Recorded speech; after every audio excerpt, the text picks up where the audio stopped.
Chapter 111. Brilliant Light, Burning Blade. The combination of the two made the gods feel a monstrous force of destruction. The image of Iapetus, the god of life, turned to ashes is still clearly visible. The burning sword light slashed out again. Boom. The magma-like fiery red sword body spread in midair, and the surrounding space shattered like a spider web, and the nothingness in the depths was ignited and twisted by the high temperature of destruction. Apollo's eyes were cold, and the sword light pointed directly at Hades, who was shrouded in darkness and death. The lord of the underworld, wearing a crown, was trembling nonstop, and he had already reached a certain extreme. But these thick curtains woven by death and darkness, under the fiery red sword light that ignited everything, appear as thin as paper. Laugh. The hissing sound echoed, and the fiery red sword light pierced through the layers of curtains, slashed darkness and death, and the power of destruction enveloped Hades. At this time, Kronos appeared in front of Hades, and the vast divine power turned into an invisible giant hand, holding the fiery red sword light. Bang! The sword blade, which symbolizes destruction and doom, cuts through the powerful divine power intertwined with the mighty forces of the sky, thunder and lightning, light and death, and violently slashes the top of Kronos' head. At the critical moment, the power of space appeared in the divine power of Kronos, and with Hades' figure flashed, he disappeared in place. Apollo's golden eyes closed lightly, and the eye of omniscience locked them again in an instant.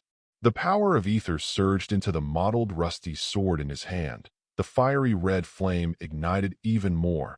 The whole world trembled enormously, and several primordial gods had to take action to stabilize the situation. Although it is the same 3-star artifact as the Bright Golden Book, compared to the all-round development of the Bright Golden Book, the Burning Sword, a world-destroying tool, exists for the sole purpose of igniting the entire world and destroying all things that exist. It is a pure killing device, a destroying device. In the past, Apollo was limited by its own strength and could not truly exert all its power. But since the etheric divine body was promoted to a level comparable to the original, he was able to fully withstand the backlash from this divine weapon. The real power of destruction erupted. With one sword, half of the original Iapetus died on the spot, and the source of life he symbolized was completely unaffected. This is the true power of the burning sword.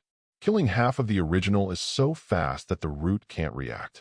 In an instant, the connection between Iapetus and the source of life is cut off, so that the two are no longer one. The burning sword light will eventually devour everything but the light. 39. The sword light slashed. Apollo looked solemn, and the golden figure was dyed red.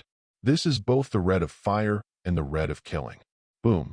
The flaming sword light pierced through the space, hitting the shoulders of Hades, who was being carried by Kronos. A flood of blood splattered. The right arm of the Lord of Hades was cut off shoulder to shoulder and turned to ashes in the flames. Hades let out a scream and collapsed in the darkness with a pale face. At this time, the fiery red sword light slashed again, and Kronos' complexion changed, and he opened his hand to where Demeter was in the distance. "My weapon, come back." Under Demeter's struggle, the jet-black scythe instantly fell into Kronos' palm. Holding the divine weapon, the second-generation god king had a lot of confidence on his face, and the majestic divine power surged out. The pitch-black blade with the edge that divided the sky and the earth met the fiery red sword light. Jump. Swords are intertwined. Pitch black and fiery red are intertwined. Under the horrified eyes of the gods, the eternal darkness of the underworld was shattered to pieces by the light of the sword and sword. Two stalwart figures confronted each other in midair. Kronos' pale golden eyes were piercing. His divine power was extremely provocative, and the dark blade of the blade burst out with a more secluded edge. The corners of Apollo's mouth were as calm as water. The stars in his body revolved. The power of ether blended with the flame of destruction, and the apocalypse-like fiery red sword light was boundless. Ping ping.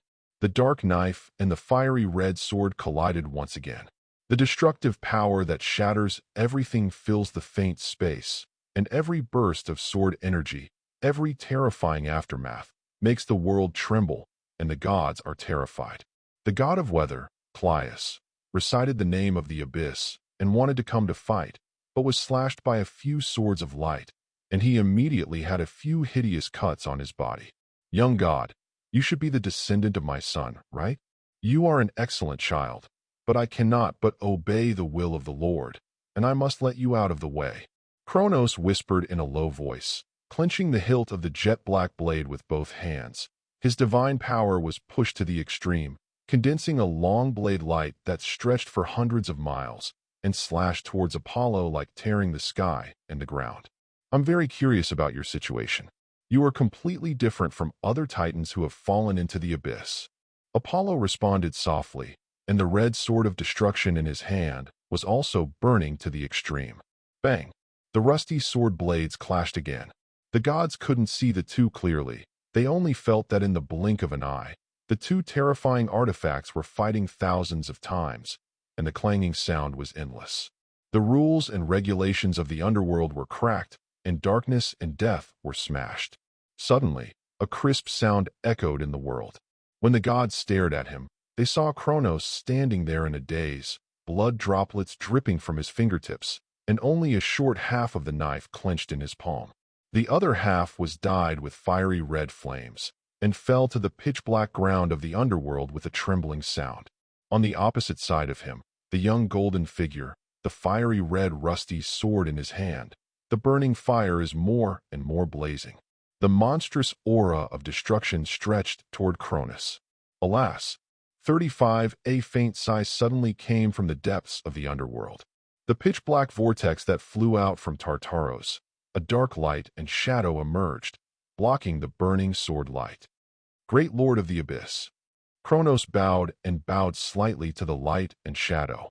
Hades struggled to get up over there and shouted to the light and shadow.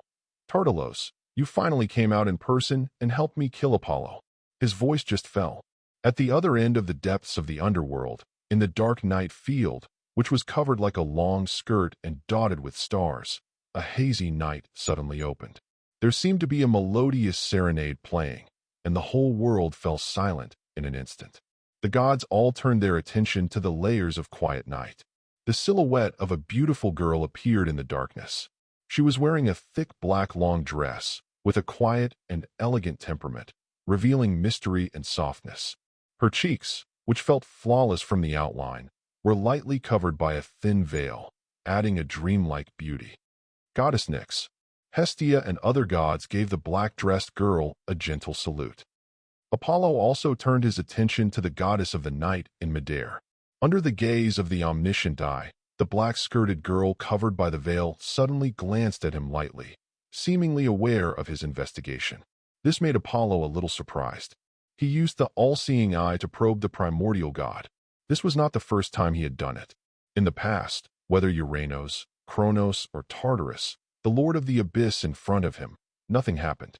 But the goddess of the night noticed it all at once. Is this her unique ability in anti-exploration, or is her strength and rank still higher than Tartarus? After a casual glance at Apollo, the girl in the black dress shrouded in the night, smiled, and looked at the dark light group emerging from the dark vortex. Tartarus 243. Today's affairs have been too big for too long. Well, let's just end it like this. Point 35 end. Hades covered his broken arm with one hand, looking cold and wanting to speak out, but Tartarus' low voice rang in his ears. Let's look for opportunities in the future. This Apollo's strength is completely beyond estimates. Even if I take a shot, I may not be able to take him. And Nyx is more and more mysterious. Erebos disappeared for too long. I doubt it has been swallowed by Nyx, and it is not suitable to be her enemy. Hades had to swallow his voice. The upper Tartarus said solemnly, I also think the same. The original level of the fight is too damaging. What matters will be discussed later. Saying this, he took Cronus and Cleos and was about to go back from the pitch-black vortex. At this time, Apollo suddenly said, It's okay to end, but leave him with me. A light shrouded Cleos who was walking behind Cronus. Kronos' face changed, and he was about to stop Apollo with divine power. But Tartarus' voice came over. Forget it. Let him take it away. Kronos had no choice but to stop. His pale golden eyes looked deeply at Apollo, and the figure disappeared into the pitch-black whirlpool. And Cleos, who was shrouded in light, was constantly struggling. Apollo had to knock out the common grandfather of Hecate and Astrea. Nyx from above looked at him. People who fall into the abyss are not so easy to get out of. Take him to my night domain and take a seat. Apollo nodded and glanced at Hades, whose crown had been restored to the Elysee paradise, and had been cultivating himself in the paradise, and his eyes flashed slightly. Over there, Hestia and Demeter also brought Persephone to Nyx. Chapter 112. Goddess Nyx, thank you for coming forward to end all this. Demeter respectfully said to the girl in the black dress. The goddess of the night gave her a quiet look and smiled. You should thank this blonde little friend. He fought a fierce battle to help your daughter. Demeter quickly looked at Apollo and thanked him. Apollo, thank you for everything you have done for Persephone. Apollo smiled lightly and said to her, although the matter is temporarily over, Hades may not give up on it. You must be careful when you bring Persephone back. 5. Then why don't you protect me, brother Apollo, so I don't have to be afraid? Persephone hugged Apollo lovingly. The latter rolled her eyes at her. Go back quickly. I originally came to visit goddess Nyx, and now I have something to do. Persephone's bright eyes were full of reluctance, but at the moment Demeter pulled her and took her away. Looking at this scene, a smile appeared on the corner of Hestia's beautiful mouth, and she said to Apollo, I remember when you and Artemis first went to Olympus. I told you that there is something you can go to. Looking for me. Now it seems that it can only be my aunt who was bullied and came to you. Her eyes were full of emotion. The young boy who was still young in the past is now a big man standing at the pinnacle of the gods, and it has not been that long. Aunt Hestia said so, and you're out. Among the many gods in Olympus, you are the elder that my sister and I respect the most. Apollo said softly. Hestia smiled and said again, don't worry about Persephone. I will bring her to the mother goddess. That temple is still the temple of the god king of the former Titan temple, but it is a very special place. The powerful artifact, the Typhon rebellion in the past, was unable to break through there. Hades was seriously injured, and even if he forced his way in, he would not be able to get in. Apollo nodded. Watching her and the mother and daughter Persephone leave, Apollo then lifted Cleius to look at the Evernight goddess who had been standing silently. Goddess Nyx, I kept you waiting. He apologized. Under the thin veil, Nyx smiled and said, this time is not a long time for me, and the longevity of my existence is beyond your imagination. 35 Apollo had no choice but to smile. He was a god who was only 100 or 200 years old.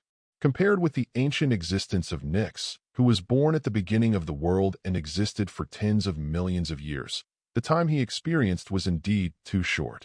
After a while, he said, no matter how old you are, you can't change your girly beauty. Young gods, please don't use such words to deceive little girls to joke with me, the mother of dozens of gods, because I will take it seriously. Under the thin veil, the girl wearing a thick long skirt is shallow. Laughed. Apollo blinked. He was just bragging. But now I feel more and more that this ancient, powerful, and mysterious goddess of the night is indeed like a young and lively girl. Following behind the hazy and beautiful figure, a sky of stars gradually appeared in front of Apollo's eyes, as if he had come to the night sky. You are the god of light. How do you feel when you come to a place shrouded in darkness? Nyx asked with a smile. Looking up at the sky, Apollo said, the night is not darkness. The stars in the sky are also a kind of light.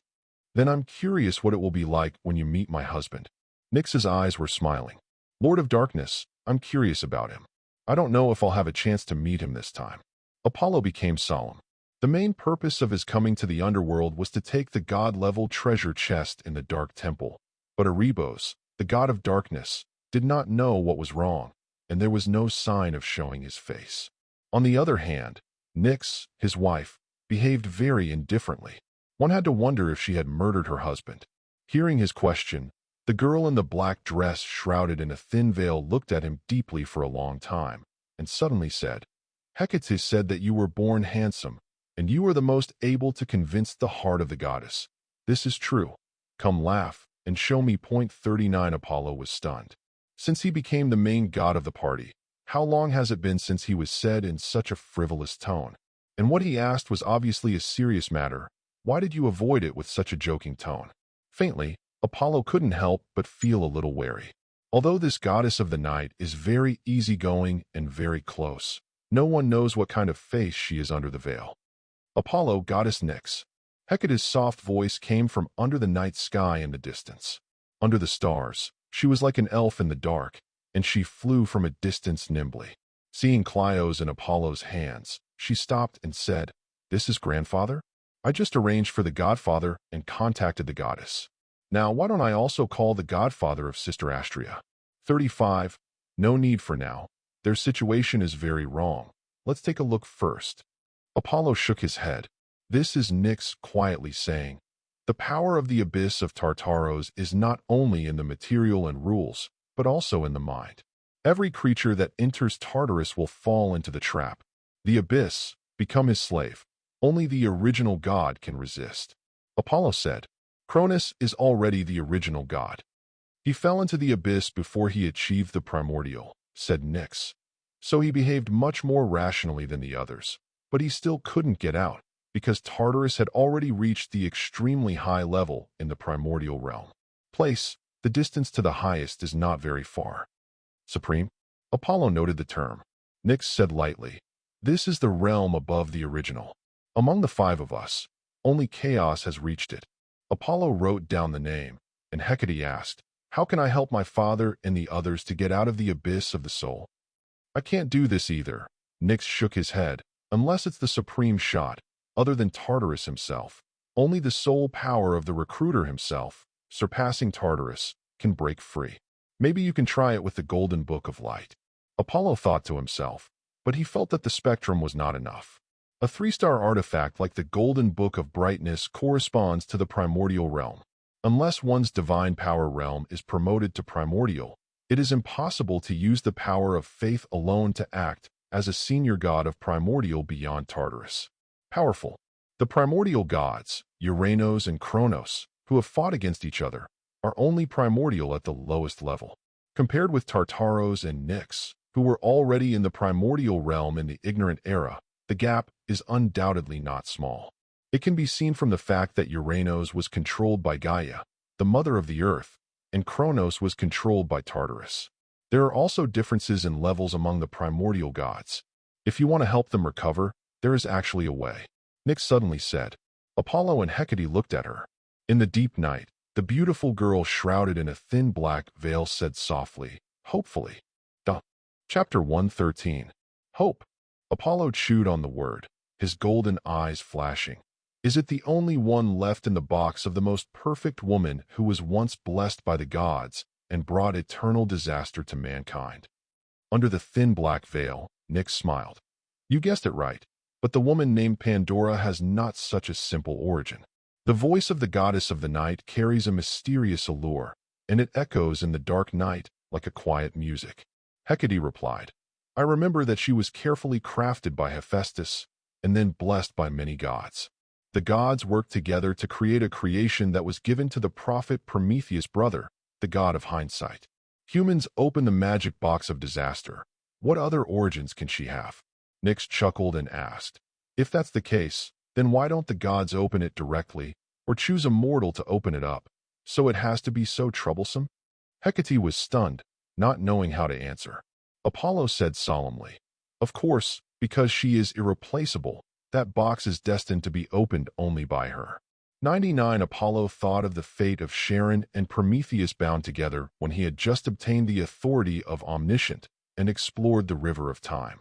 The revelation he saw at that time was that only by finding hope, Charon could escape this fate. But even the Omniscient eye could not find the whereabouts of the woman named Pandora in time. Charon has been searching the earth for many years, but has yet to find her whereabouts.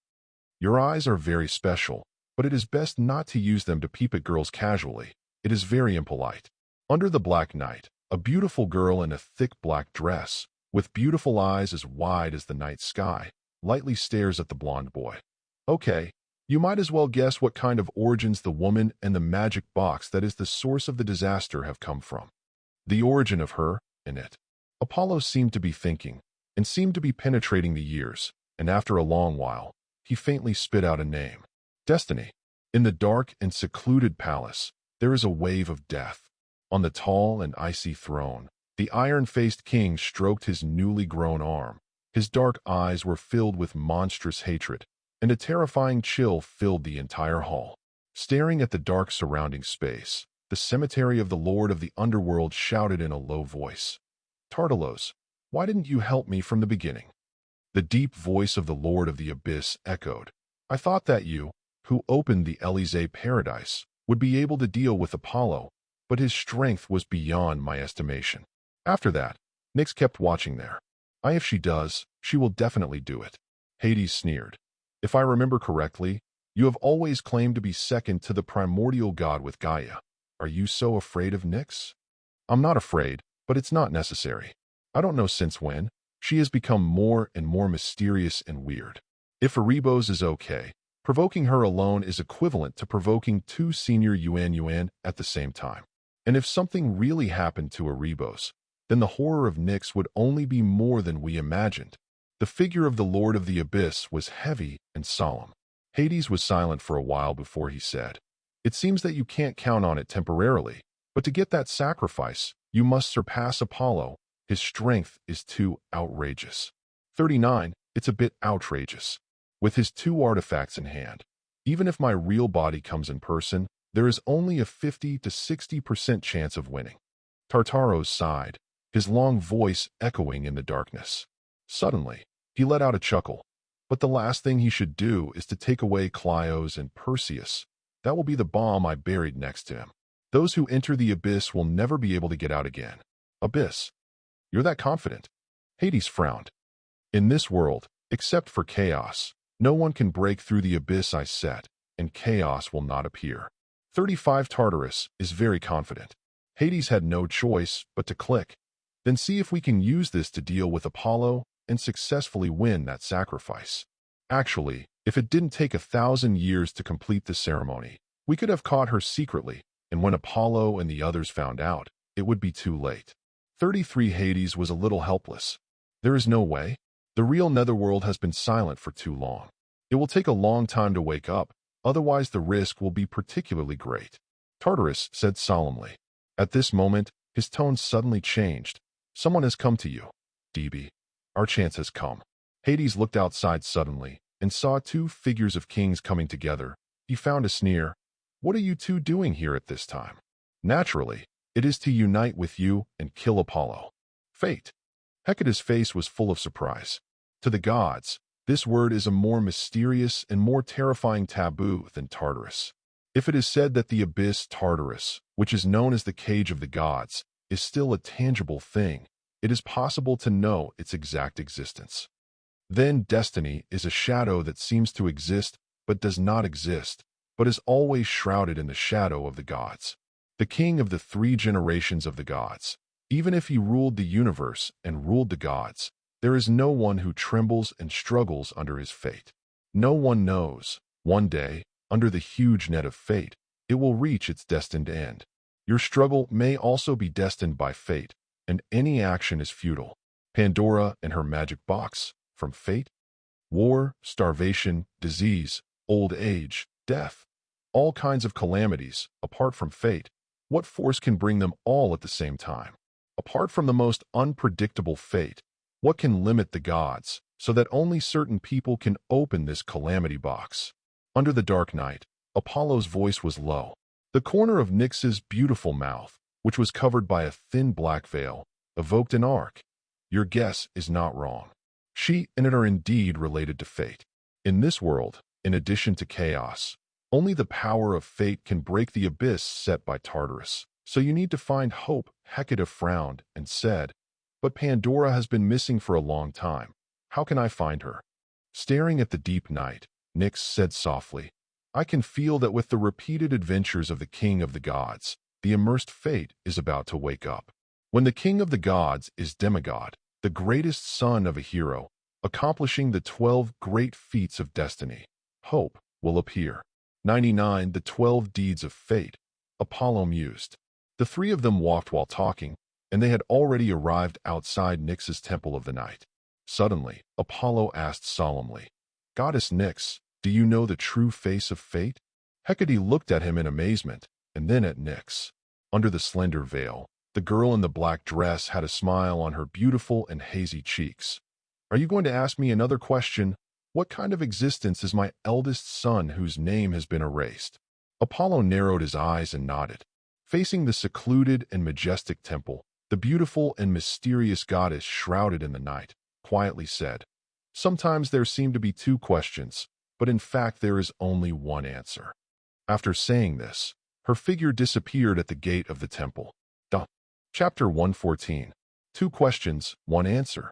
Standing in the room of the Temple of Nyx, Apollo was still thinking. Nyx's words are full of too many deep meanings.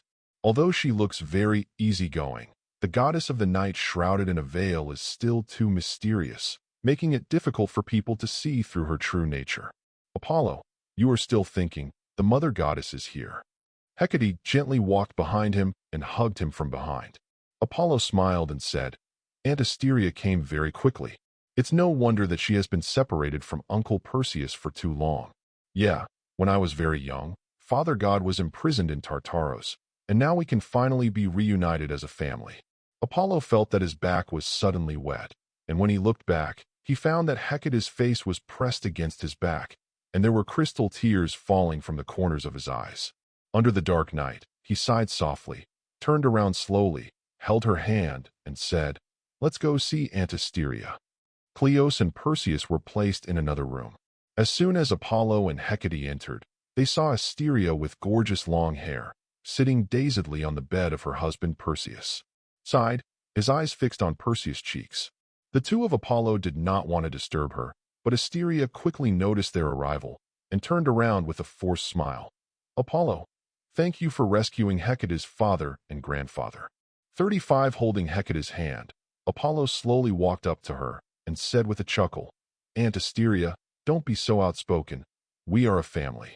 Asteria looked at him and Hecate, her eyes twitched. "Are you referring to my sister or Hecate? It's not all the same. It's your junior anyway." Apollo said indifferently, gently brushing Hecate's brown hair with his fingertips. Asteria glared at him. The sadness in her eyes subsided a lot, got up and asked, "I heard from Hecate that Perseus and Father Cleis both fell into the abyss, so I want to make them stunned. Is there really no way for them to wake up?" Goddess Nyx said that there is no way to do it for now. "In fact, I think that with the power of my artifact and Goddess Nyx's divine power, I can try to suppress the power of the abyss first." Apollo pondered, and the bright golden book flew out of his hand. Radiant light. This divine weapon of yours is indeed very unusual. My night divine power is indeed helpful for stabilizing emotions and calming the mind. It is okay to try it, but it is probably best to suppress the power of Tartarus a little bit, and it is necessary to remove it completely. Still need hoped. Nyx's soft voice appeared in the room. Apollo nodded towards the sky, and the dazzling power of light enveloped Perseus and Cleis over there. The god of destruction and the god of weather suddenly opened his eyes. Perseus. Asteria tried to call her husband's name, but neither Perseus nor Cleis looked blank and prayed. "The great god of the abyss, you are the ruler of the endless hell? You are?" Swish. Apollo's golden eyes flickered, and the bright golden light in his hand instantly poured out monstrous rays of light, covering the two of them. At the same time, a dark and deep night suddenly descended from the sky, echoing the serenade of peaceful sleep, covering the heads of Perseus and the two. "Your name is taboo, taboo, also is sacred, sacred, your shape." The confusion in the eyes of Perseus and Cleis subsided a little, but they kept reciting the name of Tartarus in their mouths, but the rate of speech was much slower. The glory of light shines on the spirits of those who are lost in the abyss, and guides them on the way back. There is truth ahead, and light ahead. Holding the golden book of light in his hand, Apollo recited softly. The sacred book, as brilliant as gold, bloomed with infinite light, following the darkness of night, shining in the depths of the hearts of Perseus and Cleis. The name of the abyss in the mouths of the two gods stopped, and there was a struggle on their faces, as if they were fighting against something. "It works!" Hecate exclaimed in surprise. Asteria's face was even more excited. Apollo increased the power of the golden book of light. A steady stream of bright light was injected into the bodies of the two of Perseus, and at the same time the omniscient eye opened to observe the internal situation of the two. Faintly, Apollo saw two pure white light groups. That is the spirit of Perseus, which is equivalent to the soul of mortals. This thing that was supposed to be integrated into the body of God was now covered by a dark shadow and fell into the darkness like a swamp. Two pure white spirits were constantly struggling in it, but the more they struggled, the deeper they fell. Nyx's night power made the spirits of the two of Perseus quiet and peaceful, while the power of Apollo's golden book of light was like an invisible palm, pulling them out. Gradually, the area where the two spirits fell into the shadow swamp became much smaller, and the faces of Perseus and Cleos outside were also much more serene, and the previous dazed and frenetic appearance was gone. There was even a hint of sobriety in Perseus' eyes, staring blankly at Asteria in front of him, his throat hoarse and wanting to make a sound, but he seemed unable to do so, so he could only slowly raise his palm. Perseus, Asteria stretched out her hand with tears in her eyes, and the two interlocked their fingers and held them tightly. Looking at her father and mother, Hecate's eyes were filled with sentimentality. At this moment, Apollo's expression changed. When the power of the golden book of light kept dragging the spirits of Perseus and Cleos out of the swamp of shadows, the dark shadow suddenly turned into a distorted face, grinning and opening huge mouths, dragging the spirits of the two. Swallow in one bite. No one can get out of the abyss, no? The low voice echoed in the ears of Apollo and Nyx, and both of them's eyes flashed, and they suddenly exerted their strength again. The power of night and light shrouded the spirits of Perseus and dragged them out of the mouth of the twisted giant face bit by bit. The giant face was not to be outdone, surging into the dark abyss, the giant mouth biting the two groups of spirits, and the two sides started a tug of war. In the outside world, the two of Perseus, who had regained some sense of sanity, suddenly put their heads in their hands, growled in pain, and kept chanting the name of the abyss in their mouths. After a while, the two of them relaxed again and stared peacefully at the few figures in front of them. Repeatedly. In the end, Perseus and Cleos both lay on the bed with bloodshot eyes, staring at the surroundings quietly with a bit of agility. His mouth was open, trying to say something. Perseus, don't say it. I understand what you mean. Asteria hugged her husband with tears in her eyes, pulled Hecate, and said, Our daughter is here. She has lived through all these years. Very good. Hecate also went up to talk to his father. For flowers? Looking at their exchange, Apollo put away the golden book of light and walked out silently. Goddess Nyx, you are right. Even if the two of us join forces, we can only slightly suppress Tartarus' spiritual abyss. 35 Apollo said towards it. It's not surprising. Nyx's soft voice emerged in the night. Each primordial master has different roots, and each has its own specialty. Tartarus' power of the abyss is the infinite abyss that contains matter and mind. Unless it is primordial with similar characteristics to him, as long as the rank far exceeds him, in order to forcibly break his power. Your combat power is very strong, but the spiritual aspect is not your area of expertise, and my power of the night is not this area. Apollo nodded and said to the sky, Anyway, thank you goddess for your help. Hey, who made me like a beautiful child like you. You can consider selling yourself in return and serving me for thousands of years. Nyx's voice chuckled. Apollo smiled and did not answer. Maybe it's because I'm old. After a few movements, I feel tired. You can find a place to stay by yourself. I want to sleep and recover. 35. Nyx's voice disappeared. Sleep. Apollo observed the surroundings with his omniscient eyes and found that the power belonging to the night had indeed subsided. But she seems to be able to see through my all-seeing eye. Maybe it's just hidden. Apollo was a little clueless about the goddess of the night. But after thinking about it, he still went to the side of the night field. Next to the realm of night, it is the realm of darkness of Erebos, the god of darkness, the husband of Nyx. This is actually a dangerous place. If ordinary gods enter, they will lose their bearings and may be trapped in it forever. But Apollo is not an ordinary god. He is the top god of light of the ninth order of the god, and the power of the etheric body is enough to compare to the original. It's just some darkness. Naturally, it can't stop him. But as a god of light attributes, he still felt a little uncomfortable in the thick darkness.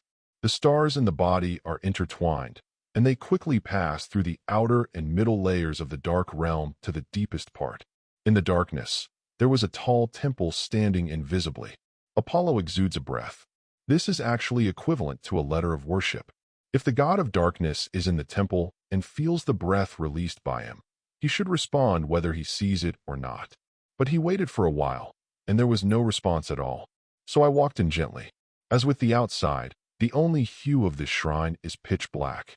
The kind of black that can't see the slightest light at all. Even if it is the main god, if he is here, he will lose all perception. But Apollo is the god of light, fighting against darkness and maintaining a certain line of sight in this temple. Looking up at the sky, I saw a tall and thin figure sitting on a dark throne. His face was completely shrouded in darkness, and he couldn't see the specific appearance. He could only barely see a pair of tightly closed eyes, which gave a mysterious and cold feeling. Apollo glanced around and saw a small dark golden box on the left side of the main hall. He hurried over there and picked up the box. At this moment, the closed eyes of the dark figure above suddenly opened a gap. Chapter 115. Apollo's face changed suddenly. The golden eyes radiated brilliant light in the darkness, staring at the tall seat above. In the darkness, the opened eyes were also watching him quietly. The two eyes looked at each other for a long while. Apollo calmly put away the treasure chest in his hand and said softly, "Is it the god Erebus? I am a friend of goddess Nyx." The figure above didn't answer, just stared at him quietly. Apollo then asked, "Lord of Darkness, how long have you been out?" The figure above still didn't answer and looked at him quietly. The slits in the opened eyes were extremely deep. Apollo felt something was wrong and wanted to go up and check the situation. But as soon as he got close to the seat, there was a strong dark power blocking his way. He had no choice but to stop 260 steps. At this moment, the open eyes were closed again. Apollo wondered in his heart. The situation of the god of darkness is very strange, but it doesn't seem to have been plotted. What is going on?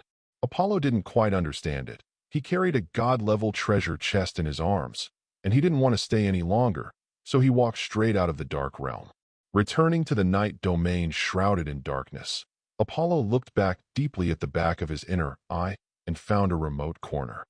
God-level treasure chest. I don't know what can be opened this time. 35 After arranging a little around, Apollo took out the dark treasure chest and opened it directly. The familiar voice of the system echoed in his mind. Ding! You opened a god-level treasure chest and obtained Tianyuan Crystal *20, Root of Light *1, and Divine Arrival, 3 stars. 35 The Source of Light.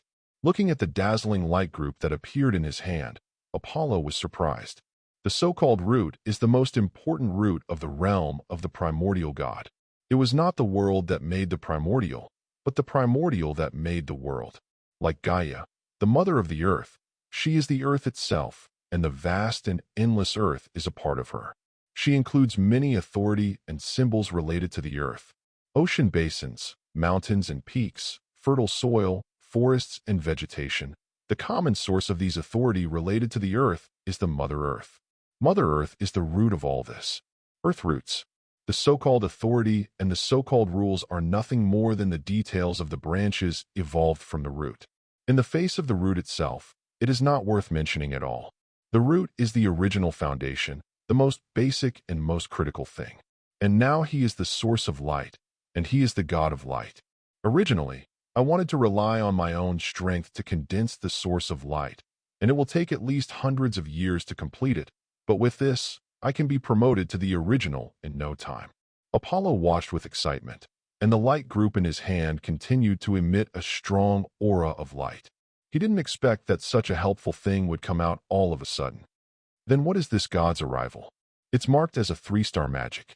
It doesn't sound like it's very powerful. Apollo looked at the information that emerged in his mind. After a long while, Kai Jin Mao murmured abruptly, "The incarnation of the Holy Father, the Holy Son, and the Holy Spirit, the Trinity, is omnipresent, omnipotent, has no beginning and no end. This is clearly the god of a certain god." 99 Apollo's face was full of surprise. The so-called god's arrival was neither an offensive magic nor a defensive or exploratory technique. It was very special. Its theoretical basis is very similar to that of a certain religion on earth. Trinity, Father, Son, Holy Spirit. This is not an avatar, because the so-called Trinity is the existence of the same person, but with different sides. In a certain religion, the Father is the Lord who created everything in the first place, and the Son is the Son of the Lord who came to the world to bear the sins of the world and was nailed to the cross. But the monotheistic God is unique and perfect. Naturally, he will not have a spouse, nor will he have a son. The so-called Holy Son is also God himself, his body in the world. The last Holy Spirit refers to the spirit that exists in the heart of every creature and guides the direction at all times. It is often recorded in monotheism that when a certain believer encounters such and such, God appears before him to guide him. That is actually the Holy Spirit. The Holy Spirit has no entity and exists in the heart of every believer. As long as they feel that they need guidance, they will appear before them. The Father, the Son, and the Holy Spirit are all aspects of God, symbolizing the omnipotence of creation, the mercy of redeeming believers, the omniscient omniscience. The Trinity is the omniscient and almighty who integrates the Creator, the Supreme God, and the Savior. Divine arrival is a kind of divine art based on this concept, which allows people to cultivate into the existence of the Trinity and enter an unimaginable realm. If you can really reach the realm of the so-called Trinity, not to mention omnipotence and omnipotence, at least it should not be a problem to ascend to the highest point. Apollo touched his chin and said, at this time, he discovered an important thing. The Holy Spirit in the Holy Trinity of God's arrival can exist in the hearts of all believers and guide them in the direction. Can this be used to target the spiritual abyss of Tartarus? 99. After pondering for a while, Apollo felt very feasible. Quickly put away the source of light and Tianyuanjing. Tianyuan crystal is an advanced version of divine origin crystal. Apollo has been talking about it for a long time. He thought that the god-level treasure chest could not be opened, but he did not expect it to be opened at once. After feeling it for a while, Apollo felt that the energy contained in this spar was many times purer than that of the divine source crystal. Even after being promoted to the original, it has a great effect, just used to assist promotion. Thinking like this, while walking towards the temple of the goddess of the night, he tried to practice the Holy Spirit in the divine arrival. In a trance, Apollo felt that his spirit was running in chaos. Countless bright spots, in the deep darkness, echoed him from afar. Great God of light, should I pursue my 4.4 love and run away with Asha? Or should I obey my father's order and marry that ugly rich woman? A boy's prayer sounded. Praise the light. I have been lost in the sea for 7 days and 7 nights. Please guide me back to the direction of land. This is a lost helmsman. Ah, the all-good and almighty God of light, please help me find my missing daughter. She is my beloved flesh and blood.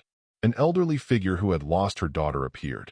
Thousands of bright spots and thousands of voices, old and young, men and women, are all praying to the name of light and praying for the guidance of light. In an instant, Apollo's spirit incarnates thousands of phantoms, appearing in the earth, the ocean, and even the underworld, and in the depths of every believer's heart. Chapter 116. Danny, the son of a shepherd in Thebes, is 16 years old.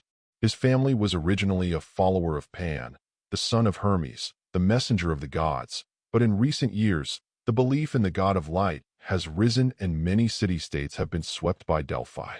Danny's mother is a believer in the god of light. Therefore, he also followed his mother since he was a child, and believed in the most perfect and beautiful god of light, the deputy of Olympus. In the blink of an eye, he was 16.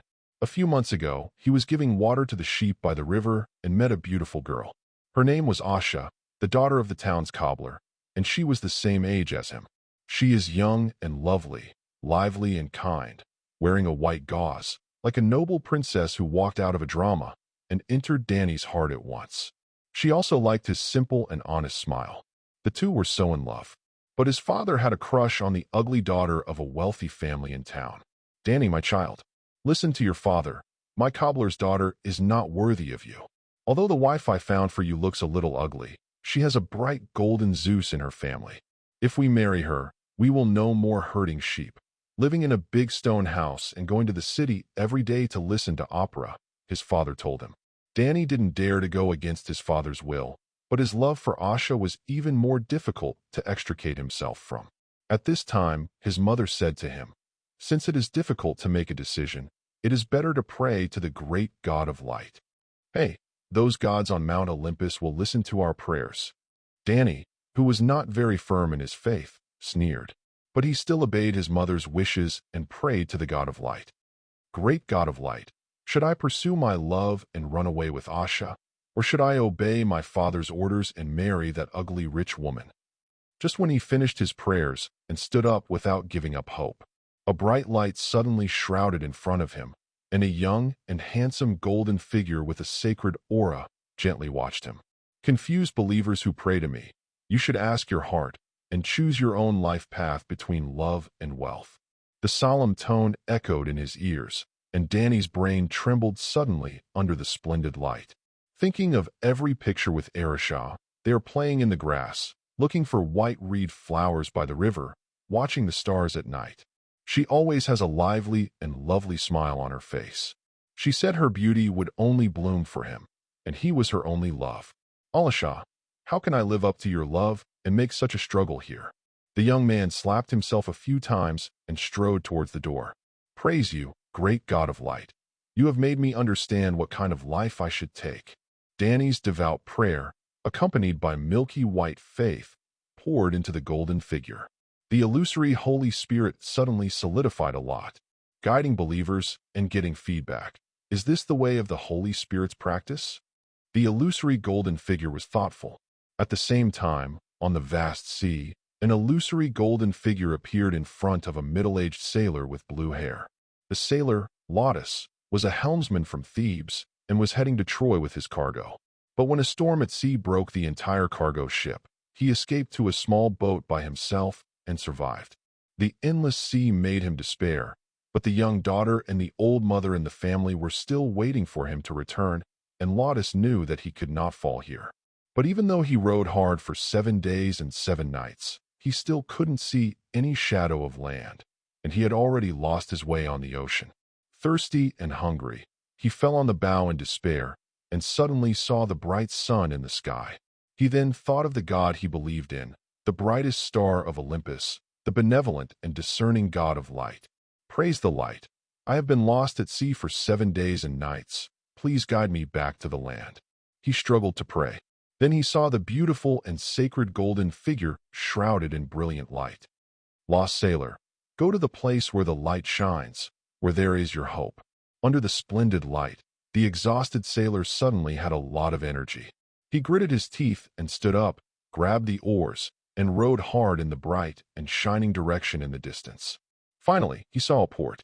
"Ah, merciful and great God of light, your servant praises you." The sailor howled excitedly, but his eyes were full of pious faith. The illusory Holy Spirit was induced and solidified a lot. Meanwhile, in Thessalia, an old man, leaning on crutches, walked alone in the countryside, calling out his daughter's name. The old man's name is Riklo, and he has a very beautiful only daughter named Luurk, who is beautiful and kind, and is the only support for his old life. But yesterday his daughter went on an outing and disappeared in the woods. He searched all day, but only found her shoes in the valley. The old Rikro was full of despair, and he knew that his daughter must be kidnapped.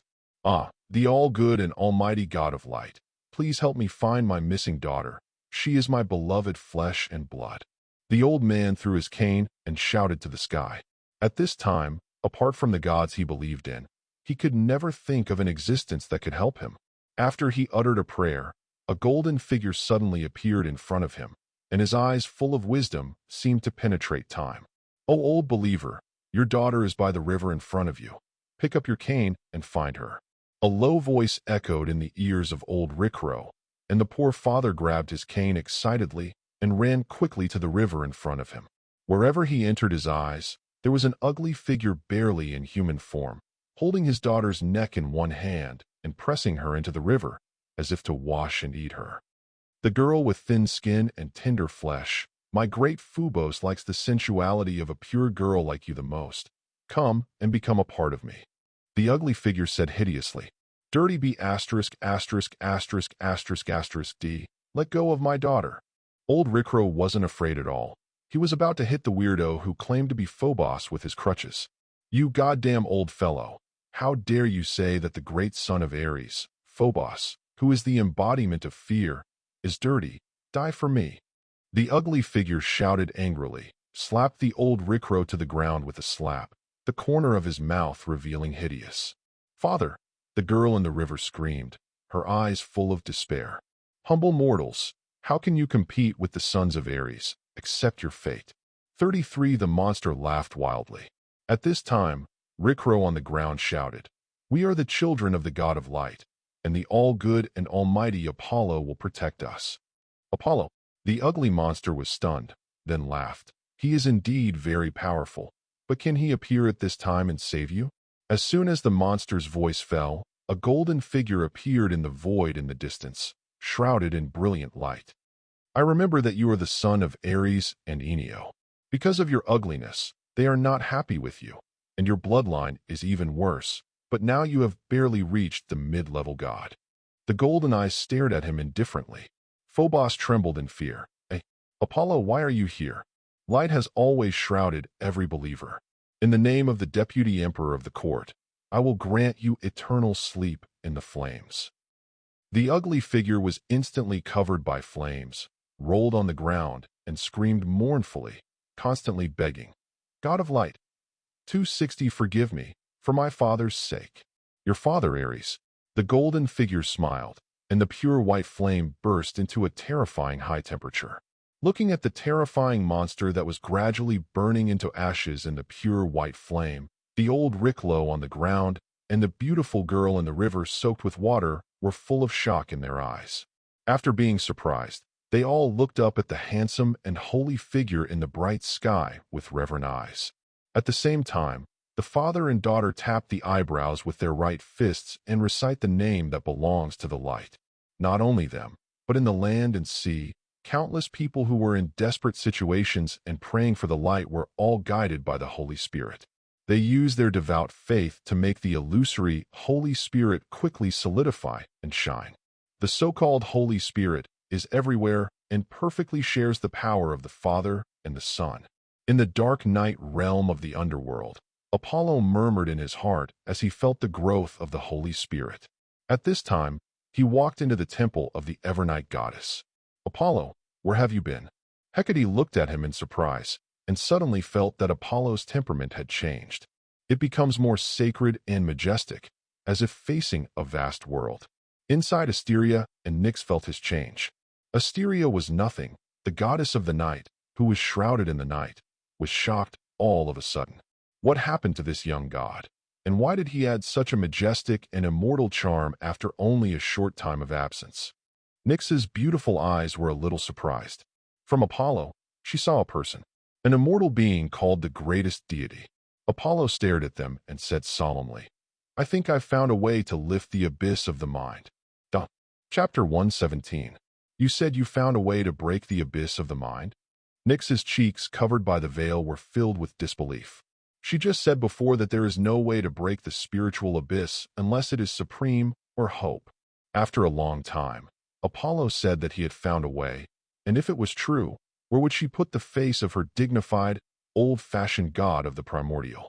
Asteria and Hecate couldn't care less. They both believed in Apollo.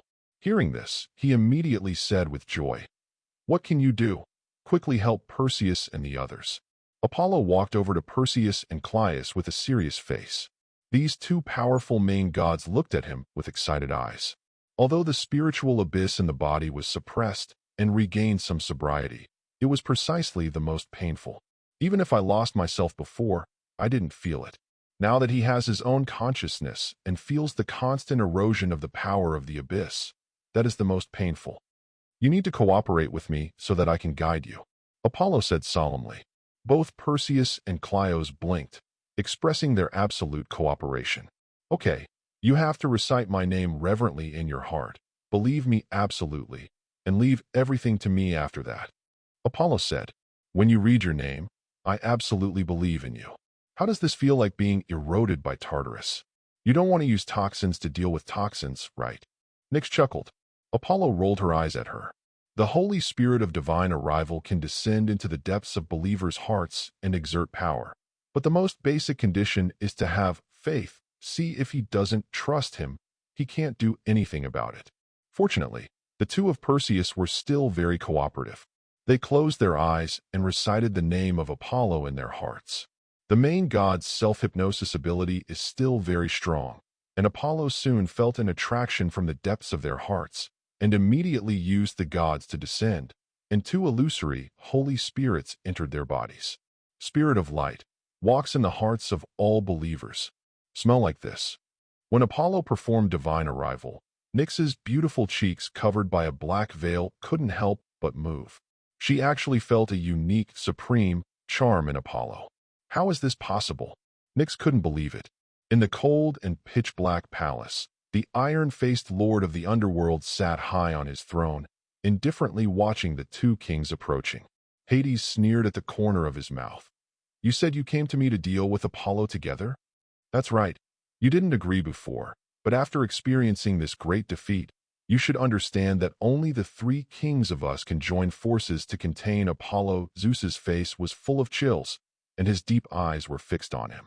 This long-familiar eldest brother witnessed the shocking battle in the underworld. Only then did the king of the gods realize that he had always been too ignorant of his taciturn brother in the underworld.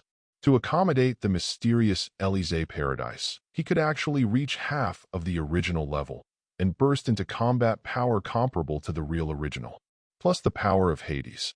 Even if he absorbed that power, he only had a 40 to 50% chance of winning. Why?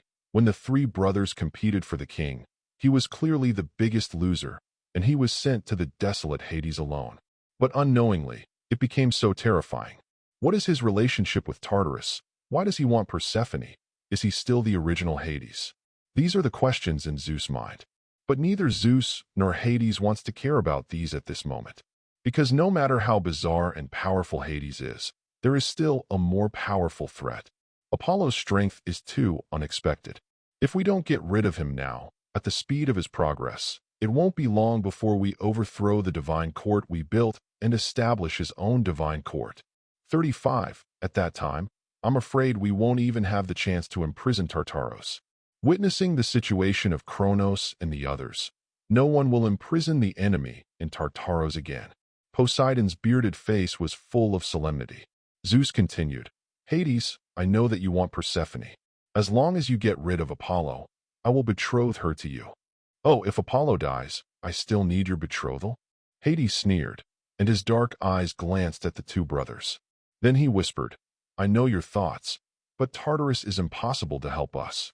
With the strength of the three of us alone, we may be able to defeat Apollo, but it is not easy to kill him in one fell swoop. Things. 5. The Lord of the Abyss will not shoot. Zeus and Poseidon looked at each other. At this time Zeus gritted his teeth and said, Then the three of us, plus the 300-armed giants. 100-armed giant, Zeus, are you finally willing to use this hidden power? Hades was a little surprised. The 100-armed giants are the three children of the first-generation god king Uranos and the mother of the earth, Gaia. Because they are too grotesque, they were forcibly stuffed into Gaia's body by Uranos when they were born.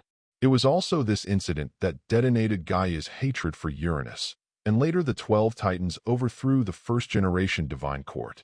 The 300-armed giants were stronger than most of the 12 Titans in terms of pure bloodline strength, and they reached the power level of the high-ranking gods early on.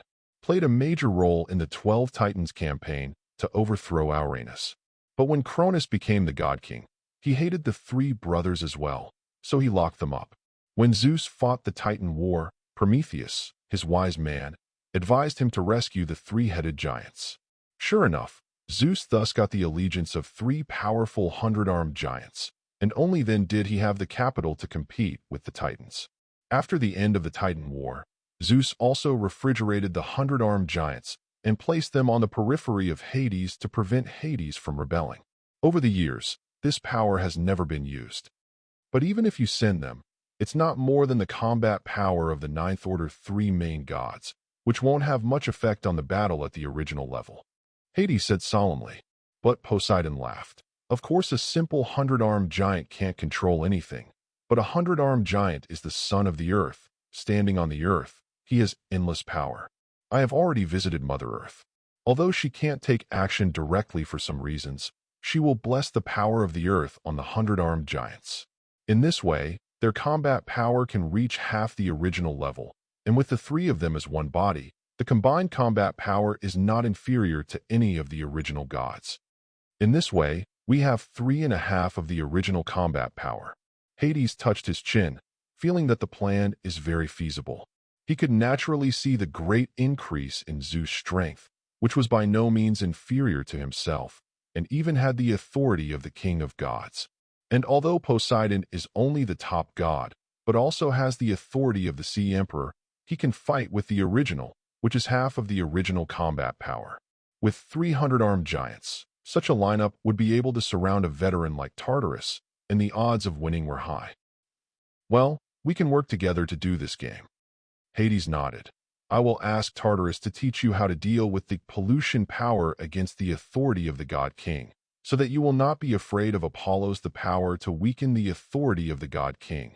Even if the three of us join forces to synthesize the complete authority of the god king, the power will be even more amazing.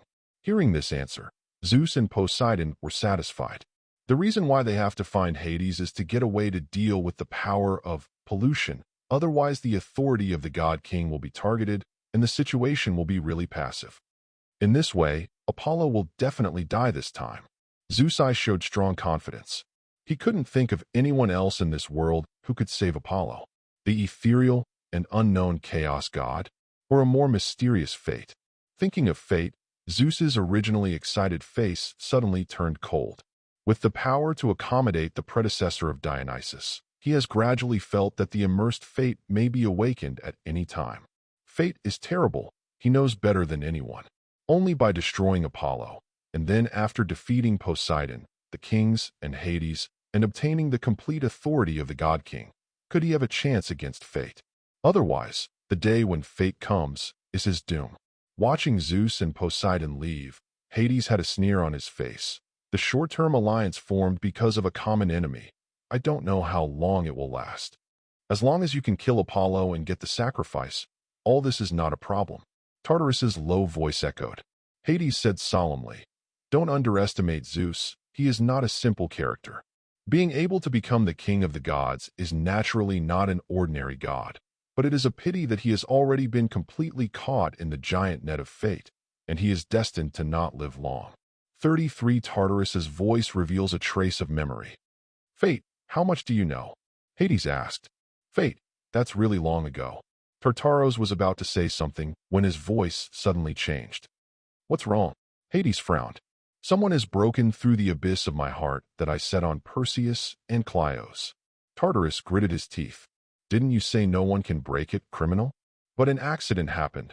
The voice of the abyss master was full of anger and fear, echoing in the faint hall. Apollo. Chapter 118. Great God of light, you are the brightest star in the vast sky. You are the Lord of mercy and discernment.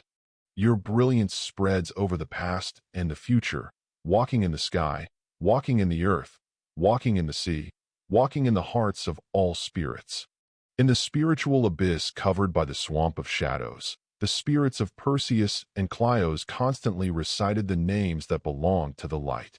They hypnotize themselves and allow themselves to completely believe in the light. In the sound of sincere prayers, an illusory and solid Holy Spirit gradually appeared in the shadowy swamp, and his golden eyes stared around.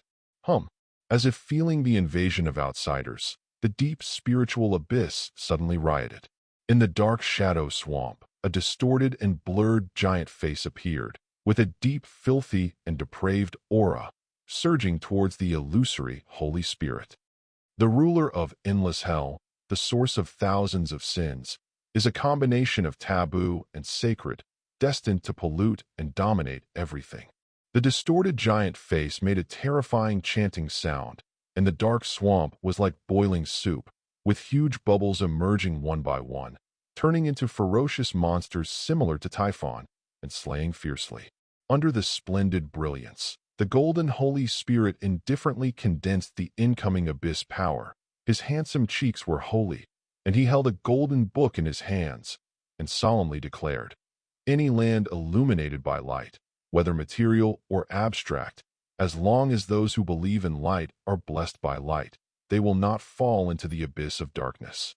The voice fell, a magnificent light, splendid shrouded the spirits of Perses and Cleos, and the golden book turned page by page, shining brightly.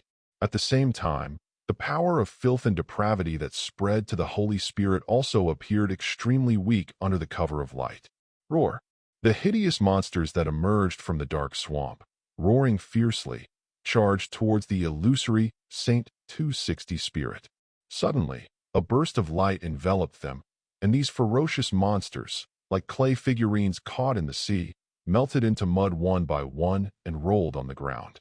The abyss of darkness, in the end, is only for a while, and there is only eternal light, illuminating everything and nothing, whether material or immaterial, existing or non-existent. Whoever believes in the light is the spirit of light. As far as the eye can see, the illusory Holy Spirit is like a god walking out of an oil painting, holding a bright book in his hand. His face is sacred and majestic. Golden eyes pierced through time, overlooking the existence and nothingness, matter and spirit, where all the light is shrouded. The Holy Father, the Son, and the Holy Spirit are Trinity. The former two are all existences that can have substance. Only the Holy Spirit is between existence and non-existence, substance and abstraction. He is the Spirit that walks among all spirits, the incarnation of the ubiquitous and ubiquitous light, the source of divinity, and exists in the heart of every believer in the light, so that all things have divinity. The spiritual abyss of Tartarus is difficult to fight with other authority and power in the outside world, but to the Holy Spirit who exists in the depths of the Spirit, it is a true external invader. It can directly confront and suppress with the supreme stalwart will. O spirits caught in the abyss, follow the guidance of the light. The light ahead of you is the hope. 35 The divine voice echoed in the spirits trapped in the abyss of Perseus and Cleos, and the two suddenly woke up and stared at the splendid world around them. The splendid light, as brilliant as gold, sprinkled all over the vast nothingness, paving the illusory and real road, DB, guiding them ahead. Great God of light, you are the brightest star in the vast sky. You are the Lord of mercy and discernment. Your brilliance spreads over the past and the future, walking in the sky, walking in the earth, walking in the sea, walking in the hearts of all spirits. In a trance, the spirits of Perseus and Cleos were full of piety, and they kept chanting the names that belonged to the light, and went outside along the golden road of light. Abominable light. The twisted giant face let out a shrill roar, the majestic filth and degenerate power interweaved with tragic green and pitch black, surging towards the place of light. You are just a ray of will in the abyss. How can you compete with the spirit of light? The golden eyes glanced at it indifferently, and a golden light like a burning flame covered the twisted giant face. Like a plastic bag scorched by high temperature, the giant face instantly twisted into countless wrinkles, bent, and made a sizzling sound.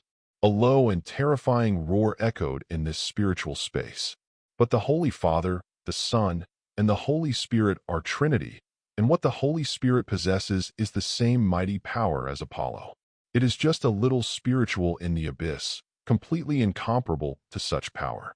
Covered by brilliant light, the distorted giant face quickly turned to ashes. The shadows and swamps on the ground also dried up and disappeared. In the outside world, Perseus and Cleos suddenly opened their eyes clearly and stared excitedly around them. Hey, it seems to have really recovered, Nyx said in amazement. The beautiful cheeks covered by the veil had a hint of shock, and the night-like eyes were staring at the golden figure standing quietly in front of him, filled with infinite sacred and bright aura. Hearing the words of the goddess of the night, Asteria and Hecate hurried to the side of Perseus. The god of destruction and the god of weather, who had just woken up, didn't seem to have regained their senses yet. The two pairs of eyes were full of awe and piety, staring at the sacred and majestic figure not far away, holding a golden book in his hands. Although the hypnosis of the self has been lifted, the faint imprint of the brilliant Holy Spirit walking on their hearts still makes the two gods feel awe and trust in this golden figure. Aware of their gazes, Apollo put away the golden book of light in his hand, restrained the charm of light a little, and walked silently to Nyx. Apollo was a little farther away, and Perseus and Cleios came back to their senses and chatted cordially with Asteria and Hecate. Nyx smiled lightly and stared at the blond boy with star-like pupils in the night. "How did you do it just now?" "The spirit of light travels in the hearts of all spirits, and the god of light descends in all spirits," Apollo whispered in a low voice. Nyx rolled his eyes at him, but his attitude was gradually filled with equality.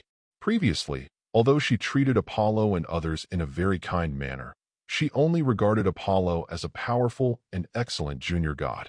There is still a gap between it and an old-fashioned primordial god like her. But at this moment, feeling the faint supreme charm of the golden figure in front of her, she no longer dared to regard this handsome young man as a goddess of the younger generation. Rather, it is a powerful being that is comparable to itself. After communicating with Nyx for a while, Apollo walked alone into a room facing the stars. Hecate was reunited with the Asteria family, and he should not be around at this time. Quietly staring at the bright stars in the sky, his eyes suddenly moved. Turning his head to look, in the light night, Hecate, who was very clean, walked over with a faint smile on the corner of his mouth, and his beautiful face was filled with happiness. "Why don't you accompany your father god?" Apollo asked. "It's fine to have his mother with him. The time I've spent with him has not been with you for a long time." Hecate suddenly snuggled into the arms of the blond boy, her clear eyes staring at the stars. Feeling the softness in his arms and the faint fragrance, Apollo couldn't help hugging her tightly. Hecate looked at his golden eyes with a smirk, slender fingertips rubbed the angular handsome cheeks, and said softly, "You are still so beautiful. To meet you is the greatest luck in my life. It's my luck to have you by my side." Apollo's eyes swept over her cheeks softly. Hecate pursed her lips and said softly, "Thank you for helping me find my father and grandfather, and let them escape from the abyss." "Your father and grandfather have nothing to do with me." Apollo smiled. Father God and the others said that after they entered the abyss, they gradually got lost in it. They were impregnated with something unconsciously, and their divine power increased very quickly. Hecate suddenly remembered something and treated him with a slightly serious expression. "Road. What is poured into it, and the growth of divine power becomes faster." Apollo's golden eyes flickered. Generally speaking, the rank and power of the gods are limited by blood. There are things that can help the gods to increase their power, but they are all precious. But it seems that every god who enters Tartarus, the divine power has been greatly enhanced. And these are the top gods, not ordinary gods. It must have been extraordinary for them to make such progress. There are still many secrets hidden in Tartarus, Apollo murmured in his heart.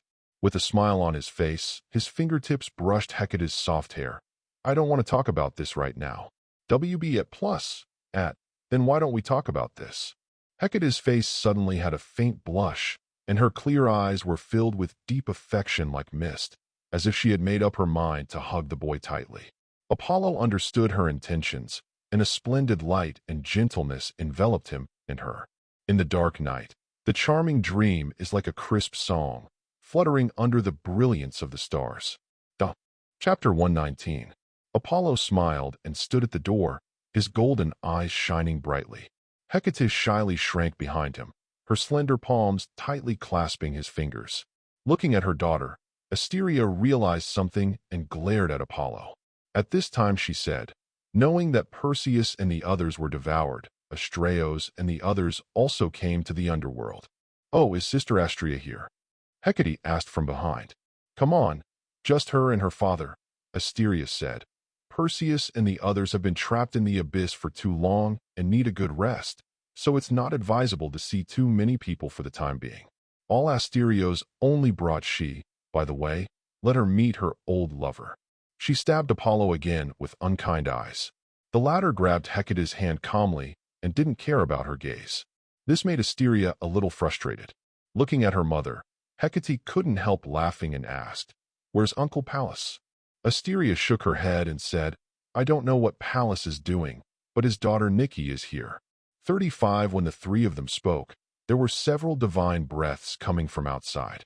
Not a short distance away, Apollo stared at the past, and first saw the majestic face of Astraeus, the lord of the stars. Next to him was the bright and moving star goddess Astrea. On the other side, there was a tall, blonde girl with white wings, exuding dazzling glory. She was the best friend of wisdom, Nike, the goddess of victory. Looking at the distant sky, Apollo smiled brightly. Seeing him from a distance, Astrea's bright eyes flashed with excitement, but she still maintained the restraint of a goddess and followed her father calmly. "Lord of the stars, long time no see." Asteria went up to greet Asterios. Apollo led Hecate to Astrea. The latter looked at the two of them and pursed his lips. Hecate hurriedly held her hand and said worriedly, "Sister Astrea, you won't mind our affairs very much, will you?" Astrea rubbed her brown hair with the other hand. "I only met him later. I knew you were fine before that, and you didn't mind my presence." 5 Only then did Hecate laugh and put her hand tightly with his own and with Apollo's. "We are a family," she said softly. At this moment, a low humming sound came from a distance. What a stupid woman! Only a virgin goddess who is independent and self-improving is a real strong person. You goddesses who are subdued by male gods will never become a climate. Nike, the goddess of victory covered in glory, raised her chin proudly. Apollo looked at her quietly. The blonde girl with wings suddenly panicked and retracted the wings behind her. Astrea and Hecate laughed lightly, holding Apollo on the left and right, looking at her sweetly. "Sister Nike, we know that you admire the goddess Athena the most. She is indeed an excellent and powerful goddess, but I believe that one day she will also become our sister." Nike screamed suddenly, as if her wings were being grabbed. "You bullshit. The goddess Athena will not be like you vulgar fellows." 35 Astrea looked at her up and down. "Then don't you dare to bet. If there is such a day, then you will become our sister with the goddess Athena." "Well, that's it." Hecate nodded. Niki's cheeks flushed instantly, but she still maintained the glory of victory, pouted and said to Apollo, "Goddess Athena has something for me to tell you. Come here."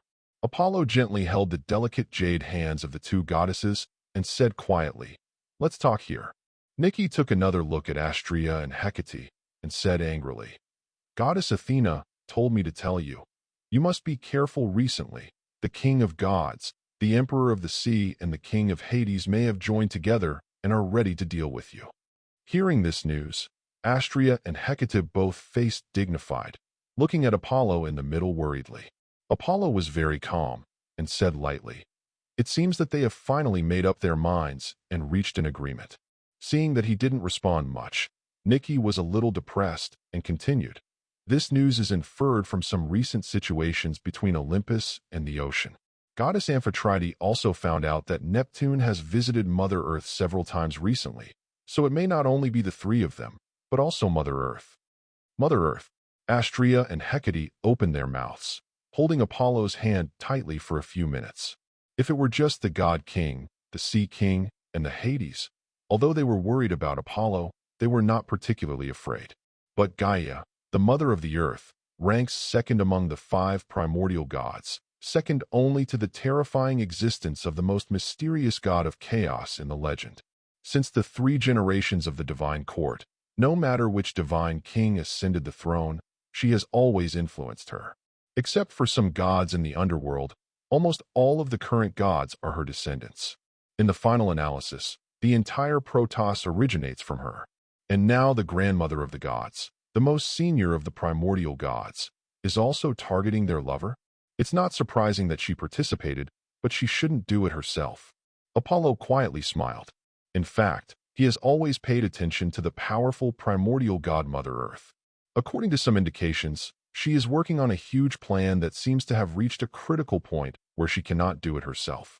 Giving Hecate and Astrea a reassuring look, he said lightly, "Is that what the goddess of wisdom said?" There was a hint of hesitation on Niki's face, and after a while, she approached Apollo and said in a low voice, "Goddess Athena also asked me to tell you. It's best to keep the goddess of the night here first. The god king and the others won't be able to dance for long, because fate is about to wake up. Fate. Apollo said this word. A smile appeared in his eyes. He had already speculated about the truth of the so-called fate, but how did Athena know the information about this matter? It seems that this goddess of wisdom has an unknown secret. Holding Astrea and Hecate tightly, Apollo said to Nike, "Go back and tell the goddess of wisdom, I understand all this. Thank her for her reminder." For flowers, Nike didn't want to say more and walked towards Asteria and Asterius. The Lord of the Stars glanced at Apollo with a toothache. "Astrea, just get along well with Apollo and Hecate. Let's go see Father God and my brother." His father's words caused Astrea to flush her cheeks and bow her head in Apollo's arms. On the other hand, Hecate watched them leave generously and then looked at Apollo's handsome face with a little worry. It really doesn't matter. The god king and the others are very powerful and cruel, or as goddess Athena said, stay with goddess Nyx first and wait for them to be robbed by fate. Astrea also had anxiety in her eyes and hugged the blonde boy's shoulders tightly, as if afraid that if she let go, she would lose him forever. Apollo rubbed their heads lightly with his hands and smiled brightly. "If I can have the two of you as my company, even if I stay here for thousands of years, I'm still willing. Just do you think that I am a human god who pinned my hopes on an ethereal destiny?" Apollo stroked their heads.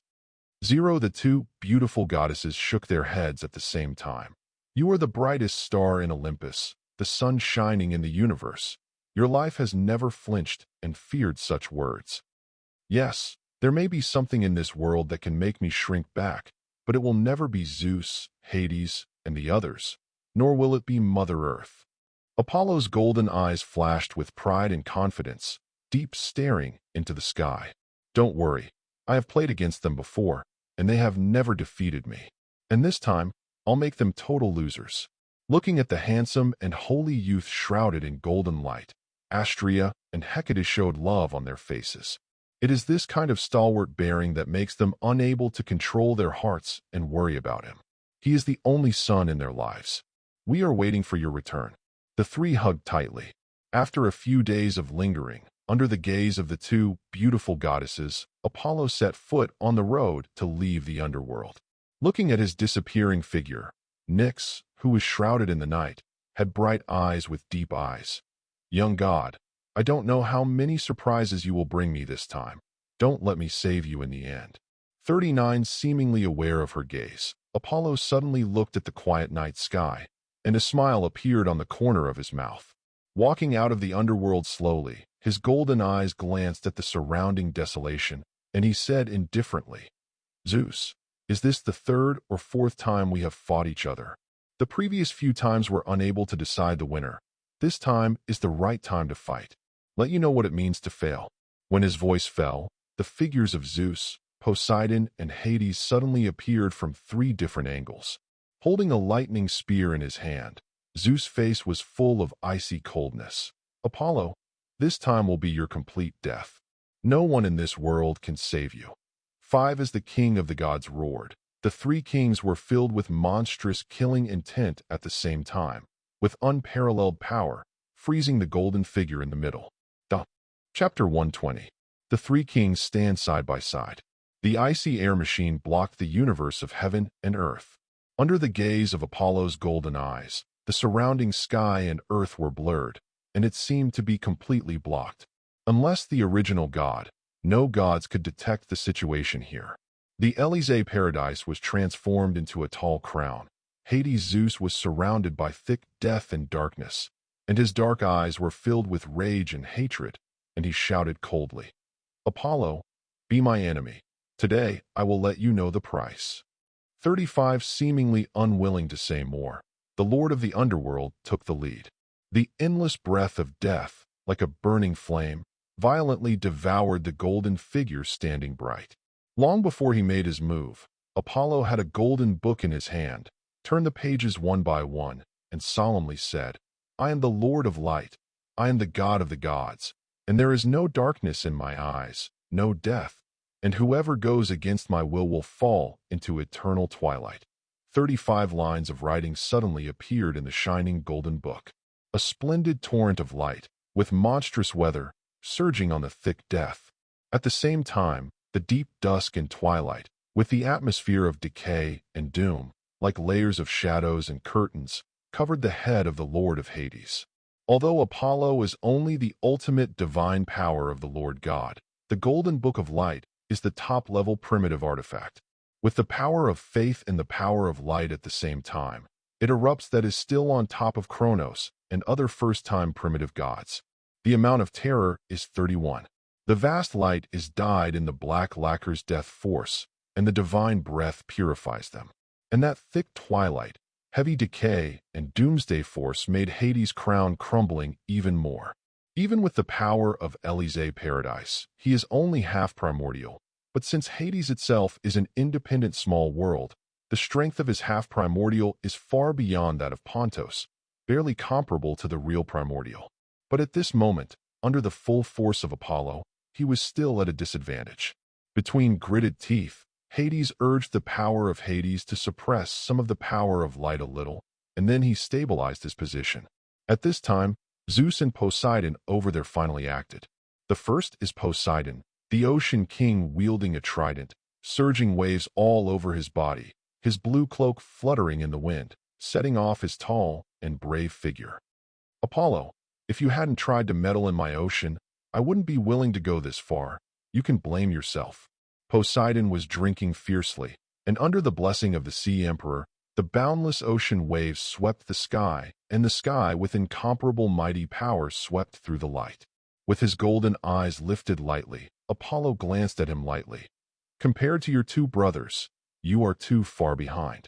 Needless to say, the stars in Apollo's body flickered, the outline of the vast starry sky was looming, and the power of the ether surged and bombarded, and the boundless giant waves were instantly suppressed.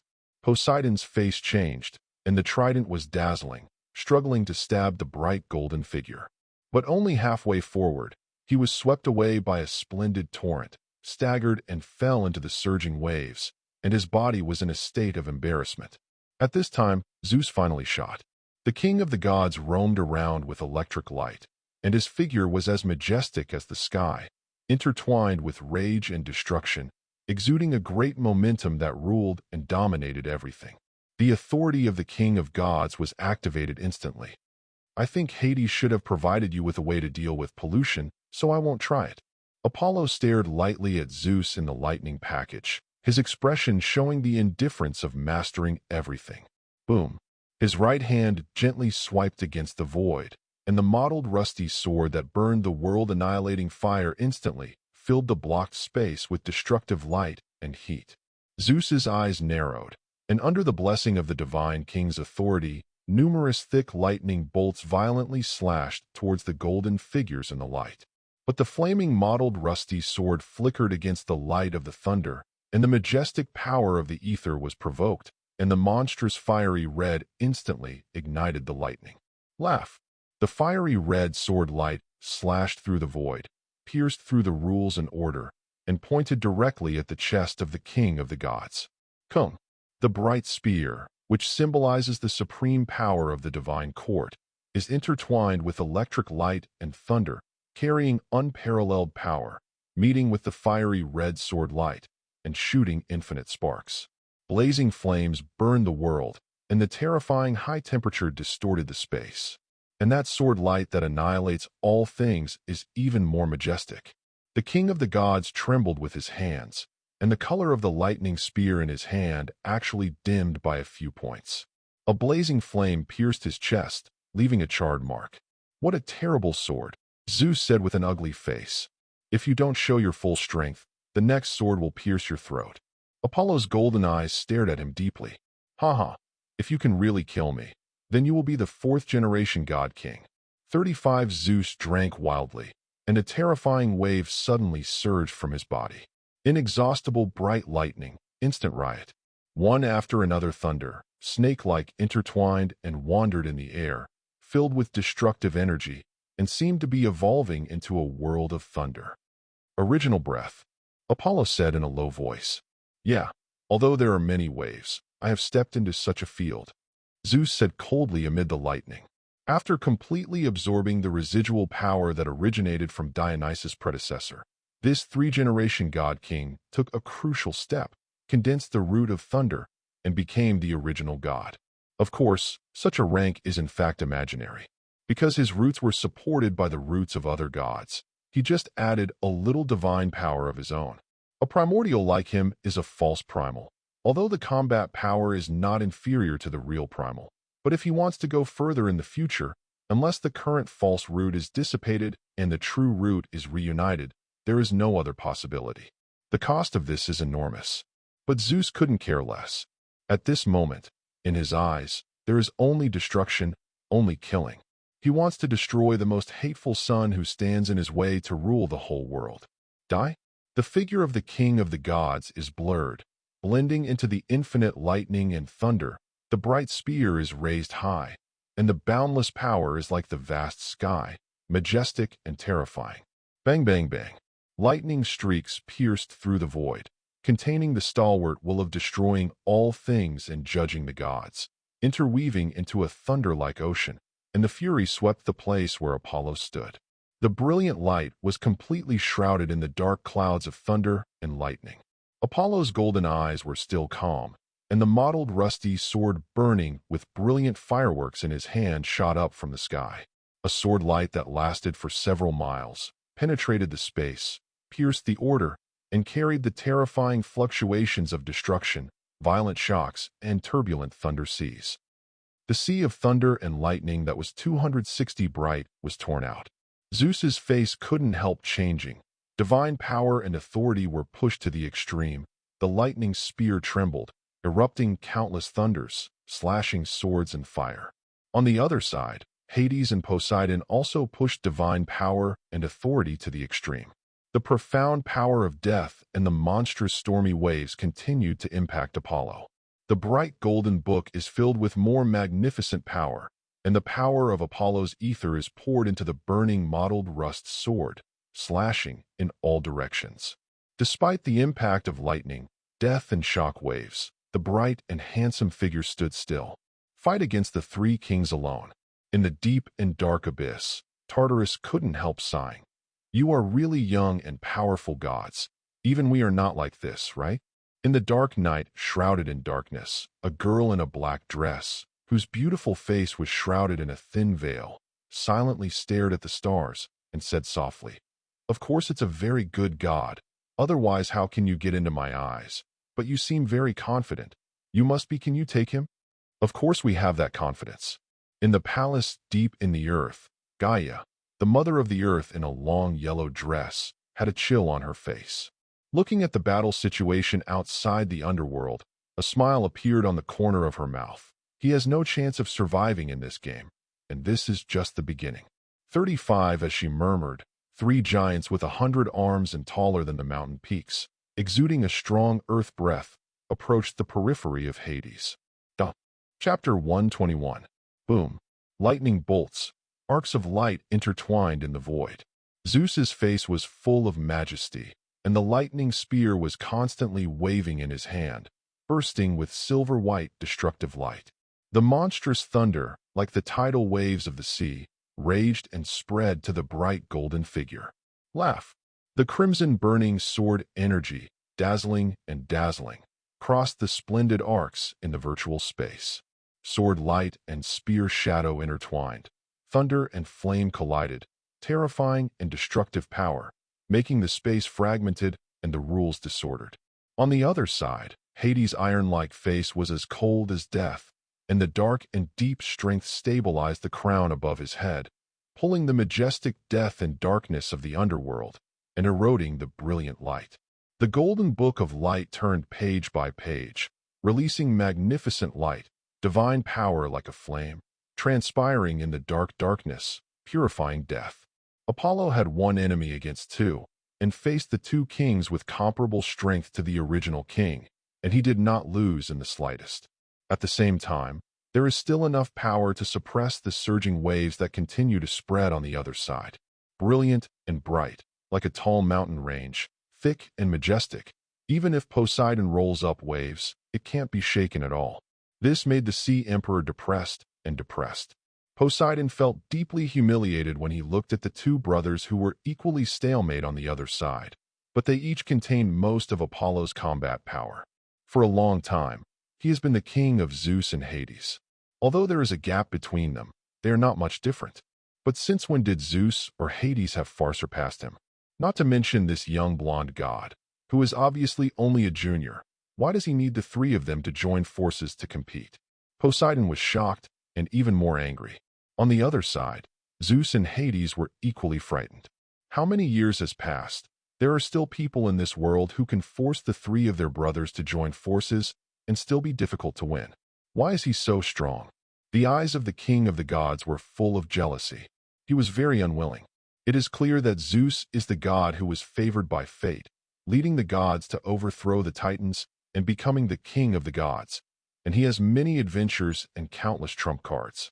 Why is that even so? It is still far inferior to this damn renegade. In the previous few confrontations, he could still use all kinds of trump cards to fight against them. But now this time, if he came alone, he would be defeated in an instant, and his position as the king of gods would not be guaranteed. Full of jealousy and hatred in his heart, Zeus kept firing lightning, surging against the golden figure standing in the light. But no matter how he was struck by lightning, the flaming blade blazed through the void, and the waves of destruction turned all the offensive into ashes. On the other side, although Hades and Poseidon were also attacking with all their strength, the splendid torrent of light was surging, and both Hades and the Sea Emperor were all tired. Although it is 1 against 3, the three kings are slowly losing their strength, and the bright golden figure standing in the middle is still imposing, bathed in infinite brilliance, and the sacred aura is magnificent. Is this your strength? It seems that the so-called three kings of the divine court will end here. With his golden eyes lifted lightly, Apollo said lightly. The body of ether erupted with more powerful power. The flaming sword erupted violently, and the violent destructive power overwhelmed Zeus' lightning spear to the left and right, making it difficult to resist. At this moment, a huge vibration suddenly came from a distance. 3 giants taller than a mountain, with 100 arms, exuding a heavy aura, rushed into the battle. 100-armed giant. Apollo indifferently spit out the identity of the person. The 300-armed giants did not answer at all. Their huge eyes were only bloodthirsty, and 100 fists slammed into the space, breaking the rules and order, and bombarded Apollo with unparalleled power. This kind of strength is not enough. Apollo shouted coldly. The stars in the body flickered, and a vast starry sky kept shaking, bursting with unparalleled power, and punching the attacking 100-armed giant. Boom. Fist to fist. The ultimate power collision. One is as tall as a mountain, ugly and rough. The other is as small as an ant, beautiful and elegant. From the outside, there were 2 figures that were completely indisputable, but after the fists and palms collided, it was the tall figure like a mountain that flew out with a bang. This caused the other 200-armed giants to stare at the golden figure shrouded in the light, with their eyes wide open. Suddenly, Apollo threw out 2 more punches. Bang! Bang! With 2 loud bangs, the 300-armed giants who were approaching menacingly flew upside down to the ground.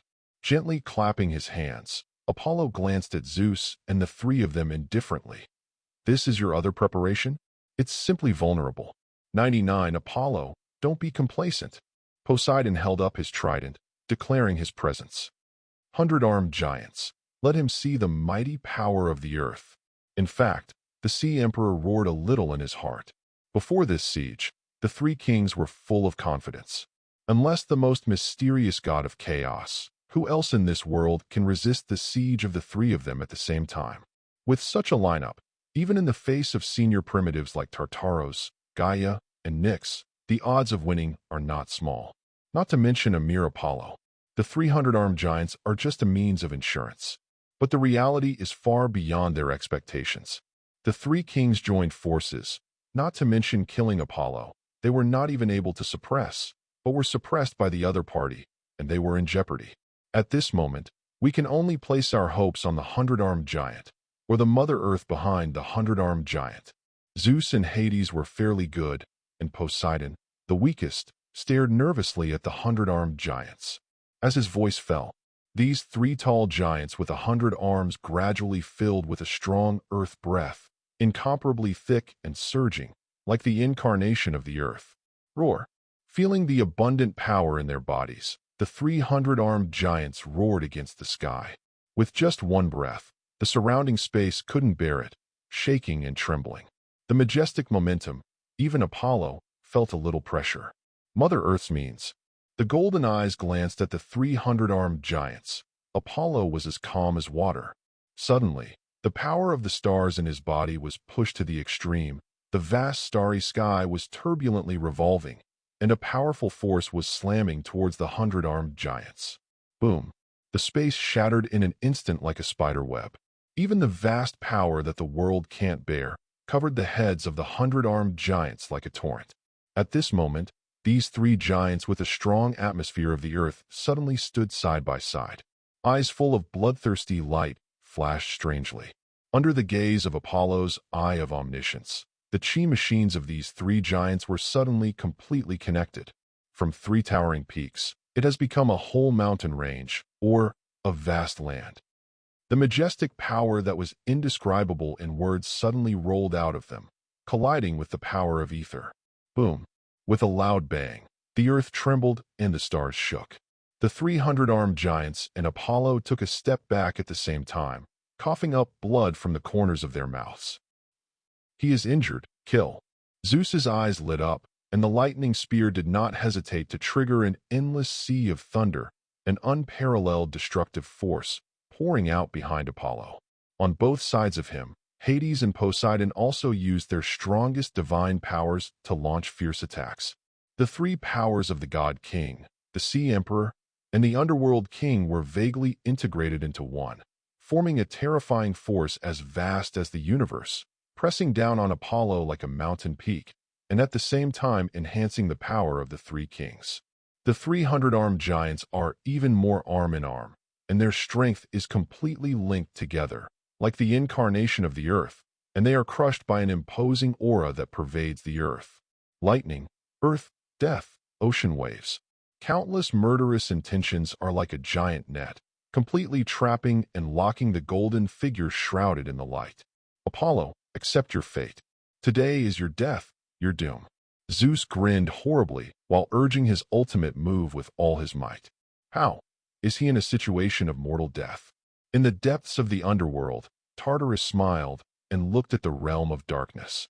With the complete power of the God King, plus 3.5 of the original primary combat power, even if you and I go, it will only be the fate of falling on the spot. Listening to the voice from the abyss, under the sky full of stars, Nyx's beautiful cheeks shrouded in a thin veil also showed a trace of sadness. This situation is indeed dangerous and dangerous, but Apollo, I feel you are a god who can perform miracles.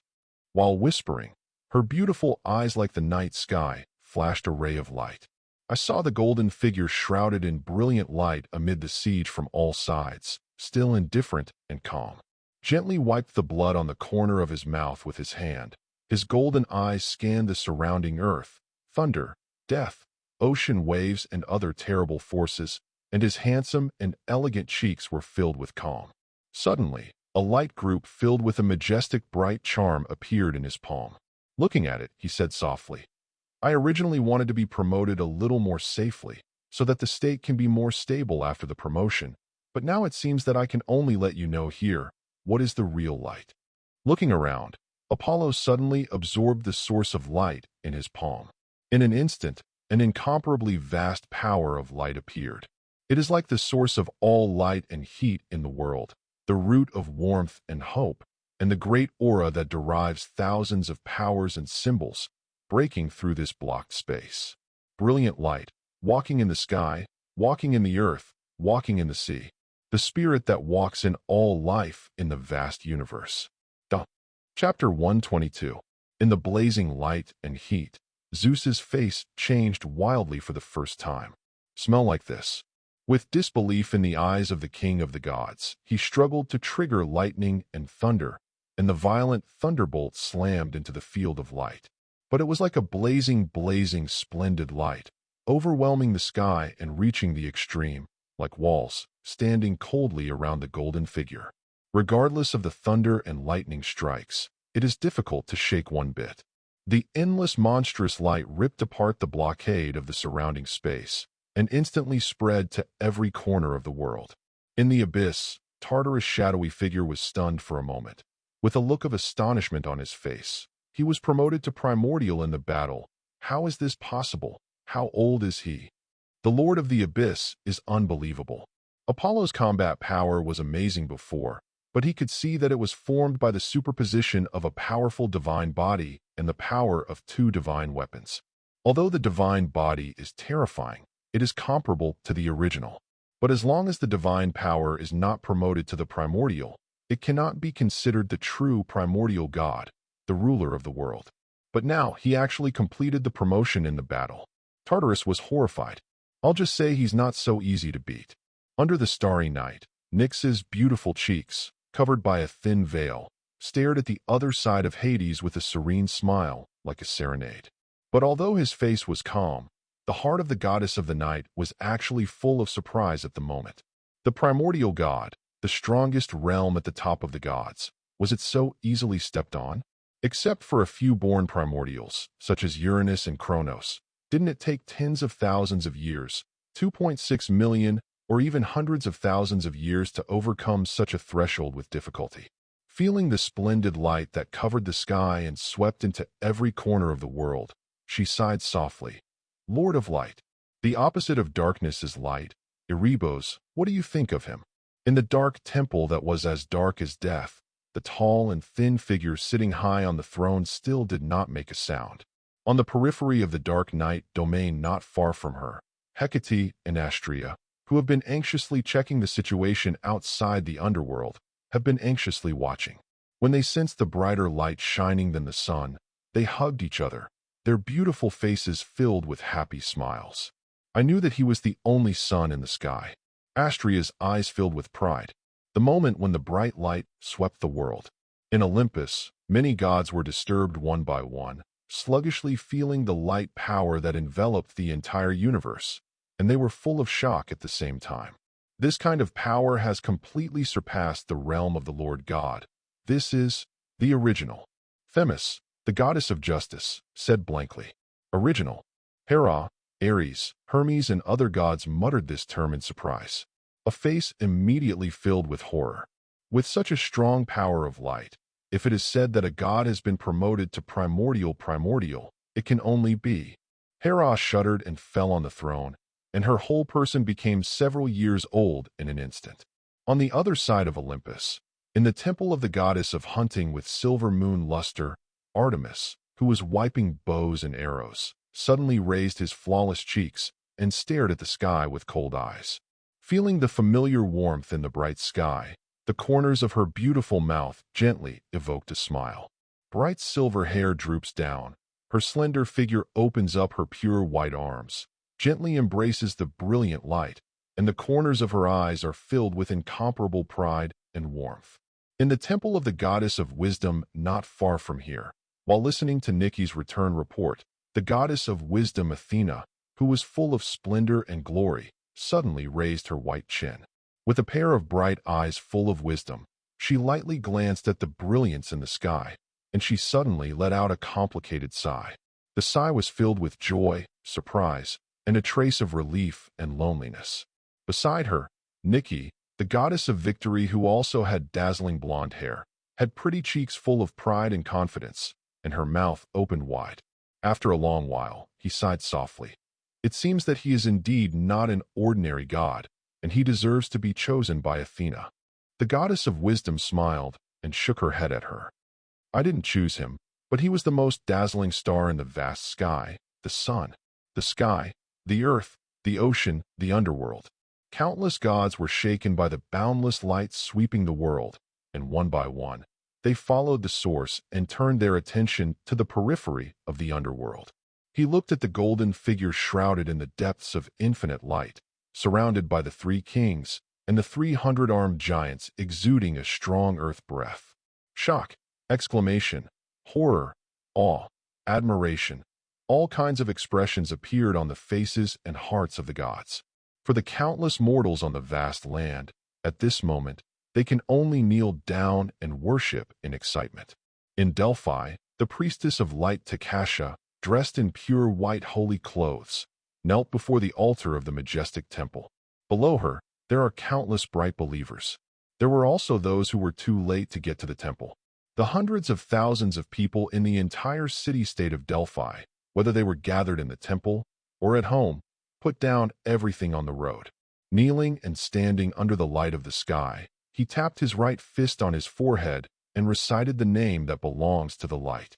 On the altar, the beautiful and holy priestess Takasha suddenly said loudly, "The great God of light is already greater than the great. He is the source of all light and heat, the dawn and the beautiful sign, DB. He is Lord of Light. Lord of Light." Hundreds of thousands of devotees followed her and shouted the name at the same time.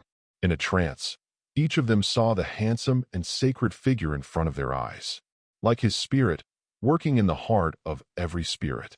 Not just at Delphi, in Athens, in Sparta, in the Amazon, in Parrot, in Troy. Whether it is a believer of the light or a believer of other gods. At this moment, facing the splendid light that covers the whole world, bathe in the divine warmth. All the creatures could not help but kneel down, chanting the name that belongs to the light.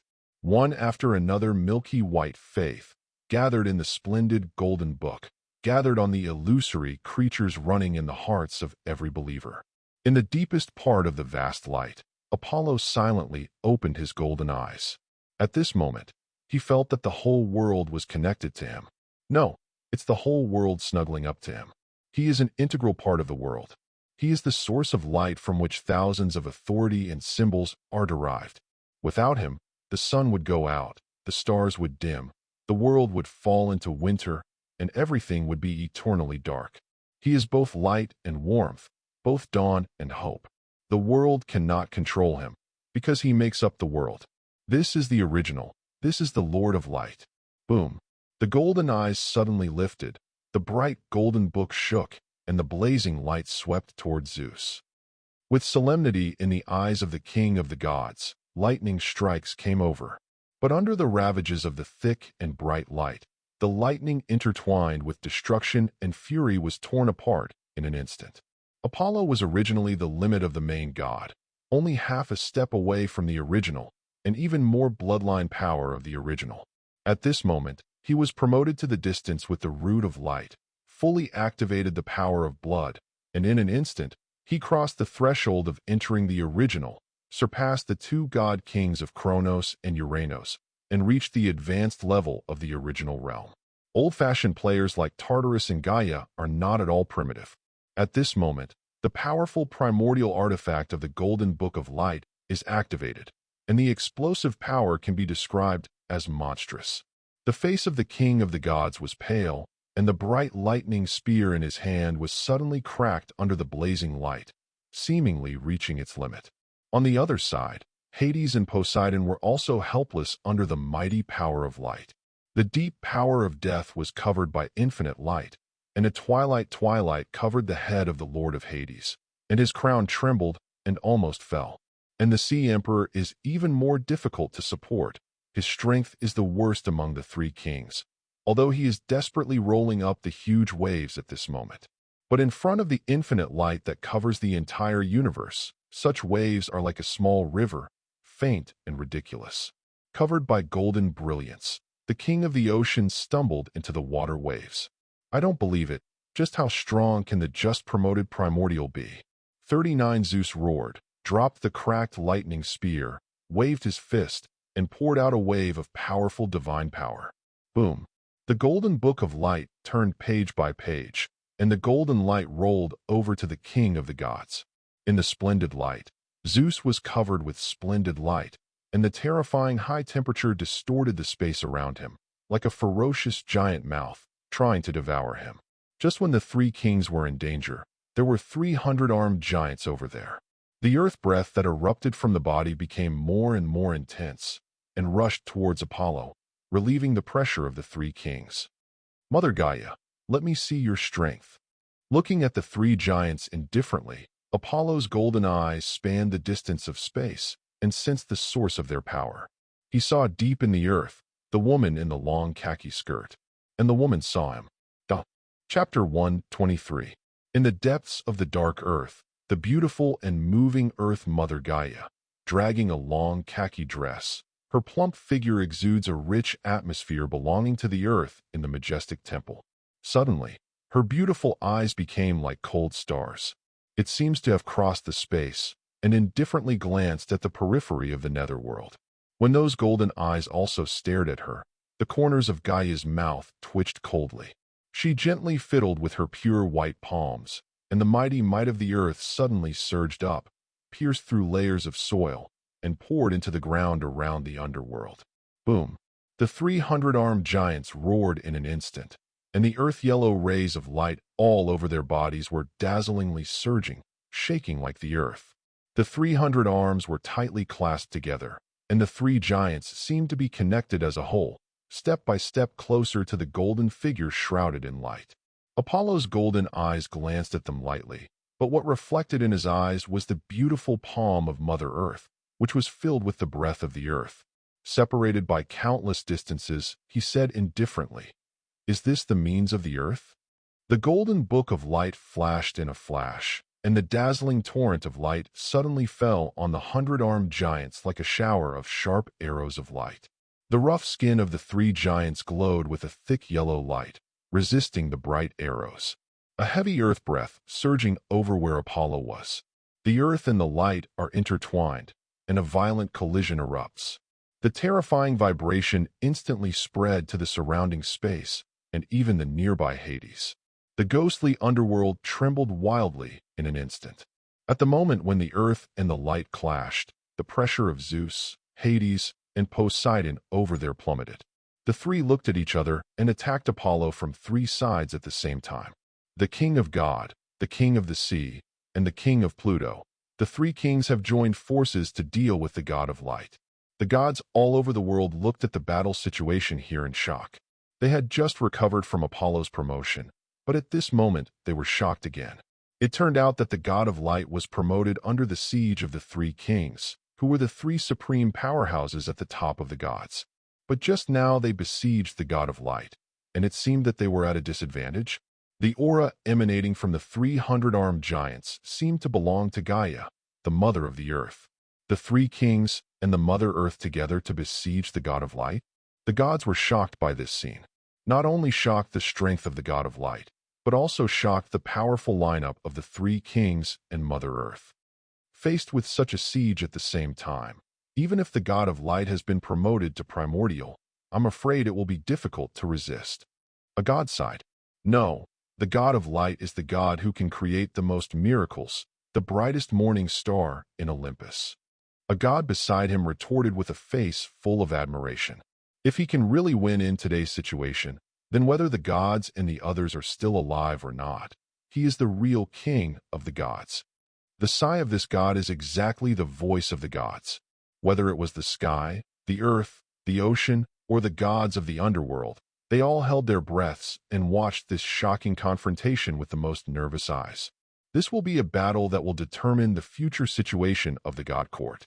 If the three kings win, the order of the divine court will remain the same as before. And if the god of light wins, then he will become the true god of gods.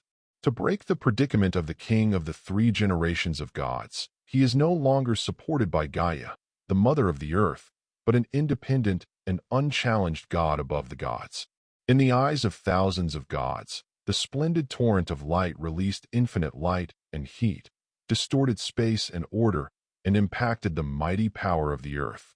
At the same time, in the face of Zeus, Hades, and Poseidon's siege again, Apollo's eyes were calm, and the flaming sword in his hand was cut out abruptly. The monstrous fire spreads into the void, bringing destruction and doomsday, raging in the thunderous ocean provoked by Zeus. At the same time, the golden book of light trembled, and a deep twilight enveloped Hades' head. The surging twilight, with the breath of decay and death, shakes the crown of the Lord of the underworld. In Hades' horrified eyes, his tall crown, which was transformed into Elysee paradise, swayed and fell in the majestic twilight, fell into the underworld, and turned into Elysee paradise again.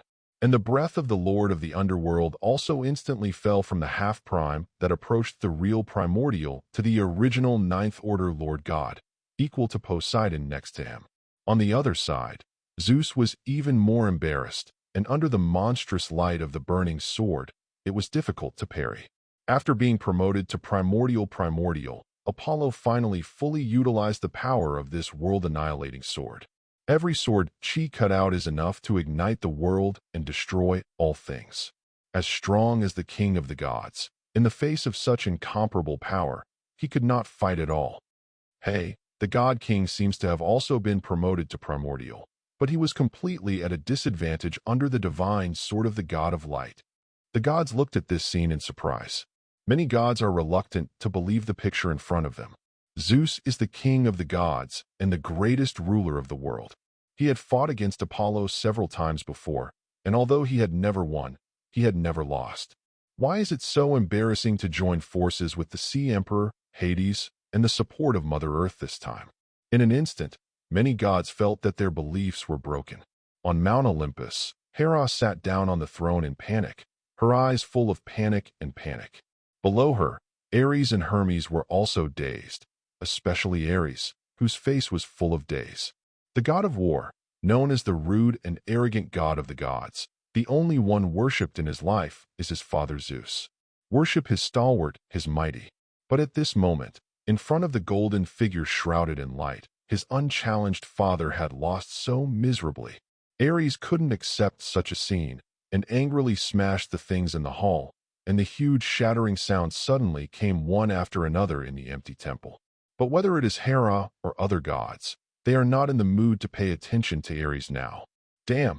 Under the burning sword light, he fled in embarrassment, and Zeus' face was extremely ugly. At this moment, a roaring figure came from a distance. The breath of the 300-armed giants filled the air, blasting away layers of light, finally approaching the battle situation. The three giants connected together suddenly made a thick voice that could not distinguish between male and female. Zeus, Hades, Poseidon, you used the power of the king of gods together. Only then did the three of Zeus react, staring at each other, and at the same time activating the powers of God King, Sea King, and Hades. A boundless pressure instantly enveloped Apollo's handsome and stalwart body, like a vast world. Holding the golden book of light in one hand and the flaming sword in the other, Apollo's golden eyes stared into the sky. After being promoted to primordial, his omniscient eye is stronger than before, and he can see more things. At this moment, staring at where the three of Zeus were, he each saw invisible golden threads intertwined in the deepest part of the universe. There is also a huge net that spreads and covers every life in the world. At the end of the giant net is a spinning wheel, constantly weaving new threads, making the giant net thicker and bigger. But unlike the silk threads on Zeus and the three of them, the threads of this giant net were blood red. For flowers, the golden silk thread is firmly entangled in the depths of the red giant net. When Zeus and the three of them activate their authority, this invisible giant net will be touched, and unparalleled power will flow out. It turns out that the so-called power of the king of gods is the power to steal destiny. Apollo murmured softly, and the eyes of Zeus covered the three of them. Although I can't cut this thread short and deprive you of the authority you have, I can seal your connection with the great web of destiny. Standing in the light, the golden book in Apollo's palm moved. A vast power of light suddenly enveloped Poseidon's head. When Poseidon responded in shock, he found that this light did not attack him, but quickly penetrated into the depths of the boundless void. When he was in doubt, he was startled to realize that his own authority of the Sea Emperor was useless. The supreme power that used to be able to control all things in the universe at will, but now it is extremely obscure and difficult to use. It wasn't that it disappeared, but it was like being handcuffed in chains, unable to activate flexibly. If he had the all-seeing eye of Apollo, he would be able to find that the golden thread connecting him and the great net of destiny was now being firmly bound by a chain of pale golden light, unable to move. After losing his authority of the Sea King, the complete authority of the God King, which had been shocking to the sky, instantly dissipated half of his mighty power. Point zero. This trick is the magic sealing technique that Apollo opened from a high-level treasure chest, called the light sealing technique. Zero. Zeus and Hades looked at Poseidon in amazement. Damn, do you still want to go against the water at this time? They thought Poseidon dropped the chain on purpose. Poseidon was very aggrieved, but he didn't know what happened and stared blankly at his hands. How come my Neptune authority is invalid? When he was stunned, Hades' expression changed. It was also a burst of brilliant light, and the golden chains of the paintings were firmly tied to the golden threads above his head. Pluto's authority is also invalid. Be careful of Zeus. He is sealing our authority. Pluto, still knowledgeable, reacted at once and yelled at Zeus. Zeus hurriedly avoided the bright seal of Apollo. Unexpectedly, Apollo didn't even look at him. He held the burning sword tightly and swept the sword toward the 100-armed giant that pierced through the layers of light and approached him. Bang!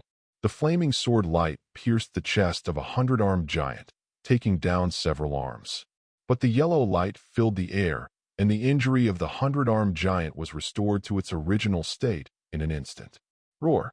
The three giants roared at the same time, and the silhouettes slowly merged into one, forming a huge giant with 100 arms with the sky above its head and the ground on its feet.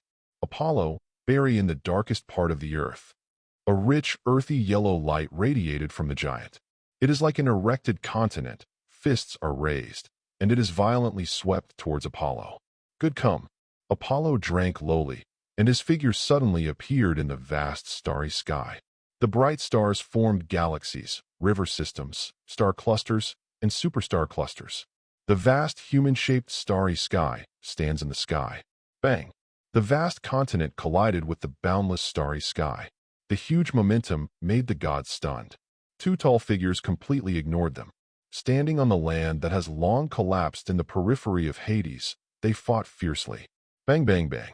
In just an instant, the two figures fought thousands of punches. The violent force shakes the universe, whether it is space or rules, matter or authority, tangible things or abstract concepts. Under the fierce fists of these two vast figures, they all collapsed and shattered, illusory like a foam river. Chapter 124. Boom. The earth-shattering loud noise spread between the earth and the sky. Among the many gods, the two huge figures were tightly entangled together. The starry sky shook and the earth trembled. The surging mighty force reversed the rules and shattered the order. There are no complicated skills, only pure power competition. The thick earth and the boundless starry sky collided with the sky. One punch, two punches, three punches, until 1,000 punches. The eyes and thoughts of the gods couldn't keep up with this speed at all, and they could only see two huge phantoms completely superimposed on each other. Zeus, Poseidon, and Hades were equally terrified, but they did not dare to watch the battle on the spot, and they gritted their teeth and attacked. Bang! A beam of light swept across, and Poseidon and Hades, who had lost the authority of the Sea King and Hades, staggered and flew out, with terrifying injuries on their bodies. It's just that the 9th rank of the main god. They just wiped the edge. They were hit hard by the aftermath of the war, and they couldn't participate at all. Only Zeus instigated the gigantic divine power of the primordial realm and rushed forward with gritted teeth. Apollo died. The king of the gods was bathed in thunder, and the authority of the god king and the source of thunder drove 260 to the extreme of this life, condensing a splendid sea of lightning, overwhelming the sky and the ground. Back to Apollo. At this time, the golden figure who was fighting fiercely seemed to have expected it. A book flashing with golden light smashed down from the sky and hit the top of Zeus's head. Snapped. The king of the gods staggered and fell into the light of the sky. Whoever says that books can only write things is actually very powerful at smashing people. Apollo thought to himself. The golden eyes were bright to the extreme. As the power of ether surged, the flaming sword was pulled out again, and the fiery red sword light slashed coldly towards the sky. Boom! The sword light was continuous for tens of thousands of miles, and the vast sky suddenly cracked a gap. The tall giant, filled with the breath of the earth, showed shock on his face. When its color changed, the the fierce sword light had already penetrated its chest. Click! A crisp voice echoed in the ears of the gods. Under the gazes of thousands of eyes, it was like a tall giant on a vast continent, and its wide chest was suddenly cracked with cracks. The fire in the gap was monstrous, and the splendid light dyed the sky. Boom! As the fire spread, the tall giant turned into a flame monster like magma condensed in the blink of an eye, trembling on the ground. In the depths of the earth, Gaia's complexion changed, and he hurriedly urged the vast divine power to support the giant who was shrouded in fire. At this moment, two flaming sword lights slashed through again. In the gaze of the gods, two sword lights full of destructive power cut through the giant's thick legs. The tall giant slanted steeply and fell to the ground with a bang, and the whole world trembled. But the splendid figure surrounded by the starry sky suddenly hugged the giant, collapsed on the ground, and carried it on his shoulders. After leaving the earth, the strong aura of this tall giant immediately began to subside, and it was about to redivide into three giants. Not good. Zeus, who struggled to stand up again, widened his eyes. He knows that this giant relies on the mighty power of the earth in order to burst into a combat power comparable to the original. If it leaves the earth, its power will quickly fade away, and it will split into the original three giants. What role can the three ordinary ninth-rank gods play in this duel? Poseidon and Hades, who had just been knocked out by the aftermath and had not yet been able to climb back, have proved it. Never let him destroy the giant. Zeus gritted his teeth and roared. Zeus flashed a monstrous thunder and roared into the sky. At this time, the dazzling golden book smashed at him again. How could I suffer from the same move twice? The king of the gods calmly, one after another magnificent lightning, smashed and smashed the golden book of light, withstood the overwhelming force. At this moment, the golden book above flew away suddenly. Zeus was surprised, and suddenly a huge paw with shining stars stepped on top of his head in the air. Boom! The mighty etheric power and the majestic source of light, the superimposed vast power of the two, is like a boundless universe, pressing on Zeus' head. Under the stunned eyes of the gods, the majestic lightning of the king of the gods was straddled by layers, and the huge soles of feet surrounded by stars fell ruthlessly, and the surrounding strata collapsed in an instant, and a large footprint appeared. The king of the gods was crushed under that foot. On the top, Apollo's golden eyes were bright, and the burning sword majestic slashed the tall giant on his shoulders. Without the support of the power of the earth, the power of this giant diminished very quickly. After dozens of breaths, it fell to its original state, and was also split back into the original three by a giant. Without looking at the three giants, Apollo raised the flaming sword and skillfully chopped the three giants into hundreds of pieces. Under the blazing flames filled with destructive power, the three giants were scattered in the air, and before they had time to fall to the ground and return to Mother Earth's embrace, they were swallowed by the violent flames. The sky, the earth, the ocean, the underworld. A goddess looked at this scene in shock. This is a 100-armed giant, three terrifying existences of the ninth order of the three main gods, participating in two alternate wars of the gods, and their combat power is astonishing. Did it fall like that? The gods were extremely shocked. In midair, the gigantic silhouette of the flickering stars gradually shrank. Apollo was holding the golden book of light and holding the burning sword. The golden eyes glanced coldly at the huge footprints below. In the middle of the depression, Zeus got up awkwardly, staring at the sky. A terrifying, murderous intent enveloped him. "Zeus, you are defeated." Apollo only said this sentence. Immediately, the flaming sword was raised high, and the monstrous destructive power gathered in the air, pointing directly at the king of the gods on the ground. Olympus, Hera, Ares, and other gods. Their faces were as pale as paper. "No, you can't do that." Hera wept and rushed to Hades to save her husband. The goddess of justice, Themis, hugged her tightly. As for the other gods, they were already imagining how they and others would ensure their status when the new king of the gods ascended the throne. Judging from various performances, the god of light is a god-king who is more in line with the divine temperament than the current god-king. It is said that although the wife of the god of light is Aphrodite, She is also closely related to goddesses such as Astrea and Hecate.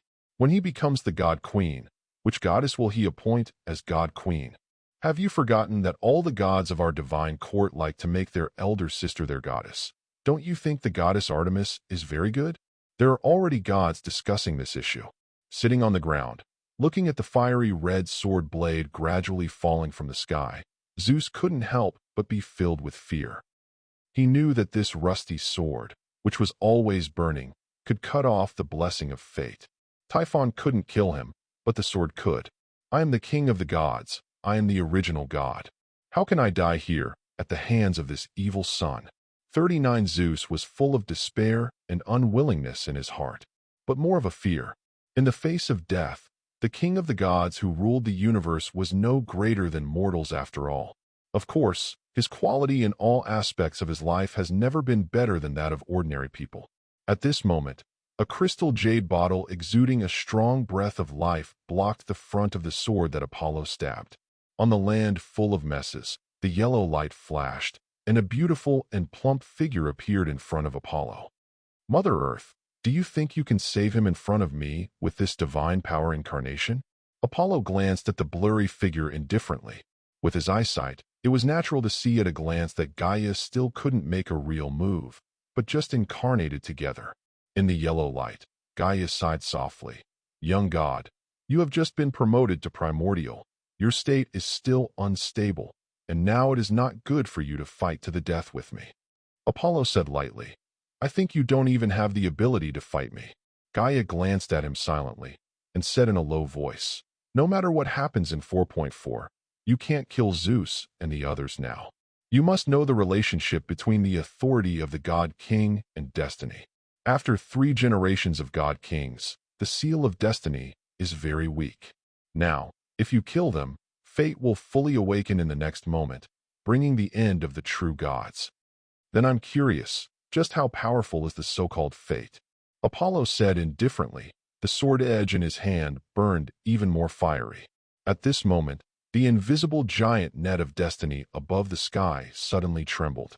The whole world, be it gods or mortals, throbbed in their hearts, including several primordial gods.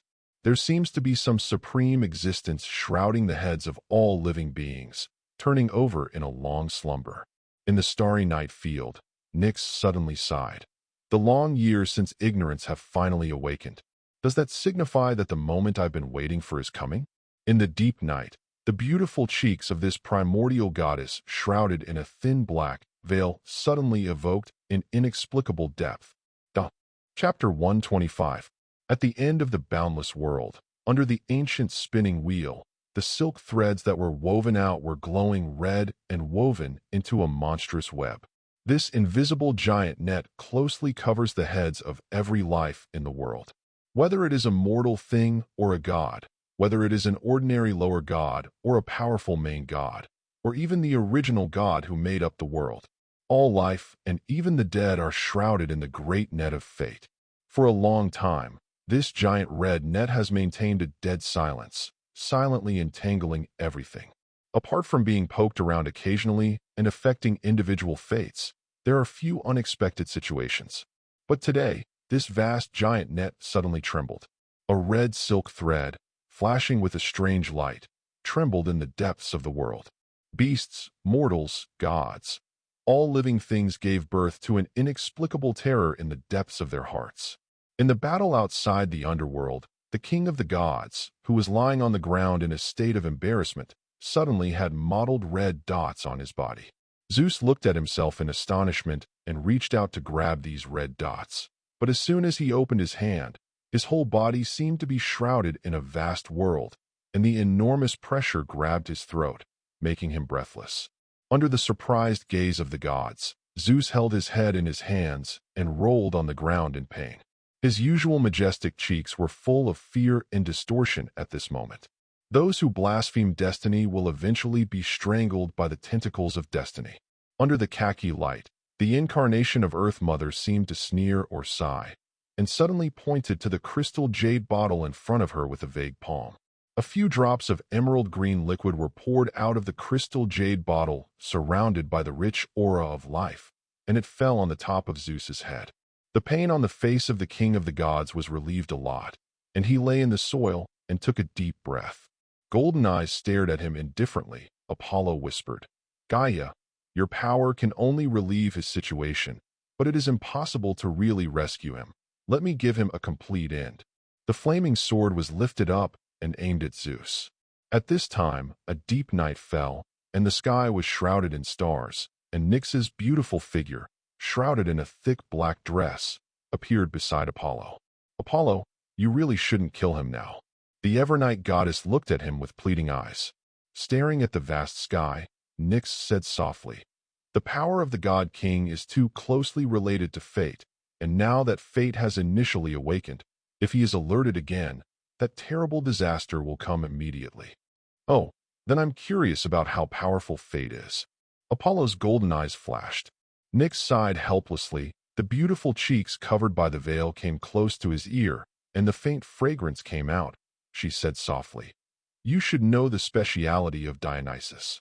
His predecessor was a taboo that should not have appeared in this era. Now most of his remaining power is in Zeus.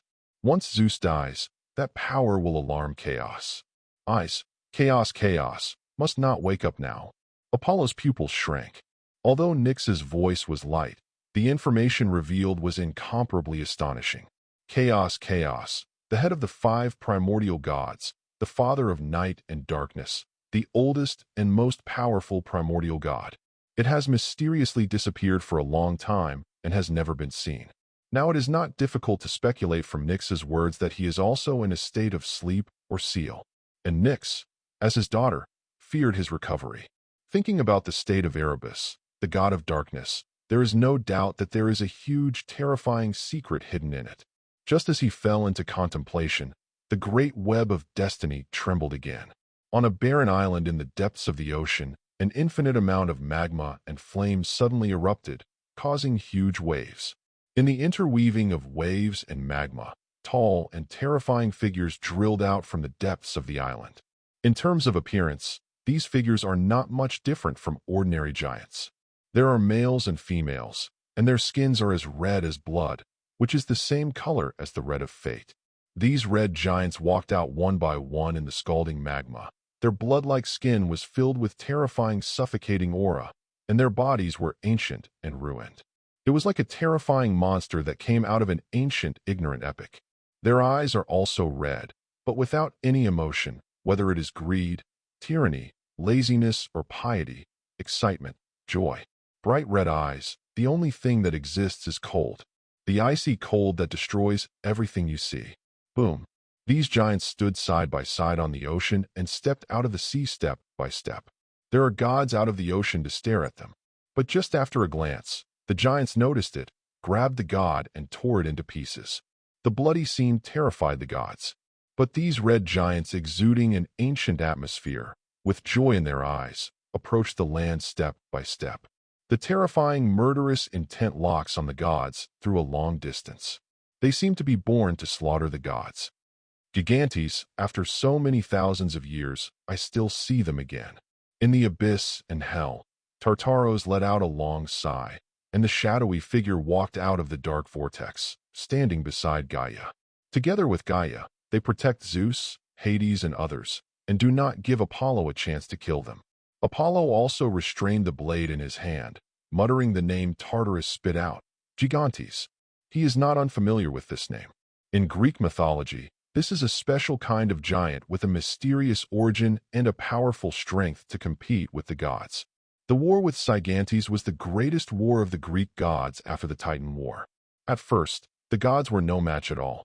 Later, Hercules, known as the greatest hero, participated in the battle and helped the gods defeat the Decants. Having been in this world for so long, Apollo had never heard of the existence of Gigantes, nor did he feel that a demigod could defeat an enemy that even the gods could not fight. But now the Decants have appeared. The golden eyes stared at the past. The red-skinned giants who stepped out of the magma stood side by side on the turbulent ocean, filled with suffocating energy and erupted with monstrous might. Under the eye of omniscience, Apollo saw countless red threads of fate entwined around them. These lines are like manipulating puppets, and puppets, controlling their behavior and bringing them infinite power. They are all servants of fate. Nyx said softly. Her beautiful palm opened, and a dark night shrouded the heads of the giants who stepped out of the island. An invisible force drove them back to their original island. Looking at the changing environment, these gigantes shouted, and weapons such as long contradictory cards appeared in their hands, slamming the night sky in the sky. However, I saw the stars twinkling, and the heavy night was like a dark curtain, completely covering many giants. At the same time, a soft serenade was played in the night, and the low-pitched tune was like a slumber, lingering in the ears of the gigantes. The movements of the gigantes suddenly became sluggish, as if they were dozing off. At this time, Gaia also waved his palm gently, and the formation of the island where the magma erupted suddenly cracked open, and many vine roots came out, binding the gigantes from the ground. Roar! The gigantes instinctively woke up from their drowsiness and shouted fiercely. The low roar shook in the hearts of the gods, and Hera and other gods felt terrifying fear in their hearts. But under the mighty power of the earth and night, these giants were completely unable to break free and could only keep roaring in place. It seems that the strength is very general, Apollo said. Nyx shook his head. This is because fate is only initially awakening the kings, but these gigantes are closely connected with him, and every movement of theirs is a thread of destiny, which will accelerate the awakening of fate. We can only try to trap them. If we kill them directly, it will cause fate to wake up completely and return to the world in an instant. 39. In the future I see, there is only one who is born with a close connection with destiny, is destined to complete the 12 great feats of destiny, and becomes the only greatest hero who ascends to the throne of God in the form of a demigod. Under this circumstance, kill the gigantes. Is fate really as terrifying as you say? After all, he is just a god. Apollo's golden eyes pierced through the giant net that covered the entire world.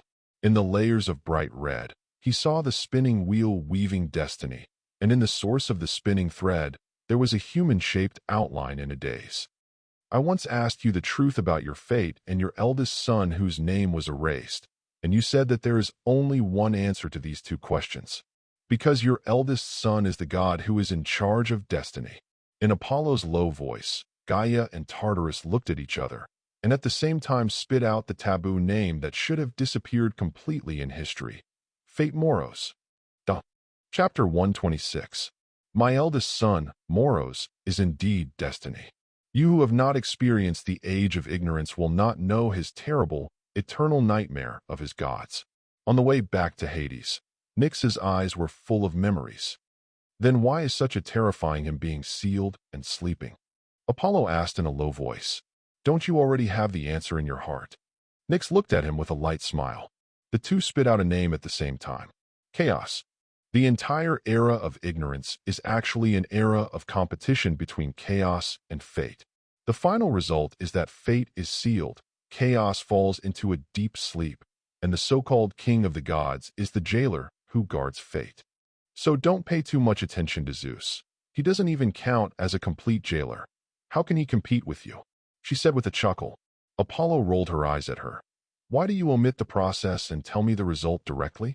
I think the so-called ignorant era is not just such a simple binary confrontation. Under the gloomy night, Nyx smiled lightly. Apollo felt more and more mysterious about her. The existence of fate that can compete with chaos is only her eldest son. Is she really just Chaos' daughter? What is her strength? Apollo also felt that Nyx's attitude towards him was also subtle and a little too close. It's like an old friend you've had a conversation with. The two returned to the realm of night, and Astrea and Hecate greeted Apollo. After spending time with them and relieving the exhaustion after the war, Apollo set foot on the road to return to Olympus alone. Olympus remains the same, but when Apollo set foot on this home of the gods, he saw his gods face to face, and they were all respectful and cautious, as if welcoming their king. Be more careful than before with Zeus. The terrifying battle on the outskirts of Hades has spread to all the gods and witnessed the defeat of Zeus. Although Zeus is still the king of gods, the gods above and below Olympus already know who is the real god of Olympus. God. It's really a bunch of grass. Apollo commented on these gods. I can't blame them either. After all, our Father God has never been a qualified God-king, and naturally everyone can't be loyal to him. A peaceful voice sounded in Apollo's ears. The golden eyes stared at the past, and under the bright sun, Athena's flawless face showed a symbolic smile, and the long golden hair reflected the dazzling glory, standing still not far away. This goddess of wisdom did not wear the usual suit of armor, but changed into a luxurious short skirt intertwined with gold and red, revealing her white and tight calves, showing off her tall and elegant beauty and innate noble temperament. Come on. Apollo had to admit that although his sister Artemis was the most temperamental goddess in his heart, his wife Aphrodite was the embodiment of pure beauty. But perhaps because of his existence, compared to this goddess of wisdom, they all lack such deep, independent, and powerful self-confidence and brilliance. This is a unique charm that can only be found in Athena. Looking at Apollo's gaze, Athena kept smiling and approached. My great lord of light, congratulations on your return with victory. 95. Victory has always been by your side. I didn't take her with me. Apollo muttered. Nikki is not here either. She went back to find her father. Athena's bright eyes suddenly flashed with a hint of depth. Apollo noticed this, but before he could give him a chance to ask questions, Athena gave him a wink. Apollo followed her to the temple of the goddess of wisdom. The familiar room is filled with a touch of incense. Athena glanced around, first smiled and said, I originally planned to vacate Zeus and slowly force him to abdicate, but now it seems that my plan is too conservative. In the current situation, when he abdicates is only in your mind. In the flash of gold and red skirts, Athena was bright and dazzling as she approached Apollo. After carefully looking at his handsome cheeks, she suddenly sighed. The changes in this world are always beyond people's expectations. No matter how great the wisdom is, it is impossible to calculate the changes of all things. I still remember when I saw you for the first time, you were just a young, ordinary god, not even Ares. But now, you are the real primordial god, the uncrowned king of the court of God. Reflecting the beautiful face, the bright eyes of the bright-eyed girl full of wisdom are full of complexity. It's like a sister who saw her brother grow up, and like a childhood sweetheart who has made great achievements. You're here to praise me? Come on, say a few more words. It's very rare to hear the sincere praise of the goddess of wisdom. The tip of his nose sniffed the girl's seductive fragrance, and Apollo laughed. Athena glanced at him. Her face suddenly became serious, and she said solemnly, You must know the change of fate better than me. I need to remind you one thing. 35. Hearing the word destiny, Apollo restrained the joke on his face. The last time Athena asked Nikki to tell him, it made him wonder how this goddess of wisdom knew about fate. I don't know how much you know about Nikki's father Pallas. Athena asked suddenly. The god of war tactics, the brain of the Titans, and the wise man who is also called your mother and Prometheus. Even if his reputation is deliberately covered up by the current gods, it will still not diminish its brilliance. Apollo said, and I remember you admire him very much. 5. Then have you ever wondered why he, as the commander of the Titans in the Titan War, was not imprisoned in Tartarus after the war, but his brother Perseus was imprisoned instead into the? This question is really worth exploring. Apollo's golden eyes flashed. The three wise men of the Titans, Metis and Prometheus, both took refuge in Zeus during the Titan War and established immortal feats for the rise of Olympus. But the fate of these two wise men is not very good. On the contrary, Pallas, who stood opposite Zeus, was excluded from the court of the gods, but he was doing well. Obviously a loser. Why did he live better than the other two wise men? I checked many details of the original Titan War and finally came to an astonishing conclusion. Athena's eyes suddenly brightened. Actually, like my mother and Prometheus, Pallas actually took refuge in our father, and the defeat of the Titans was actually planned by him. 99. The goddess of wisdom's face was very serious. Although it is a very bold conclusion, I trust your judgment. Apollo nodded. Athena sat down at this time and fell on the table. Don't you think that it is unnecessary to explore this question now? No, there is a secret hidden here, a very important secret to me. This beautiful goddess, who has always been calm and confident, with a smile full of wisdom in the face of everything, was filled with excitement at this time. This surprised Apollo a little. She held her head high, trying to calm herself down.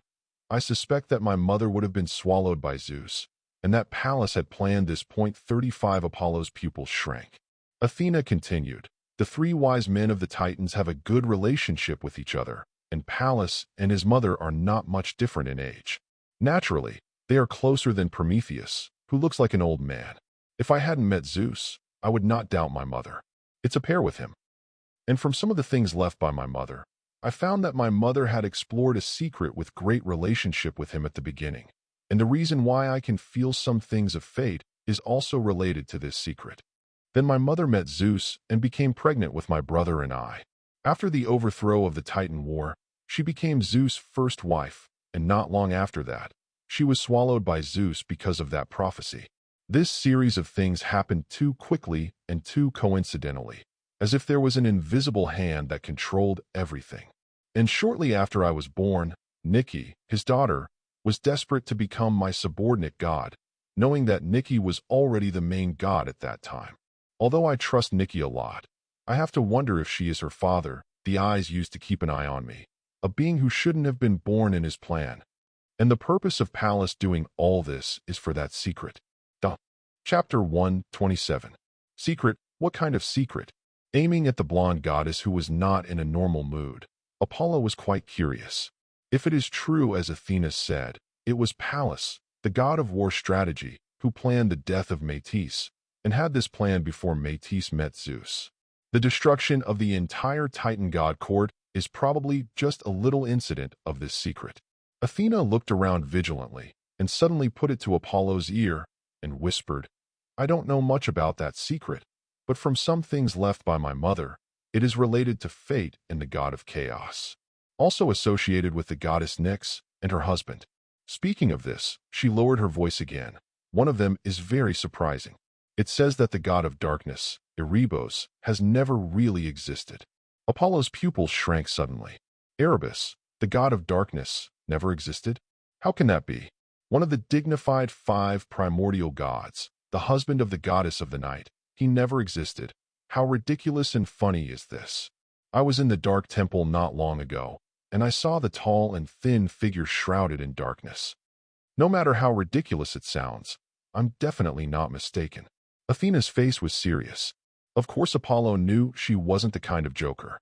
Glancing at the clean and tidy rooms around him, he couldn't help recalling his experience in the dark temple, the tall and thin figure who hadn't said a single word from beginning to end, even though he opened his eyes. Could it be just fake? The real one never existed? If so, what happened to Nyx, the goddess of the night? Apollo thought a lot. Seeing him in deep thought, Athena continued, I just said that I suspected that Nikki was the eyes Pallas used to spy on me. Do you not believe it? 5. Actually, Nikki herself may have no problem, but sometimes, monitoring does not require her own willingness, and it can be done naturally. The goddess of wisdom was melancholy. In addition to my mother's matter, there is one other thing that may also be related to Pallas. I don't know if you have noticed that Prometheus, who is locked in the Caucasus Mountains, is in a very wrong situation. I've been paying attention to him for a long time.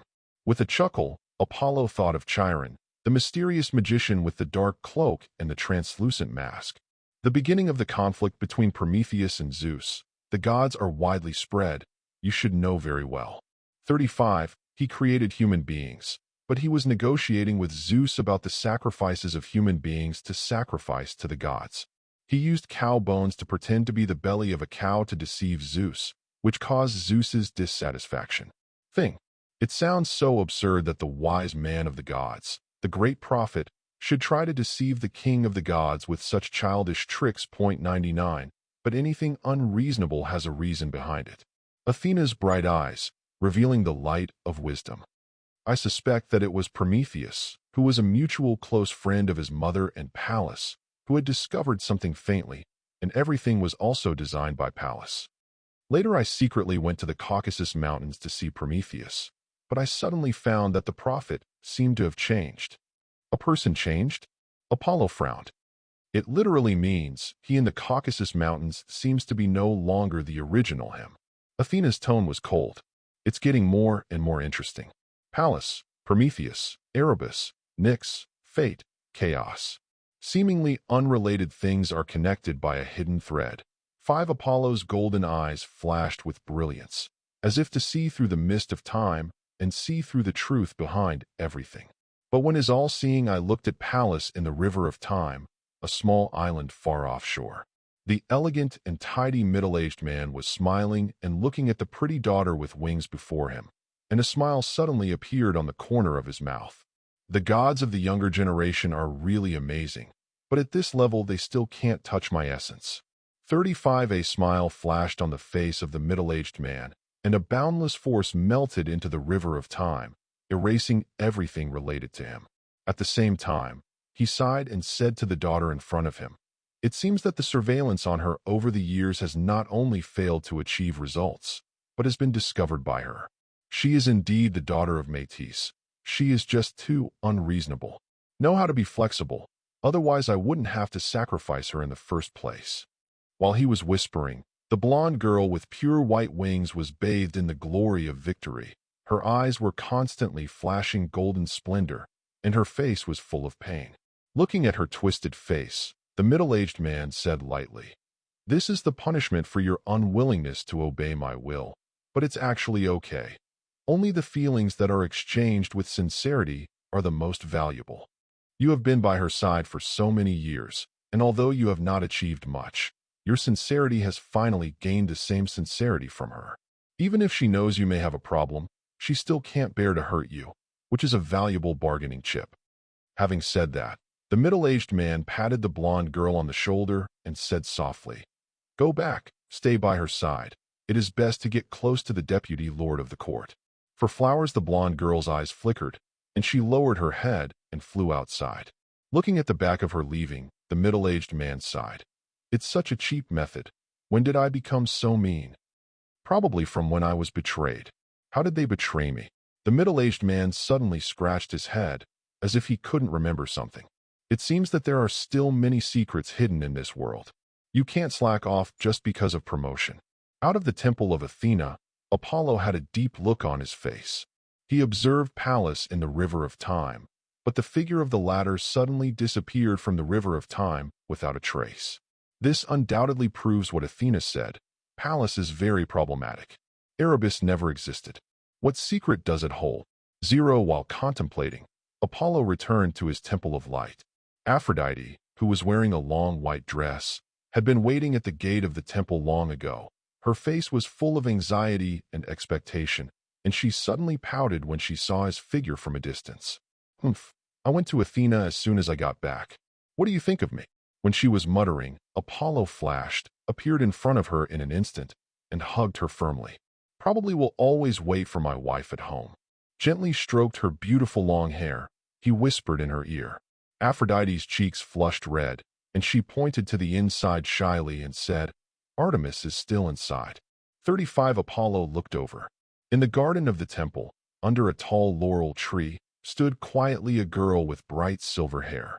She was wearing a short skirt, revealing snow-white calves, carrying a pair of silver bows and arrows on her upper body, and wearing a dreamlike crystal necklace on her chest, which set off the large-scale peaks and mountains. The waterfall-like long hair was casually draped over the shoulders, but it did not affect the delicate and flawless cheeks. Under the cold eyes, the corners of the beautiful mouth were smiling, and through a short distance, they silently stared at him. Apollo led Aphrodite and walked quickly to her. "Sister, you have made great progress recently, and you have reached the 7th rank of the main god, who made me the elder sister of the Lord of Light." Artemis smiled lightly, stretched out his white wrist, slightly tiptoed, and stroked Apollo's blonde hair. Aphrodite looked at the two with a smile, and said, "Eros has been in trouble again recently. I'm going to teach him a lesson. You guys talk first." She quietly left here. Under the tall and straight osmanthus trees, there are only blonde and silver-haired boys and girls, with their eyes facing each other, full of warmth. Chapter 128. Time flies so fast, you are already the original god in a flash. Under the tall and straight laurel tree, the fingertips rubbed Apollo's cheeks, and the silver-haired girl murmured. The cold eyes are both gratifying and lonely. She had always pursued strength and vowed to protect the twin brothers. No matter how hard she tried, she could only look up at his back behind her. Artemis, you are really useless. Sensing the loneliness in her eyes, Apollo gently held her white wrist and said softly, Sister, in my heart you are already excellent. Thank you for your company for so many years. With their eyes facing each other, the distance between the two gradually shortened. The familiar and handsome face made Artemis's cheeks flush slightly, and he turned his eyes away from an angle. Apollo put her palm down and brushed her fingertips across her dazzling silver hair, straightening her head. Artemis blinked, his voice soft like a gnat. You already have your own wife. Don't be like when you were a child. 27:7 Apollo approached her and whispered, Sister is indeed the goddess in charge of nature. She will always have such a fresh taste. The silver-haired girl's eyes trembled. She was willing to shrink back, but looking at the familiar face in front of her, she couldn't find the strength to refuse. From childhood to adulthood, she never had the ability to refuse in front of him. Leaning on each other, Apollo said softly, Now Zeus can no longer threaten me. If I become the king of gods, will you be my god queen? The sudden words shocked the silver-haired girl. Artemis blushed and said, Don't listen to the nonsense of those gods. All the gods and kings of all dynasties like to make their sister their goddess. You are different from them. And, besides, Athena is also your sister. When she said this, although she tried her best to hide it, there was still a little discomfort in the depths of her eyes. You are the only sister in my heart, Apollo said seriously. Although he has a good relationship with Athena and the others, and has a lot of feelings, it is only a simple relationship between a male god and a goddess. Only to Artemis, he is both a relative and a lover. For Artemis, he is the same. They are the only one in each other's lives. Apollo, I think it's good for us to keep it like this. Artemis lowered his head and said, You are the most splendid star in the sky. You are the deputy prince of the court of God, and you will become the king of the gods in the future. You will have many wives, and I will be your only sister, always watching you by the side. This is really good. Artemis spoke to him softly. Sister, do you really think so? Apollo looked deeply at her delicate cheeks and said softly, Please don't deceive me. We are twin spirits. I can feel your mind, and you also understand mine. Under the silver-white osmanthus tree, the two figures cuddled for a long time. Until night fell, the silver-white moonlight in the sky reflected on the girl's silver-white hair, exuding crystal brilliance. The girl finally replied in a low voice, Apollo, please give me some time. If this time is eternal, I would like to wait until the day when the river of time runs out. Apollo smiled softly. At night, Apollo quietly walked to his retreat room. Sure enough, being promoted to primordial during the battle still caused some instability. Feeling the situation in his body, Apollo shook his head. He was originally going to return to Olympus, prepare well for a period of time, and then be promoted to primordial. But the situation forced him to be promoted directly. Although the background is sufficient, there is no problem. However, the hasty promotion, coupled with the complete activation of the bloodline power during the promotion, suddenly entered the high realm of the primordial realm, which was only slightly worse than the senior primordial, such as Tartarus. If the step is too large, the state will naturally become unstable. It's not a big problem. It's enough to cultivate for a while. I just have 20 heavenly origin crystals here. After absorbing it, it should be enough to make my divine power comparable to Tartarus and others. There is also the set of God's descent. The Holy Spirit is progressing well. The Holy Father is the Self, but the Holy Son needs to practice. Make up your mind. Apollo is going to retreat for a while. After giving some orders, he arranged some magic circles and divine arts around the retreat room, closed the space, and began to meditate. To the gods, time is the least valuable thing. Apollo was hiding in the Temple of Light, and the time outside was passing fast. Due to the closure of the Temple of Light, the gods who were looking forward to the great change in the divine court and the change of the god king naturally had to give up their thoughts of watching the fun and resume their original lives. Poseidon and Hades returned to the sea and Hades respectively, but the situation for both of them was not very good. After a battle, their authority of the Sea Emperor and Hades was sealed by Apollo, and even they were seriously injured, and their rank dropped a lot. The days are sad. Here in Hades, Hecate, who has been taught by Nyx for many years, has stepped into the high rank of the main god. And in the name of the deputy king of the underworld, he gathered the gods of the underworld for Apollo. There are not many gods in the underworld. More than half of them are the children of Nyx, and Hades will soon disappear. Fortunately, he still has the trump card of Elysee Paradise and the support of the Lord of the Abyss, so he can barely stabilize the situation. In the ocean, Poseidon is much more miserable. It was not long before the ocean was unified, and all the factions were staring at him. Now that the authority of the Sea Emperor was sealed, and he was seriously injured, his rank fell, and he could not suppress the gods of all parties. Under the command of Athena, Amphitrite combined the oceanic gods with some gods from Poseidon and Pontus, and the power quickly occupied most of the ocean. The originally envisaged plan for an overhead Poseidon was initially completed. If it wasn't that Gaia, the mother of the earth, was still thinking of a little affection and secretly helped Poseidon several times, he would have been deprived of the throne already. For this reason, this sea emperor has almost become a puppet. On the other hand, Zeus of Olympus, I don't know if it was a broken jar or not. He has sown wildly in the mortal world in these years and has many descendants of heroes. Under such circumstances, time has advanced rapidly for decades. On this day, in the Temple of Light, a dazzling baby bathed in brilliant golden light finally condensed in front of Apollo. Looking at him, Apollo said solemnly, "Now to find a suitable mother for you. It must be a pure girl who believes in me. Does Takasha count? She seems to be several hundred years old."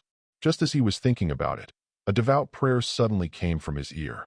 He turned his gaze over, only to see a graceful girl in gorgeous dress, looking at a lifelike golden statue with curiosity, her beautiful eyes full of piety and admiration. She prayed, "Great God of light, is this what you look like? It is the most beautiful appearance in the world. I heard that the statue of Delphi was only carved with a 4.4 body, but it was impossible to carve the face, because that was really impossible. But my great-grandfather was a descendant of the excellent Hephaestus, and this statue, carved by his own hands, should be 1/10 of your true face. I really hope to see you as you really are. How nice would it be if I could be favored by you and allow me to give birth to a child for you?" The girl caressed the statue obsessively, her eyes gradually blurred, and she fell asleep.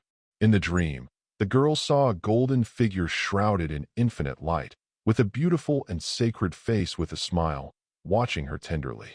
Suddenly, a golden baby bathed in light burrowed into her lower abdomen. She woke up suddenly and looked at the snuggled statue.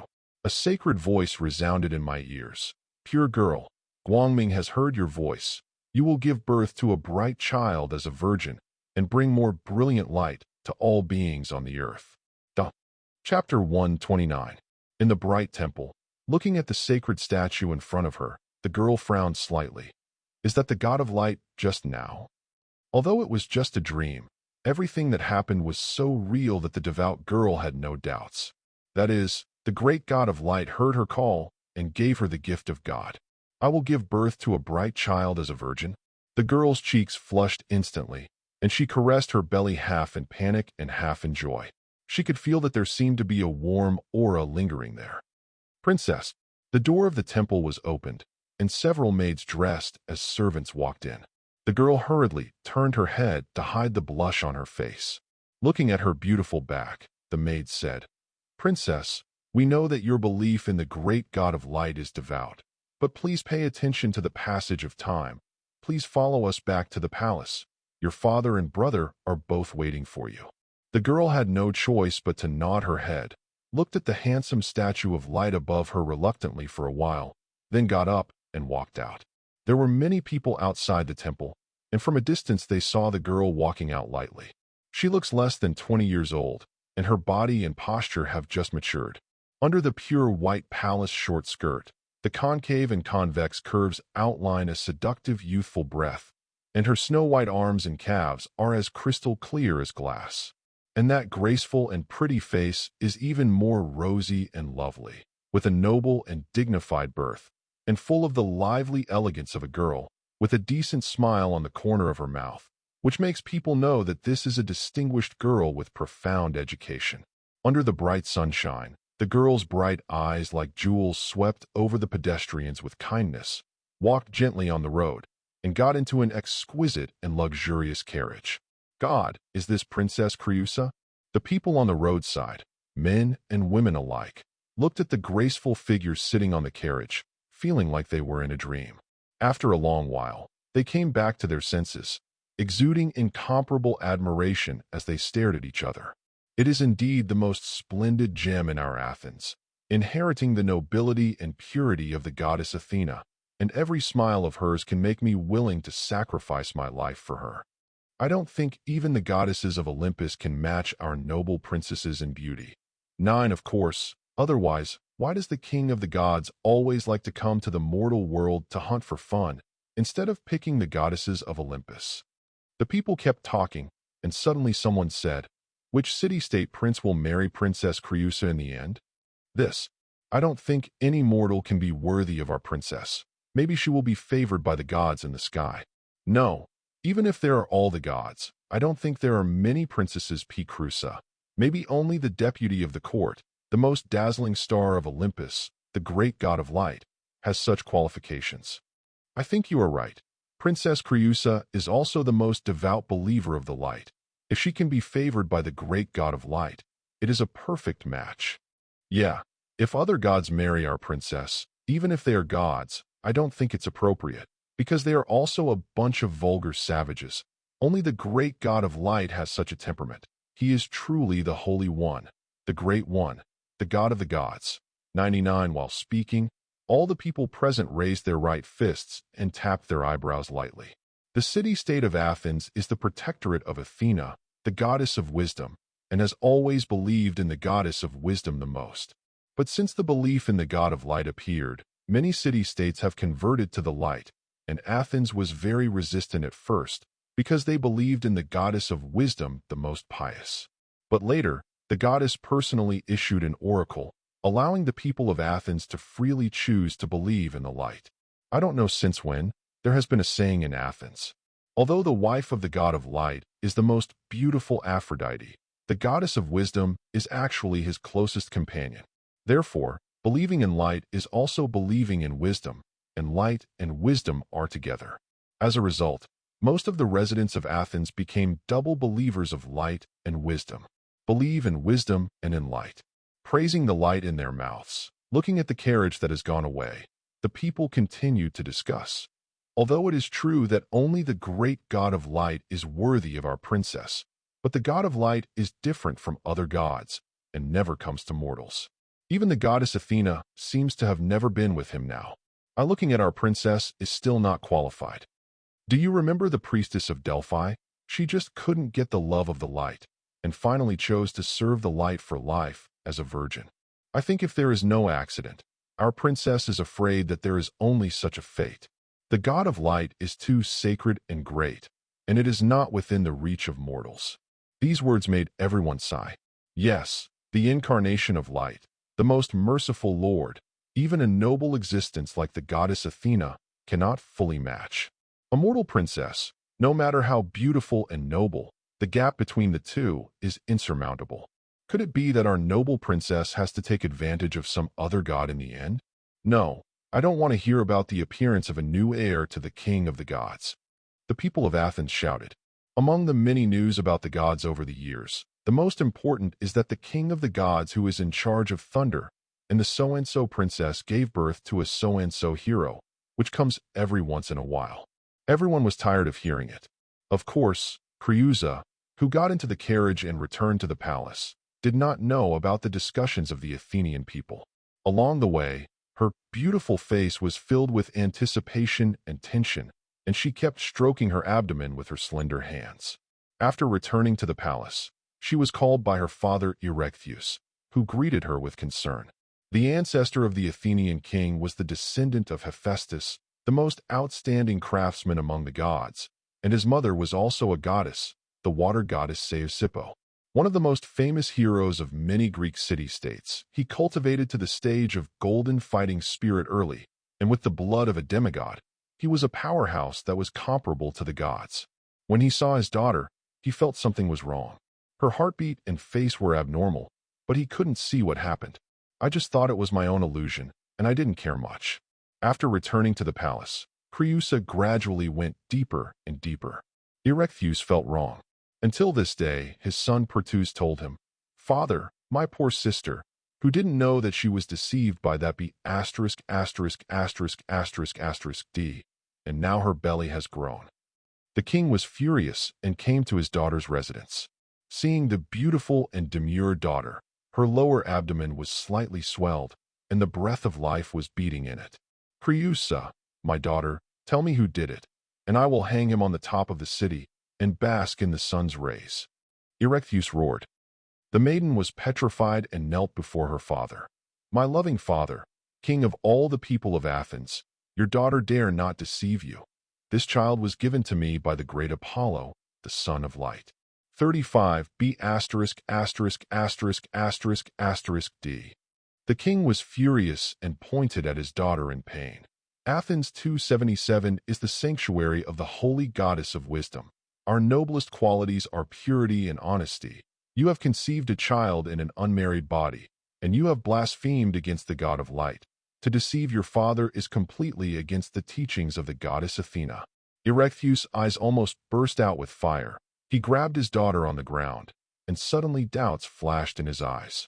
With his fighting chi cultivation level that is comparable to that of a god, he can naturally feel that his beautiful daughter is still as pure and noble. But where did the breath of life in her stomach come from? With doubt and anger, the king of Athens ordered, "Lock her up in a small courtyard deep in the palace, and don't allow anyone to see her." And so, the noble and pure Athenian princess, with the stigma of being sullied, did not lock her father in the depths of the palace. Huge changes and gaps. This girl who was born noble has no grievances and sorrows in her heart. He just stayed quietly in the cold room, always stroking his growing belly with a smile on his face, full of love and devotion. "O great God of light, I will use the purest body to bring your son to the world and spread the holy light to every land under the sky." In the dark room, the beautiful girl prayed frantically, and on Mount Olympus, the golden figure shrouded in light suddenly opened his splendid eyes. Overlooking the vast land, a slight smile twitched at the corner of his mouth. "My son, have you thought about your name?" In the empty nothingness, a baby bathed in golden light suddenly appeared and said in a tender voice, "My name? Phobos." The final name of the Trinity, Phobos Apollo, is a fitting name. In the splendid light, the sacred aura around the golden figure became more and more intense. Bureau. Chapter 130. At dawn, the night has not completely faded away, and the distant sky is still gray. In the corner of the Athens palace, the maids are busy. Prince Pertus, dressed in decent satin clothes, stood silently at the gate of the palace, with a pair of brown eyes looking into the distance. The Athenian prince just turned 30 this year, and his stature and appearance are very extraordinary. He is tall and slender, with sharp edges and corners. He looks like a king. He is indeed just like his appearance, with a shrewd brain. When his father, King Erechtheus, is getting old, he assists him in handling political affairs, and he does everything in an orderly manner and is trusted by many ministers. In the mouth of the people of Athens, he was called Lionheart Pertus, which means that he has a lion-like heart, majestic and capable, sturdy and brave, and also has a lion-like cruelty and indifference. His Royal Highness, your sister, Princess Creusa, has given birth. An elderly maid reported to him. Is that evil seed of unknown origin finally about to be born? Pertus patted his cuff slowly. His brown eyes looked at the wrinkled old maid in front of him and said indifferently, "Passy, you have been staying in this palace for almost 40 years, haven't you?" The old maid nervously touched the corner of her clothes, reporting to His Royal Highness, "I was just born and selected to enter the palace by His Majesty. It has been 50 years. 50 years, it's really a long time. Speaking of which, my father and us were raised by you." Pertus sighed, but there was no expression on his face. He suddenly stroked the ring on the thumb of his left hand. His clean fingertips rubbed the smoothness of the ruby and said in a low voice, "As far as me and my poor sister are concerned, you are the same as our mothers, and there must be no mother who would like to watch a beautiful daughter be stigmatized and raise a child who does not know her father alone. The old maid was shocked and said suddenly, "His Royal Highness, I understand what you mean. Then be safe. I'm here waiting for your news." Pertuz waved at her with a cruel smile on his lips. The old maid Patsy hurriedly greeted several young maids and walked quickly towards the remote courtyard deep in the palace. In the small and cold courtyard, there are several midwives who are in charge of delivering babies at the moment. As soon as they came to the yard, the old maid asked coldly, "How is the situation?" Someone immediately replied, "It is estimated that it will take a long time to give birth. Is it still not born yet?" The old maid sneered and said to several midwives, "You all go back. I'll be responsible here." Lord Patsy. Several midwives hesitated, but looking at the sharp eyes of the old maid, they hurriedly slipped out. "Close the door, and don't allow anyone to come in," the old maid instructed, and walked into the inner room with the two young maids. As soon as she walked into the room, this old maid with wrinkles on her face, her cloudy eyes could not help shrinking. This room, located in the most remote corner of the palace, has always been the coldest place, and is often used to imprison the princess who fell out of favor. Outside, it was obviously cold as usual, but when I entered the house, it was filled with warmth. Could it be that who brought her a stove to keep her warm? The old maid stared at the nursing maid next to her. There is absolutely no such thing.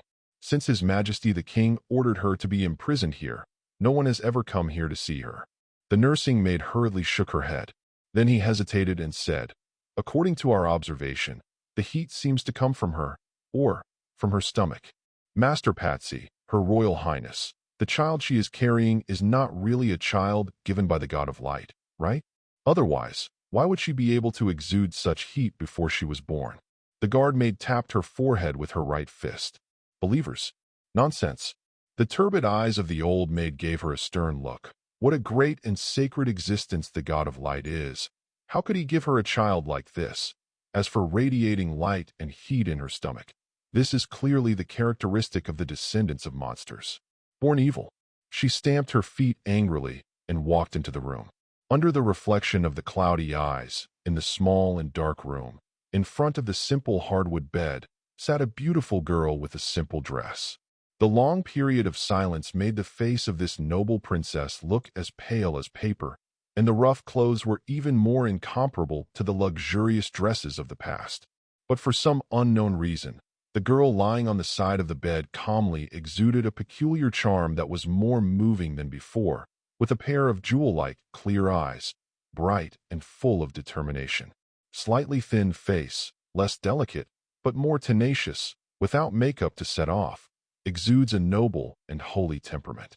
In a trance, the old maid Pacey felt that she had come to the temple of the goddess of wisdom, and saw the goddess Athena, who was known for her independence, self-improvement, and pure wisdom. No, how can she be compared with the goddess Athena? She is just a dirty woman who has been defiled, the old maid told herself. Suppressing the thoughts in her heart, her turbid eyes showed cruelty, staring at the girl's swollen belly. "Patsy, what are you doing?" The girl felt the maliciousness in her eyes, and her slender hands crossed her stomach vigilantly, stroking it like a rare treasure. "His Royal Highness, what do you want me to say about you?" In the dark room, the old maid found a chair and sat down, sighing. Her cloudy eyes looked at the girl at the head of the bed. She lowered her voice and said, "You were originally the most noble princess of Athens, the representative of purity and beauty, and the most perfect lover in the hearts of all princes. But you have betrayed the holy goddess Athena, conceived sinful offspring for unknown monsters, and installed them with blasphemous words on the head of the great god of light. I have watched you grow up since I was a child. I never thought you would become like this." Creusa curled up and frowned. "I'm telling the truth. As long as my child is born, everything will be clear." "Wait until he is born?" The old maid sneered and stood up. "No, such an evil species should not have a chance to survive in the world. I am here to deal with him. As long as he is born, I will let him return to Hades' arms." Creusa's beautiful face was full of shock, staring at her. "You are offending the great god of light, and you will be punished by God." 99 That said, She suddenly felt a burst of pain in her lower abdomen. Intense light and heat spread through her body, and her pretty cheeks could not help frowning. She is about to give birth. You will deliver her. The old maid instructed the two young maids beside her with a sneer at the corner of her mouth. It has always been you who offended the god of light, but I want to see what kind of divine punishment that wicked D can give me. While the old maid was laughing, the production of Creusa over there gradually started. The two maids nervously delivered her. The old maid looked coldly at the sky outside with a grin on her face. I don't know when. The vast sky has faded from the curtain of night, and the sky is full of pale gold fish belly white, and the bright dawn shines through the clear and pure void, bringing warmth and hope to all beings on earth. What a beautiful day, Patsy murmured, but something was wrong. Dawn seems to have come a little early today, and it is far more splendid than usual. It was like being stared down by the great god of light. Just then, a baby's cry came from behind. She turned her head sharply, with a chill on her old face. It was born. Come, give me the child. The midwife over there replied. I was born, a beautiful little boy with blonde hair. Can you pretend to be the son of the god of light if you are golden? The old maid sneered, rushed to Creusa, and snatched the child from the maid's hand. Let go of my child, cried Creusa. However, the old maid fluttered in the air, and the blonde baby held by the midwife maid suddenly floated in the air, opening her bright golden eyes, revealing a divine brilliance. Creusa and the two young maids were stunned. Only Patsy stepped on her old body, suddenly pulled out a knife from her cuff, and shouted fiercely. Sure enough, it is the descendant of monsters, and it will fly when it is born. At this moment, her heart was actually full of panic, but she knew that she, Zhao, had no way out, so she roared and stabbed the baby in the sky with a knife. Mortal, how can the brilliance of the Son of God be offended by ordinary things? The golden baby's tender eyes glanced at her indifferently, and suddenly a pure white flame emerged from the void. The knife pierced by the old maid only stuck to a little bit of that flame, and turned to ashes in the blink of an eye. She was stunned and ran back in astonishment. But the flames had already shrouded her body. No, the great god of light, please forgive me. Before she could finish her plea for mercy, she was completely swallowed up by the pure white fireworks and turned into ashes. The two midwifery maids were stunned, fell to their knees in fear, worshipped the golden baby floating in the air, and chanted the name of light. The golden baby, shrouded in brilliant light, ignored them and looked at the beautiful girl on the bed with a smile with bright eyes. The tender voice made a solemn declaration. I was born from the light, and I was born on the earth through your pure body, bringing glory and splendor. Both holy and great, my name, Phobos. Before he finished speaking, the vast sky was completely covered by the infinite brilliant light, and the melodious music lingered in the void. It was as if the world was celebrating the birth of some divine and great being. Chapter 131. In the vast sky, when the dawn of the rising sun spreads all over, the incomparably brilliant golden light, blazing like a flame, stretches in the boundless sky, and a sacred atmosphere permeates the air. Hey, what happened today? On Mount Olympus, many gods stared at the brilliant golden sprinkles in the sky in amazement, and their expressions were a little strange. An elderly goddess recalled, the golden light spread all over the sky, which reminded me of the god of light when he was born. Her words froze the faces of the gods of Olympus. Yes, such a blazing light is naturally related to the vice-monarch of the divine court, the great Lord of Light. After being immersed for so long, could he finally come out to overthrow the king of gods? The gods all turned their attention to the golden temple that stood not far from the top of Olympus. After a while, there was no movement inside. At this time, the vision in the sky gradually disappeared. The gods then dispersed. Only the dignified and beautiful goddess of wisdom, Athena, with a hint of thoughtfulness on her delicate cheeks, turned her attention to Athens, her protectorate. Under the eyes of wisdom, she saw the baby radiating golden light. Could it be his child? Athena was somewhat surprised. He took a closer look at the pretty girl who had just finished giving birth. Her face was pale and weak, but 277 still did not lose her elegant temperament. It is indeed a very beautiful girl, but it is not comparable to Aphrodite and the others. He will let her give birth to a child? For some reason, Athena felt a little sour in her heart and took a closer look at the blonde baby several times. After she retracted her gaze, Phobos, who was floating in front of her mother, breathed a sigh of relief. I muttered in my heart, I was born in Athens, and it is not an accident that this goddess of wisdom found me. But why did she look at it for so long? It didn't take long for the golden baby to restrain its sacred aura and fell from the air into the arms of the girl on the bed. Feeling the warm breath of the blonde baby in his arms, Creusa slenderly pulled out a few clothes that he knitted himself when he was bored in this room and put them on for the child. You said your name is Phobos, right? This name has a bright meaning and is really suitable for you. The girl's slender fingertips stroked the baby's tender cheeks, her face filled with a kind smile. Looking at the child's golden hair, bright eyes, and beautiful face, she couldn't help flashing memories. The divine figure that appeared in the dream was also so blonde and so handsome.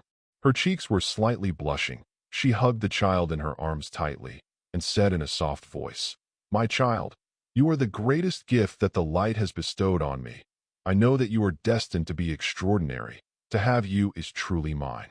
Lucky, lying quietly in her arms, feeling the faint fragrance of the girl, Phobos blinked, thinking about something. But since he was only a newborn child, he silently shrank his head and approached the softness next to him.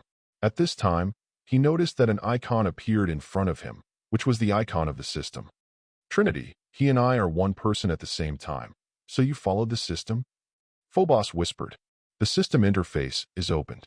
After several years, the system has refreshed many new treasure chests, many of which are high-level and god-level, and even a super-god level. The super-god level treasure chest is actually deep in Tartarus. If I want to get it, does this force me to kill the Lord of the Abyss first? Phobos muttered in his heart. He turned his attention to several new god-level treasure chests and found that one of them was not far from here. Hercules' training ground. The hero chosen by fate is finally born, thanks to Zeus' hard work during this period. Phobos thought of the 12 great feats of fate that Nyx said. This demigod will be a key figure related to destiny. In fact, his other body, Apollo, had already been arranged, and now it is the Sagittarius Chiron of the Church of Light who is teaching Hercules. This hero, who was the first to surpass the golden Dochi, had been searching the earth for many years, but could not find any trace of Pandora. But his disciples had collected a lot, and now he is not far from Athens. By the way, this palace also has a treasure chest. Although it is only intermediate, it is also useful to a poor and helpless baby like me. Phobos was thinking about it, and suddenly realized that he had grown up. Creusa, who was holding him, also felt it. In a short period of time, the weight of the child in his arms increased a lot, and his appearance changed from a newborn baby to a 1-year-old child. This is called talent, and it develops rapidly. Phobos complained in his arms. Indeed, as the Holy Son of the Holy Trinity, he has a special physique and grows especially fast in the early stage. It is estimated that it will only take a few months to become an adult. At this time, a figure from outside broke in and shouted, "Where's the patsy?" The 2 midwifery maids inside hurriedly said, "His Royal Highness Pertus, Lord Patsy has offended the great god of light and died by God's punishment." God's punishment? Pertus snorted, glaring viciously at his sister who was holding the child. "I don't believe this. Did you and your adulterer murder her?" "Humph, such an inferior method. You want to deceive me, Lionheart Pertus."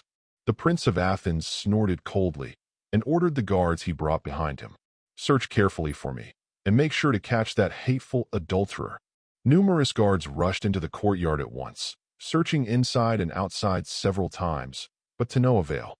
Pertus couldn't hang his face, brought the chills to Creusa, and asked, "Tell me where he is. Where did you get Patsy?" Creusa hugged the child tightly, bit his lip, and said, "Brother, they have already said that Patsy was going to murder my child and was burned to ashes by the wrath of the gods." Both she and the 2 maids believed that the flames that Phoebus had sent out earlier were actually descended by his father Apollo. There's nothing wrong with that. Lies, all lies. Pertus roared like thunder, his face filled with icy coldness. Sweeping the baby in his sister's arms who had grown a lot in a short period of time, a white-silver grudge erupted from his body. Descendants of gods are not uncommon. How can there be a child with such a rapid growth rate? It is clearly the descendant of monsters. He pretends become the god of light. Deceived you. Come, let me kill this evil seed. Seeing that he was about to grab him, Phobos yawned helplessly, ready to show his son vision to this uncle. At this moment, a golden vindictive aura suddenly came from outside, stopping Pertus. Erechtheus, the king of Athens in military uniform, with a serious face, shouted to his son, "I have heard about the matter here, and I will set off for Delphi immediately and ask the priest Akasa to seek the oracle. Everything is clear." Pertus stepped back unwillingly. Erechtheus walked slowly to his daughter, looked carefully at the beautiful golden baby in her arms, and his face softened. "My daughter, father may have wronged you. When I come back from Delphi, I will give it to you. You and your children are compensated." Having said that, he ordered, "Come here, take my daughter back to her original residence." Go to Delphi to ask the oracle? I wanted to keep a low profile, but now let Takasha confirm the identity of the Son of Light. In Creus's arms, Phobos looked with some guilt at the sparkling cheeks of the girl above. "I feel that what I have done is not very good, and this mother has suffered a lot of grievances." Seemingly aware of his gaze, facing the pretty girl whose father never said a word, he lowered his head gently and rubbed his delicate fingers on his cheek. "My child, being able to give birth to you for him. Anything else is trivial to me." 99. Chapter 132. In the morning, on the square in front of the royal palace of Athens, many children ranging in age from 6 to 15, facing the bright sunshine in the sky, stood upright, listening to the guidance of a white-bearded old man. Do-chi cultivation is a gift given to us by the great god of light. It enables weak humans, no longer limited by their own poor blood, to gain the power to fight against powerful monsters through acquired efforts. It can be said that many city-states are now able to reclaim a large number of wasteland and develop planting in the wild without worrying about being invaded by powerful beasts and monsters, and building a prosperous civilization is all based on the power of vindictiveness. So before cultivating vindictiveness every day, we must use our most devout beliefs and feel the great God of light to let us praise the light. The white-bearded old man raised his right fist high, tapped between his eyebrows, and recited in his mouth the name of the light. The children below, some are equally pious, some are indifferent, but they all follow neatly with their right fists, tapping their eyebrows and hearts, and praying for the light. After doing this, the white-bearded old man began to explain the main points of Do-chi cultivation. As we all know, fighting chi is divided into 4 stages: black iron, bronze, silver, and gold. As for the return of the stars above, it is not a field that we can reach, so needless to say. My expectation for you is to give birth to several powerful warriors of silver and gold level, to become great heroes who are renowned in many city-states, and to strive for glory for the beautiful Athens. A warrior, one's own fighting chi cultivation is on the one hand. We should also pay attention to training our own fighting skills and exert the power of fighting chi. Today I will teach you a new set of fighting skills, called Fighting Star. The white-bearded old man stood on the high platform and began to demonstrate his actions one by one. Looking at his serious and responsible appearance, Pertus nodded lightly and called a tall teenager from the children below. "Lady, Mr. Riley's Fighting Star move is also the top among silver-level combat skills, and its lethality is amazing. You must study it hard." This brown-haired boy, looking about 13 or 14 years old, raised his head confidently and said, "Father, don't worry. Among all the students, except for Finette, who can be compared with me, the others are far inferior to me." When he spoke, he glanced at a tall girl with pale blonde hair not far from where he was in the crowd. Pertus frowned and said, "Phaeton is my sister's daughter. In order to deal with the Thracians, your grandfather sacrificed her mother Chetonia to the gods, in exchange for the victory of Athens, and your father has always been full of guilt for her. You're fine, don't provoke her." 99. The brown-haired boy Ratty lowered his head and said, "I see, father." At this time, Pertus glanced at the corner of the square and frowned suddenly. Why is he here? Ratty looked over and saw in the dark corner a blond child who looked 4 or 5 years old, looking for something with his head down. He said in a tone of disgust, "I don't know when he came.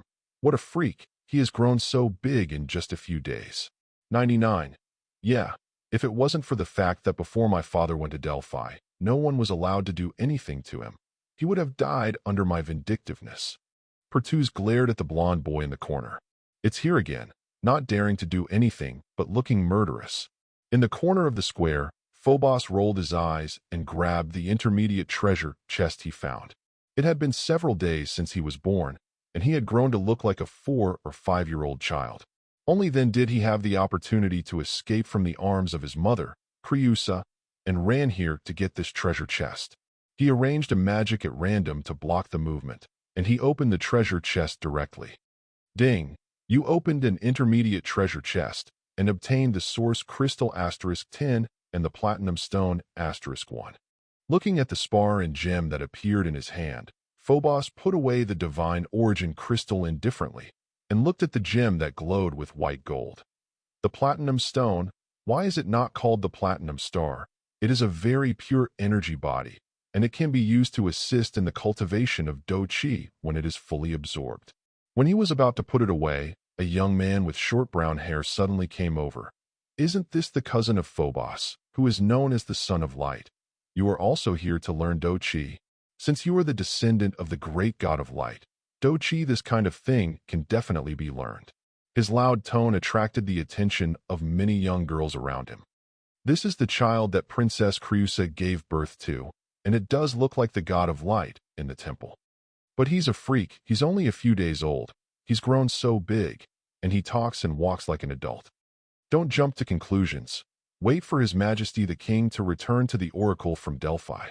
The boys and girls were all curiously looking at Phobos' beautiful face, and the blonde girl named Finette walked over with lazy steps. She looked about the same age as the brunette Ratty, but she was much taller than Ratty because of the early development of girls.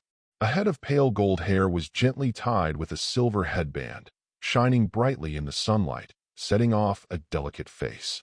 Because of his training and combat skills, he wore white shorts and shorts, revealing his white shoulders and calves.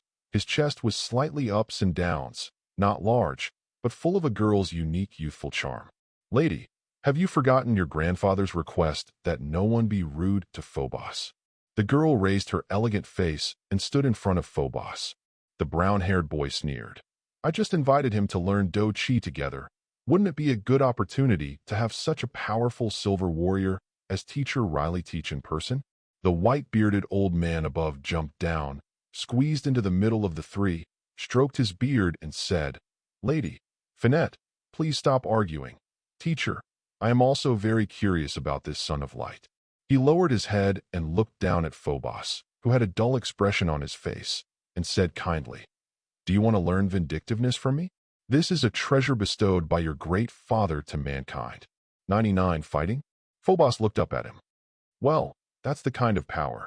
The white-bearded old man stretched out his palm, and there was a touch of white-silver Do Qi in his palm. The power of Do Qi comes from the boundless world. To cultivate Do Qi, we must first sense the differences between ourselves and the world. Get in touch, get inspired. Seeking flowers, he began to explain the method of cultivating vindictiveness. The brown-haired Ratty sneered at the side. Do Qi is a power that requires talent to master. A person with mediocre aptitude may spend a lifetime without feeling the existence of Do Qi, while a real genius may only take a few days or even a few hours. Cultivate your own grudge. 99. When I was 6 years old, I was exposed to Do Qi for the first time. It only took me 8 hours to cultivate my first black iron Do Qi, and now I'm already a warrior in the middle class of bronze. A touch of bronze vindictiveness. Many teenagers and girls in the back couldn't help but look at him with admiration. There are 4 stages of fighting Qi, and each stage has an incomparably huge gap. Being able to receive instruction here, each of them is a fighter who can be called a genius fighting Qi, who cultivated black iron fighting Qi at a young age. But to sublimate the bronze color from the black iron, the difficulty in it basically takes more than 10 years of their time to overcome. At that time, they should all be adults, and only silver and gold are beyond their reach. But the brunette Ratty, who was only 14 years old, had cultivated bronze do chi early and crossed the first stage, which showed that he might have reached the silver field, which symbolizes supreme glory, before he was 20 years old. In the future, it is not impossible to advance to gold and become a legendary hero who can stand shoulder to shoulder with the gods.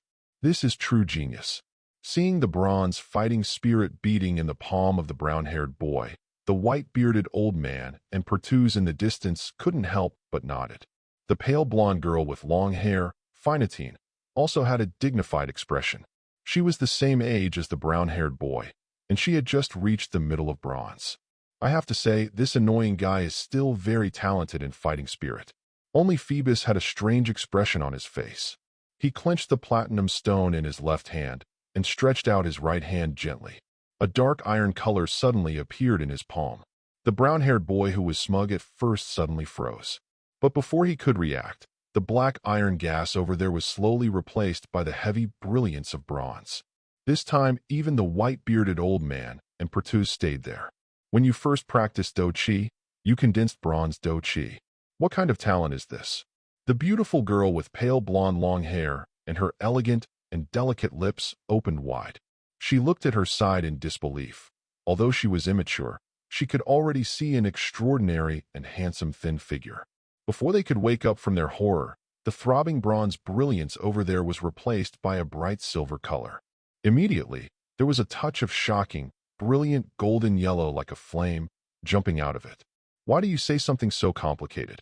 Under the dull eyes of everyone, the blond boy waved his hands indifferently, muttered something, and walked towards the distance. Chapter 133. Impossible. I don't believe that anyone in this world can cultivate the golden do chi for the first time. Suddenly, the brown-haired boy shouted loudly. His bronze aura soared violently, condensing a dazzling starlight, and swept over the leaving blonde figure. Fighting star.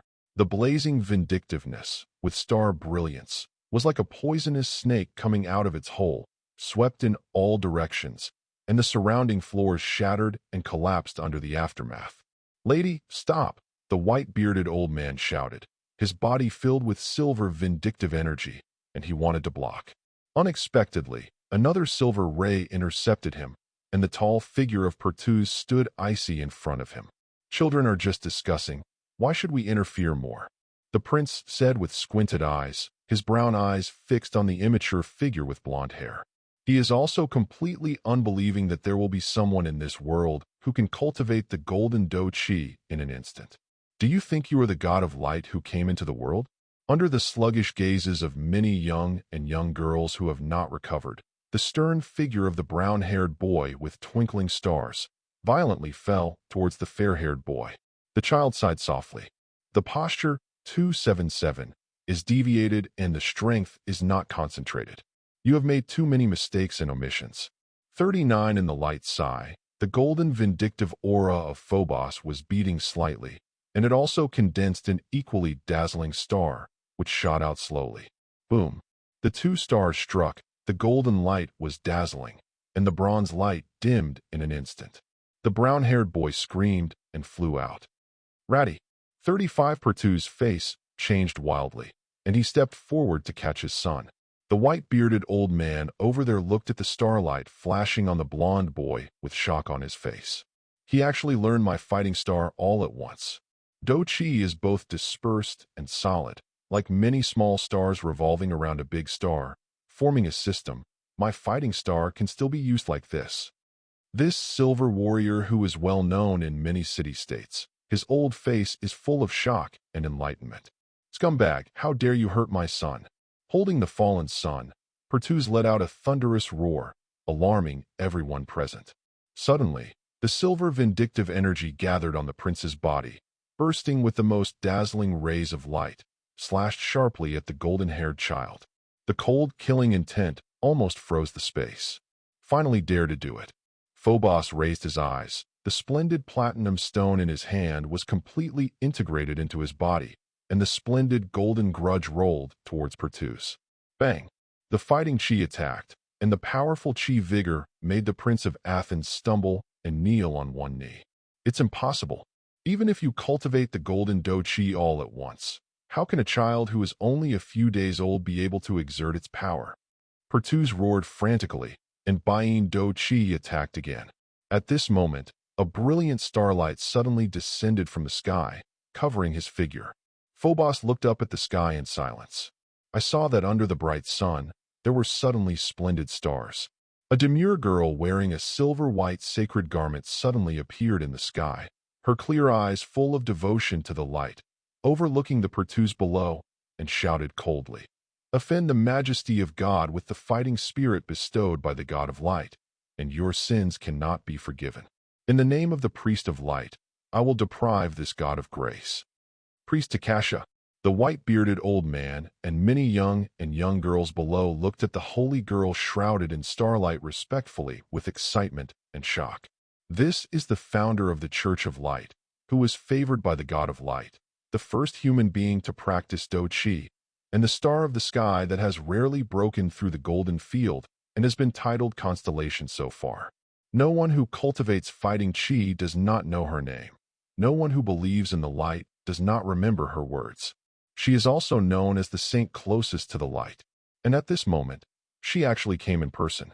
When everyone suddenly realized, Pertuz, who was shrouded in bright stars, let out a shrill roar. "Do not!" I saw brilliant starlight covering every part of his body.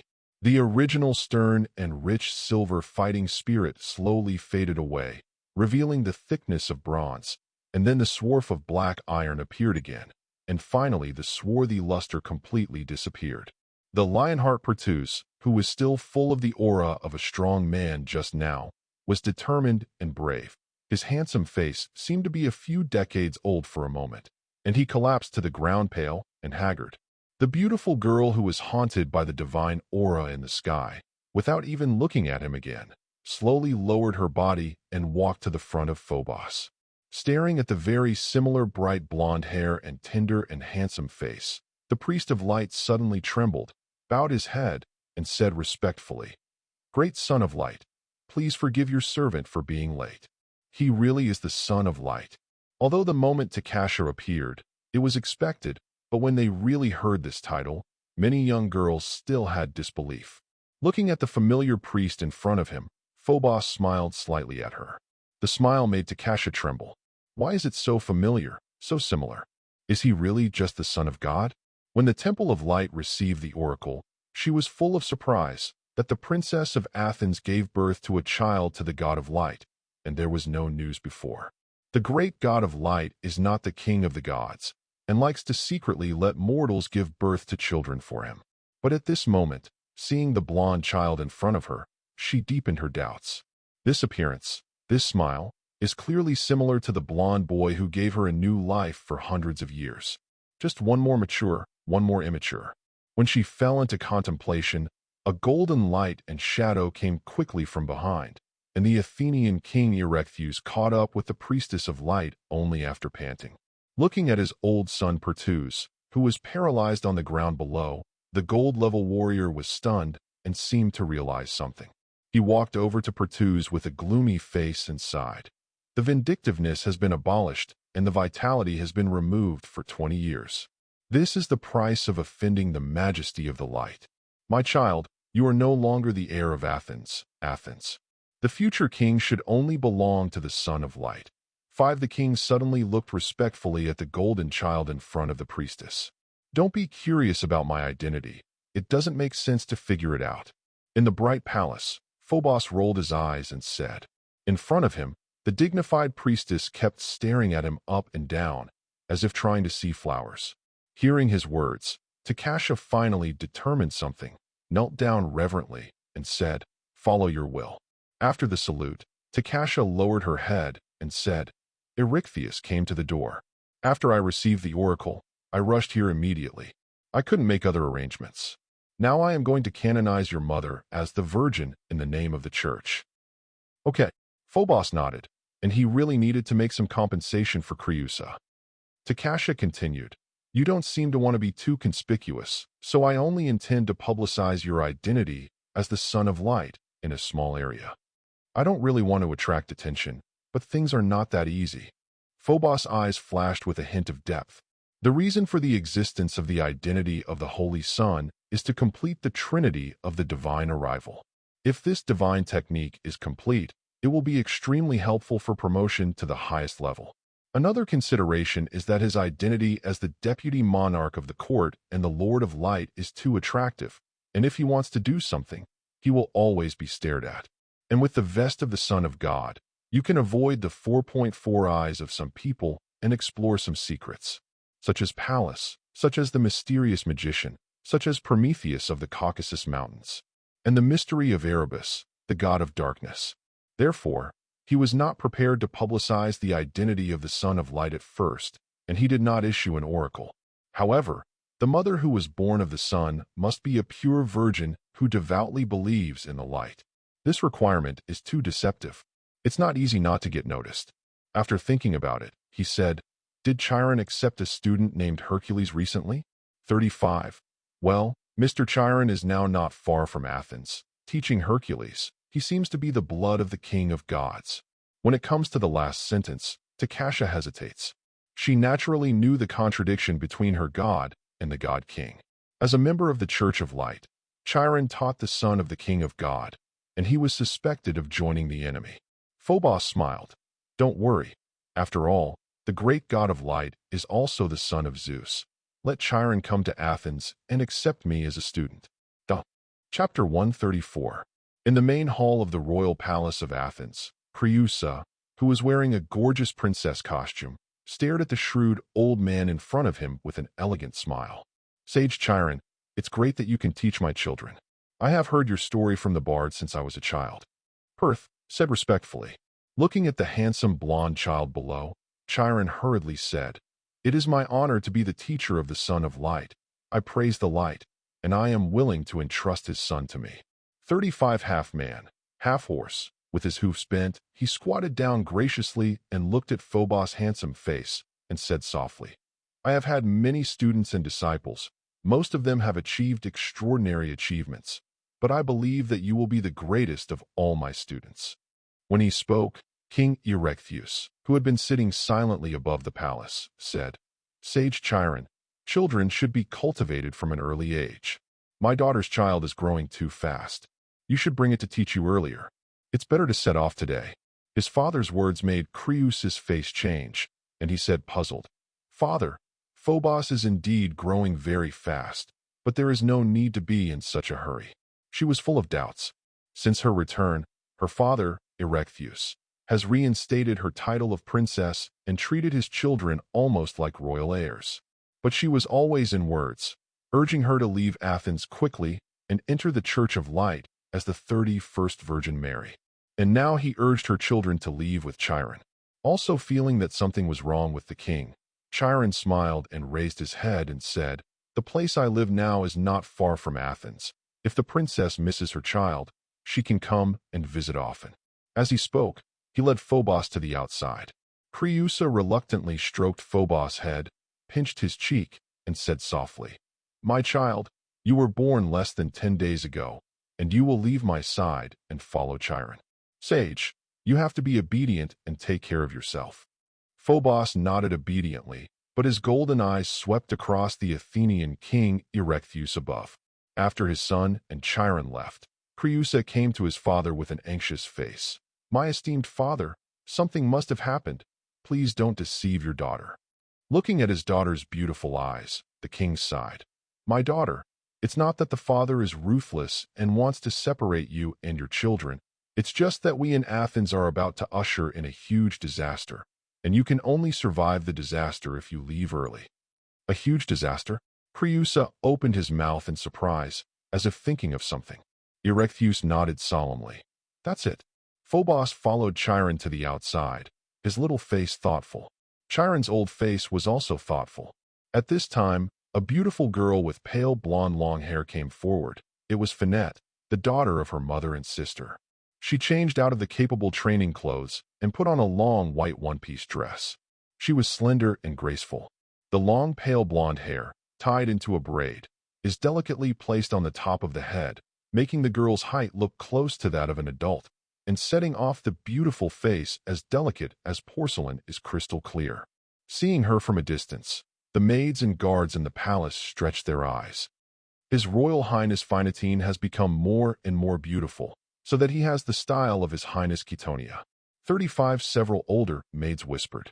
At the mention of the name Quitonia, all of them had regrets on their faces. It's all those damn Thracians who invaded our country.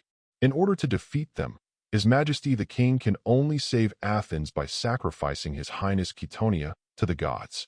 The maids and guards gritted their teeth. Listening to their words, Phobos frowned and suddenly looked at Chiron. The sacrifices here should be gone directly. Which god has such a unique taste, does not want the chastity of a girl, but likes to use her as a sacrifice? The half-human, half-horse sage shook his head. I have lived for so long, and I know almost all the gods. Most of them are savage and rude. It is very common to occupy girls, but it is said that they like to use girls as sacrifices. But never heard of it. Phobos couldn't help but think of another reason why he had chosen Creusa as the mother of the sun.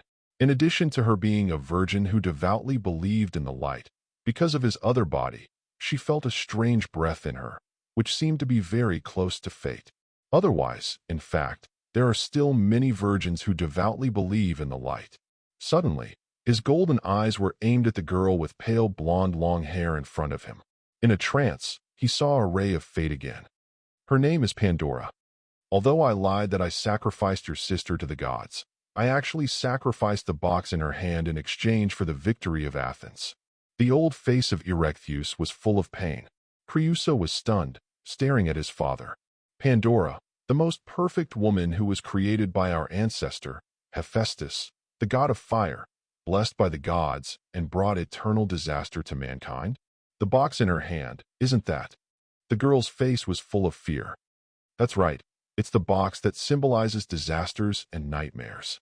Erechtheus lowered his face, clenching his palms tightly. My daughter, do you know why I put you in the depths of the palace before? Not only because you are unmarried and pregnant with a child, but also to protect you.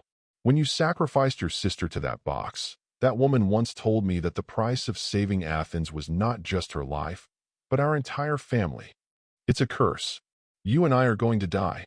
Erechtheus suddenly opened his eyes wide, with a strange horror on his face. Creusa bit his lip and murmured, I don't believe there is such a curse. After so many years, we have all lived well, and I have more Phobos. 35 Erechtheus collapsed on the throne as if he had been drained of his strength. I used to be lucky, but when I went to Athens this time, I heard a message. Emerid, king of the Thracians, had not yet died, his father Omorbos. I killed his son, thinking he was already dead, but he crawled back from hell. He threatened to take revenge on me. His father was Poseidon, the emperor of the sea. He was preparing a festival and begged Poseidon to come to Athens. Just the other day, I had a nightmare, dreaming that I was pierced through my chest by Poseidon's trident, and all my children, except you, were all submerged by the monstrous sea. That dream was so real, like a clearly visible future. So my child, please go to the Church of Light quickly. It is the place where the God of Light is sheltered, and the Emperor of the Sea cannot hurt you. 39 The old king looked at his daughter kindly with grief. Creusa bit his lip, tremblingly said, Since that's the case, then father, go to the Church of Light with me to avoid it for a while. Erechtheus shook his head firmly. His body was burning with splendid golden fighting spirit, and the starlight was almost condensed in the sky. I am the king of the people of Athens. If Poseidon were to kill him, he would surely come with a boundless flood and bring disaster to Athens. How can I put down my people and run for my life alone? What's more, this is the punishment given to me by fate. This curse cannot be avoided. Even if Poseidon is avoided this time, it will come to us in other ways in the future. It's better not to worry about the calamity of fate in the midst of panic. Your father would rather choose to fight the god of the sea head-on to see if his trident is as powerful as the legends say. 5 After I die, please engrave the name of Poseidon Erechtheus on my tombstone to represent that I have fought against the god of the sea. The old king, standing tall from the throne, with wrinkled cheeks, is full of pride and perseverance. Finally, staring at his daughter, he said softly, Originally, I wanted to use your uncleanness as an excuse to remove you from the royal family after your child was born, to see if I could escape this curse. But now that you are really favored by the god of light and have his protection, you should not be shrouded in this curse. Don't blame your brother too much, if I guess right. He also knew that this curse exists from nowhere, so he has been worried that this curse will come in an unknown form. From the moment he learned of your mysterious pregnancy, he stubbornly believed that this was how the curse came, that your child was a monster of calamity, destined to destroy the entire royal family and even Athens. 35. It's a cowardly guy who doesn't dare to face the challenge of fate. As his father, I will let the world know that the Athenian royal family has inherited the heroic bloodline of the goddess of wisdom, and we are not afraid of any enemy. Chapter 135. Seeing those golden eyes staring at him. The girl with pale blonde long hair could not help but stand up to the peaks that were not yet scale, showing a proud and lazy look, and walked to the front of the two forpers with cat-like steps. She bowed respectfully to Chiron. Respected Chiron sage, your reputation is like your bow and arrow, piercing through every corner of the earth. Every soldier who aspires to be a hero for many years is eager to with your guidance. You are the most outstanding mentor on the planet. After a pause, she showed regret on her face. I haven't introduced myself yet. My name is Finette. I am Phobos' cousin and the daughter of King Erechtheus' eldest daughter, Ketonia. His Royal Highness Finetine is really an excellent girl. You will become a rare female hero. Chiron said to her kindly with a smile on her face. Thank you for your approval. If possible, I hope to be accepted as a student by you. Finetine stated her purpose. Chiron's expression condensed, and he said softly, Child, I thought you were here to say goodbye to your cousin. He was only a few days old, and I'm not that familiar with him yet. Finette pursed her lips. Chiron looked at the blonde child below with questioning eyes.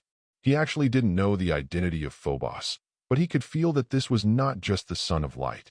The faint temperament gave him a familiar sense of sacredness. Forbes looked at Finetine up and down and nodded lightly.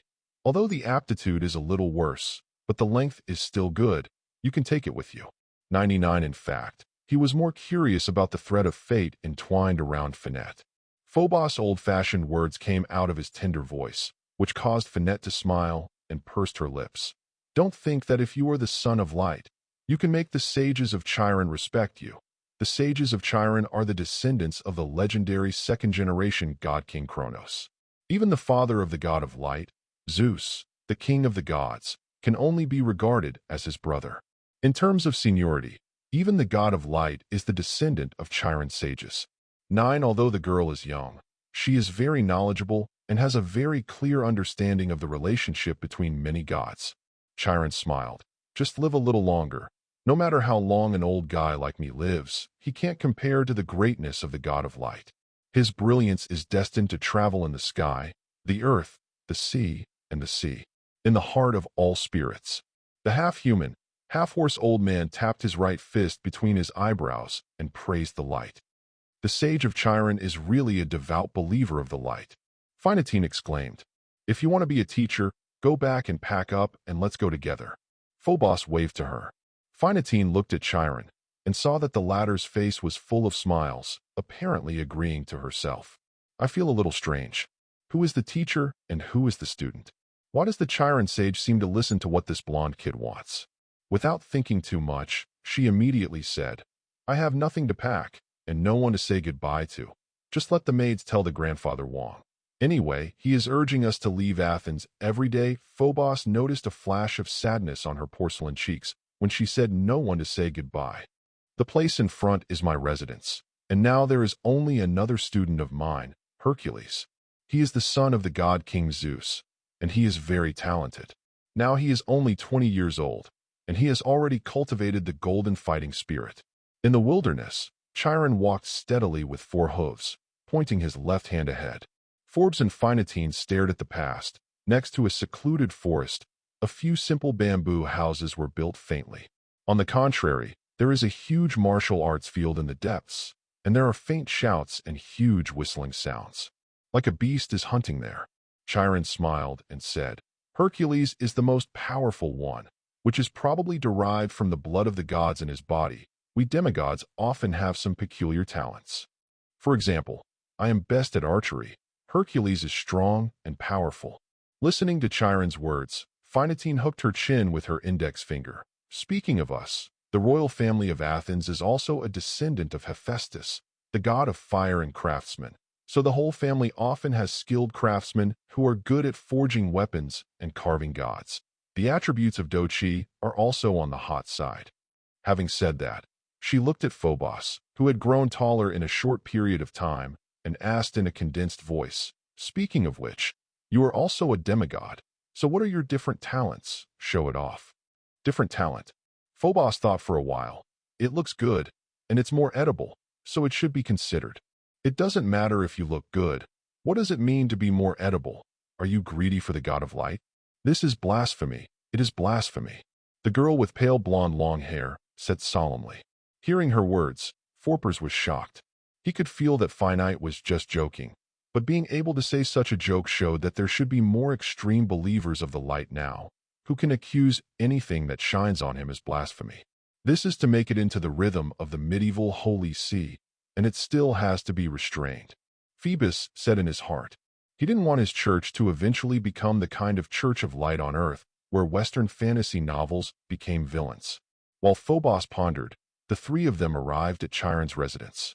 Passing through several bamboo houses, a huge martial arts field appeared in front of them. In the center of the martial arts field stood a towering figure like an iron tower. He looked like he was in his 20s, but he had a tall stature like a wild bear. His muscles were knotted, showing a sturdy bronze color. Short brown hair, dark pupils, thick eyebrows, a straight nose bridge, and white teeth form a masculine, generous face, with thick black short beards growing on the chin and lips.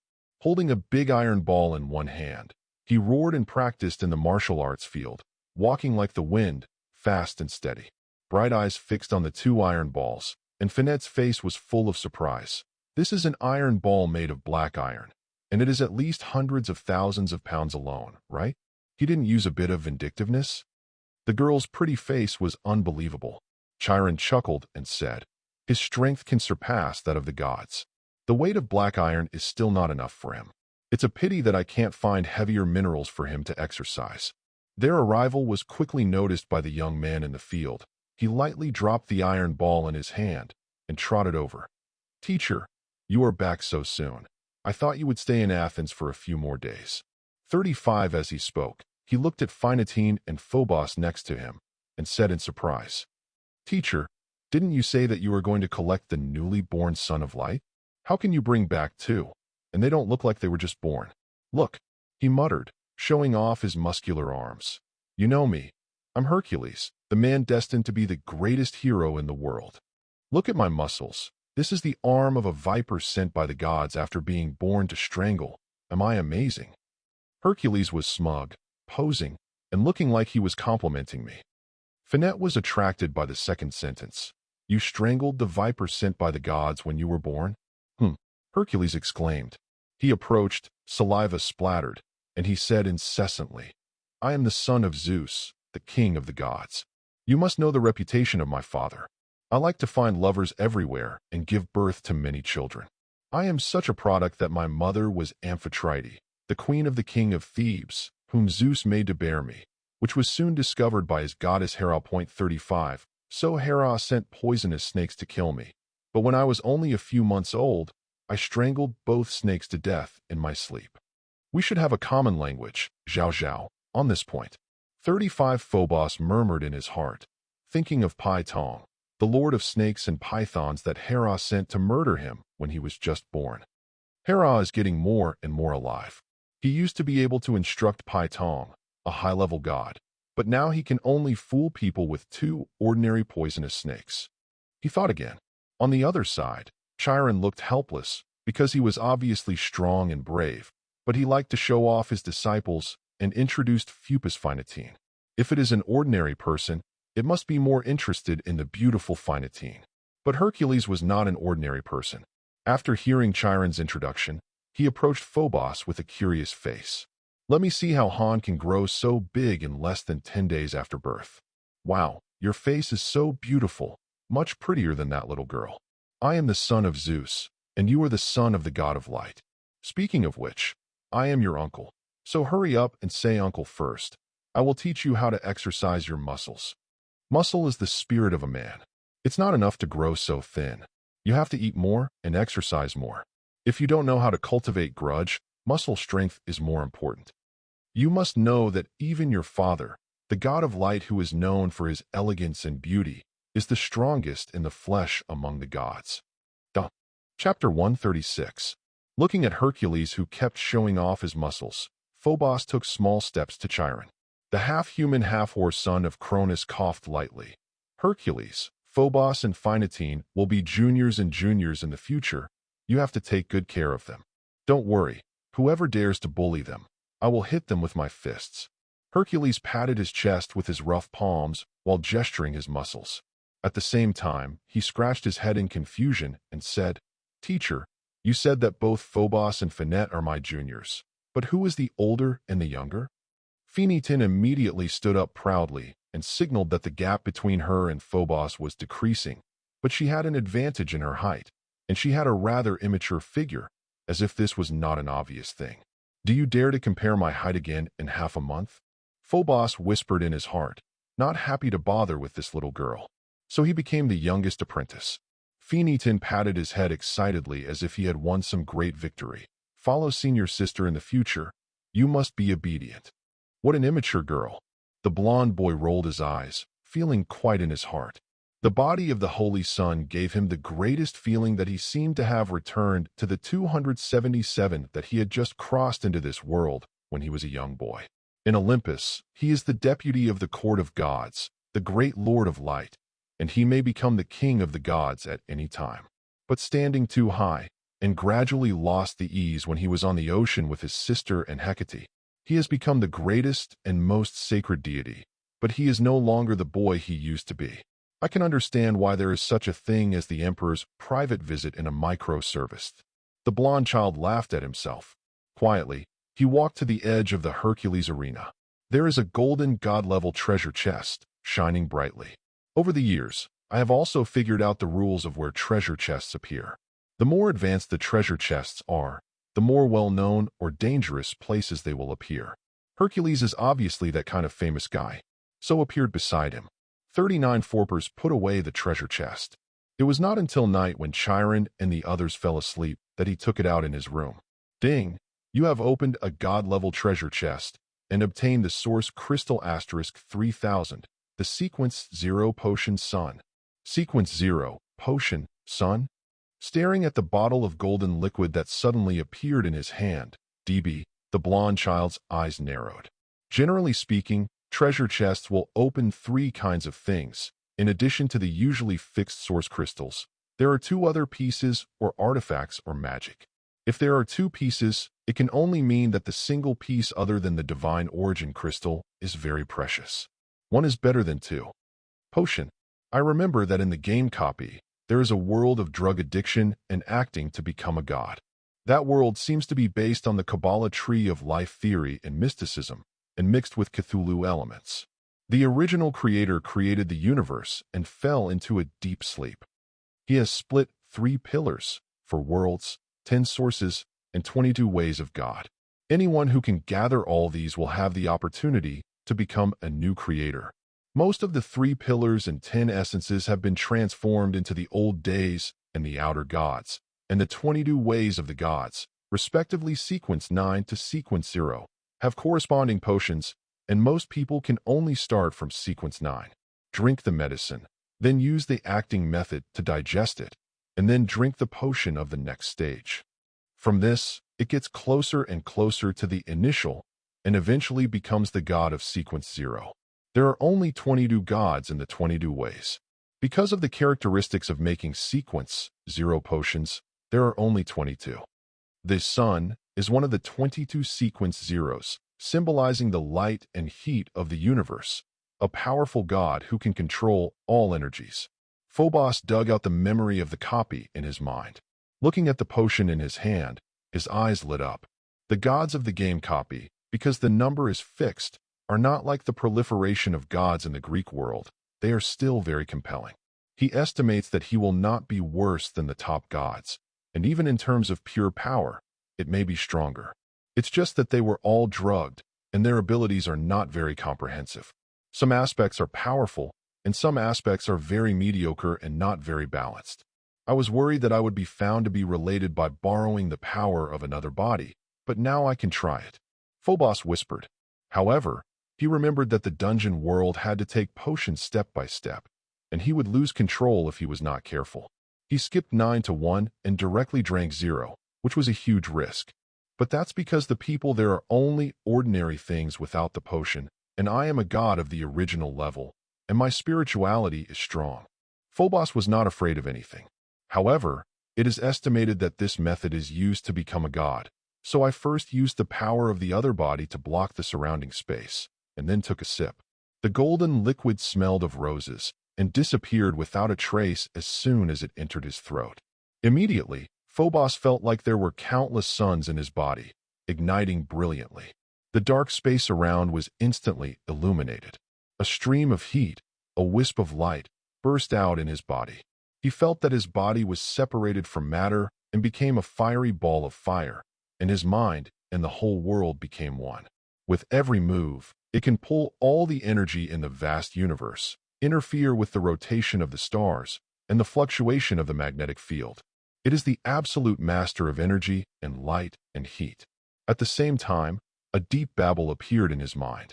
Like the devil whispering, the old deceased lingered under the veil of shadows, dragging the latecomers to the abyss and hell. Is this the mental pollution that comes with the potion?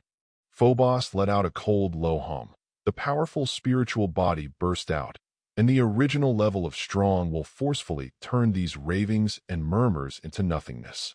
In an instant, he was promoted to sun, and when he took the sun potion, in a distant high mountain, a mysterious figure with a translucent mask on his face, and his icy eyes shrouded in a dark cloak, suddenly flashed a strange splendor.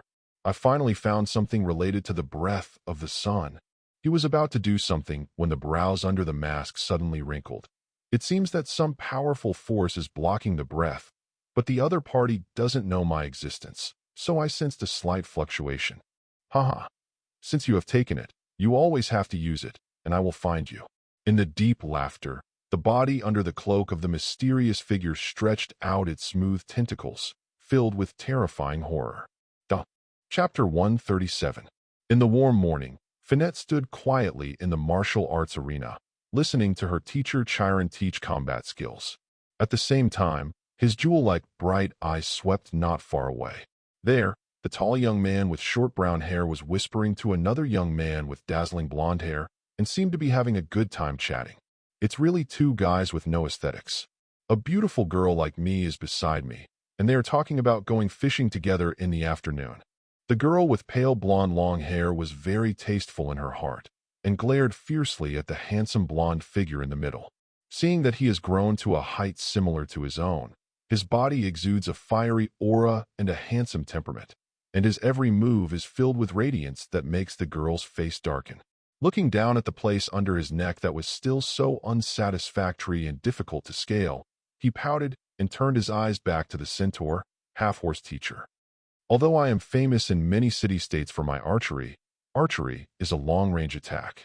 To become a great hero, strong enough close combat skills are indispensable. 35. What I'm going to teach you today is my original combat skill, Fire Armor, which is an all-around combat skill that can be attacked and defended in close combat. Feeling created. However, this move has extremely high requirements on personal talent and precise mastery of Do Chi.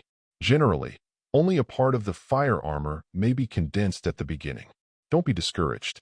99 Chiron took a pose, for hooves were firmly planted on the ground, and a pair of arms glowed with the radiance of fighting chi like stars, burning like flames, covering the whole body like armor. Finatine watched his every movement attentively, grasped the essentials, and the bronze-colored Do Chi slowly gathered, and a flame-like bracer appeared on his wrist. When she was happy, she suddenly saw a tall and strong young man with short brown and black hair next to her. The entire upper body of her body was condensed with golden armor, which was accompanied by stars. Hercules is so powerful, he completed most of the fire armor in one fell swoop, and it seems that he is about to surpass the stage of golden fighting spirit and be promoted to the stars of the sky that are comparable to the gods. The girl marveled. At the same time, he looked at the blonde boy, but saw that the other party glanced casually at teacher Chiron, clapped his hands, and his body was completely covered by a large group of burning golden fighting spirit. Immediately, these flaming fighting chi solidified into a set of dazzling battle armor, which was dazzling and dazzling, setting off his splendid figure like a god. At this moment, the blonde boy was as dazzling as the sun in the sky. The girl with pale blonde long hair looked insane. But the blonde boy didn't seem to be satisfied. He gestured behind him twice. The burning aura covering his whole body suddenly condensed a pair of white wings behind him. He opened his wings with a chuckle and flew to the sky. "Wow, your wings are so handsome." 35 Hercules with short brown hair lit up and tried to gather his wings behind him, but always condensed to the half. The grudge collapsed automatically, which made him very angry. Using the skills of fire armor, the theory can change the fighting chi into any form, but it requires extremely meticulous and precise control of the fighting chi. Unless a true genius, it is difficult to achieve. 35 Chiron said with a dry cough. But Hercules didn't believe his evil and exerted all his vindictive energy. After collapsing a dozen times, he finally managed to condense a pair of oar-like wings and fluttered into the air. "Hey, you are too ugly." The blonde boy rolled his eyes at him, manipulated his grudge again, and added patterns to the golden armor on his body, making it look like a carefully carved artwork. At the same time, he seemed to feel that the pure golden color was too monotonous, and the flame-like vindictiveness began to change color continuously, and the black iron, bronze, silver, and gold jumped repeatedly. In Finatine's astonished eyes, he finally condensed an extremely splendid star on his armor. He has already cultivated the star-fighting spirit? The pale blonde long-haired girl opened her mouth wide. Seeing that his body was only bronze with only one arm guard, his expression was extremely sad. Chiron, who was half human and half horse, was also full of astonishment. Looking at the dazzling battle armor that kept changing colors and showing delicate lines, he felt a little guilty. What level of dominance is this? Is this guy really here to be his student? He looks much better than himself. Forcefully keeping his composure, he put his hands behind his back and coughed softly. This set of combat skills is used to fight the enemy, and it is enough to condense a general appearance, and don't pursue too much beauty. As he spoke, he walked up to the girl with pale blonde hair and said with an encouraging look, "You can condense the wristbands for the first time. You are already very good. Don't have any comparisons, because sometimes we have to admit that people are different." He patted the girl on the shoulder pitifully. Finette felt like crying. At this time, the two people above flew down, and Hercules looked at the blonde boy's battle armor. "It's really beautiful. I must practice this trick well and reach the level of Phobos as soon as possible. In the future, I will duel with people, show my muscles, and then show such a battle armor. I will definitely envy the opponent to death." Hercules laughed. "Then you might as well condense a war horse with Do Chi and ride it around. It will attract more attention."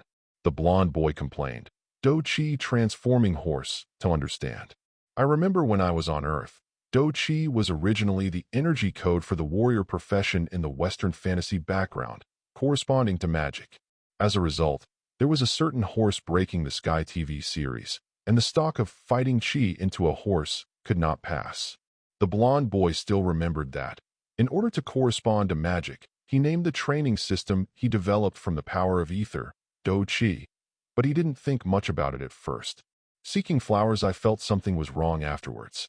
I knew that a mini-universe system was created at that time. He muttered in his heart. He was just joking, but unexpectedly fell into Hercules' ears, but it made the other party's eyes shine again. "Phobos, your proposal is good." Hercules laughed, actually trying to condense the appearance of a horse under him. Wind pattern. The blonde boy didn't want to pay attention to this big guy, walked to Finette's side, looked at the bronze wrist guard on her hand, and said with a low smile, "Your Do Chi is too weak. Even if you have enough skills, you can't condense complete armor, so practice Do Chi well." 99 As he said that, he pulled out a white gold gem from his body and handed it to the girl. "This is a platinum stone. It contains a decent amount of energy, and it is very helpful for vindictive cultivation." I can condense such a strong gem in such a short time. Do Qi, in addition to my supernatural talent, also relies on its assistance. Finatine looked at the platinum gemstone in surprise and raised her head proudly. I don't want your things. 35. Take it. Most of the energy has been absorbed by me, and there is only a little residue left, which is just right for your level of use. The blonde boy opened her clenched little hand in disgust and stuffed it inside. When the fingertips touched, the feeling of fiery rushing towards the face made the girl's crystal-clear cheeks blush, and she stared blankly at the handsome and splendid young man in front of her. It seems that since he arrived here, his body has been filled with a strong, burning sensation overnight, and the person with a pair of golden eyes did not dare to look directly, as if he was facing the sun that came from the sky to the world. She stood there for a while, until the white gold gemstone in her hand sent incomparably pure energy, making her whole body's vindictive aura soar in an instant, and then she came back to her senses. The blonde boy had already walked over there, laughing and discussing how to make the battle armor with condensed vindictiveness look better with the tall and stupid big man. Hercules also looked at Phobos strangely. Since you came here, the first night has passed, and I feel that your appearance has not changed much from when you first met, but the majestic smell on your body is much stronger. 99. Didn't you teach me to exercise muscles? The blonde boy bent his arms, showing strong muscles. At the same time, his golden eyes looked out from a distance. Under the direct gaze of the sun, he saw that the opportunity he was waiting for was coming. Not long after, a middle-aged man wearing a luxurious robe and looking full of wisdom came over with a haggard face. Chiron saw him and said strangely, Sisyphus, why did you come to me? Sage Chiron, please help me. I kidnapped the god of death in the underworld. Chuan. Chapter 138. You kidnapped Thanatos, the god of death in the underworld? Chiron looked at the old friend in amazement. Finatine and Hercules in the back also stared, sizing up and down the middle-aged man who looked very knowledgeable in his clothes. Only Phobos didn't look at all when he heard his name. This middle-aged man is very famous in Greek mythology. He is the descendant of Zephyrus, the Zephyr, the builder of the city-state of Corinth, known for his wisdom and discernment. The most sensational thing I have ever done in my life was to offend the god king Zeus, and being arrested by the god king sent by the god of death, but with one mouth, he kidnapped the god of death. After that, he deceived Hades, the king of the underworld, and lived to death in the world. Therefore, after his death, he was imprisoned in Tartarus by Hades. To push a heavy rock down a very steep mountain every day, and only by completing this task can one obtain liberation. But whenever he was about to reach the top of the mountain, the stone would automatically roll down the mountain. So he has to repeat this meaningless work every day until eternity. This is the punishment given by the gods for his tricks to deceive them. To ridicule him, even if he has the wisdom to deceive the gods, he can only continue to do such mechanical things until he becomes numb. Later, the writer Camus made him more famous by creating a myth of Sisyphus 31 Fus with his story. But how come Thanatos is also a powerful lord god? Will he really be kidnapped by a mortal and tricks of him? The blonde boy had doubts in his heart. Sisyphus had already begun to tell his story. Sage Chiron, you should know that my city-state, Corinth, has always been short of water, and I have always had a headache because of this, and not long ago, I made a move that I deeply regret. Sisyphus was haggard.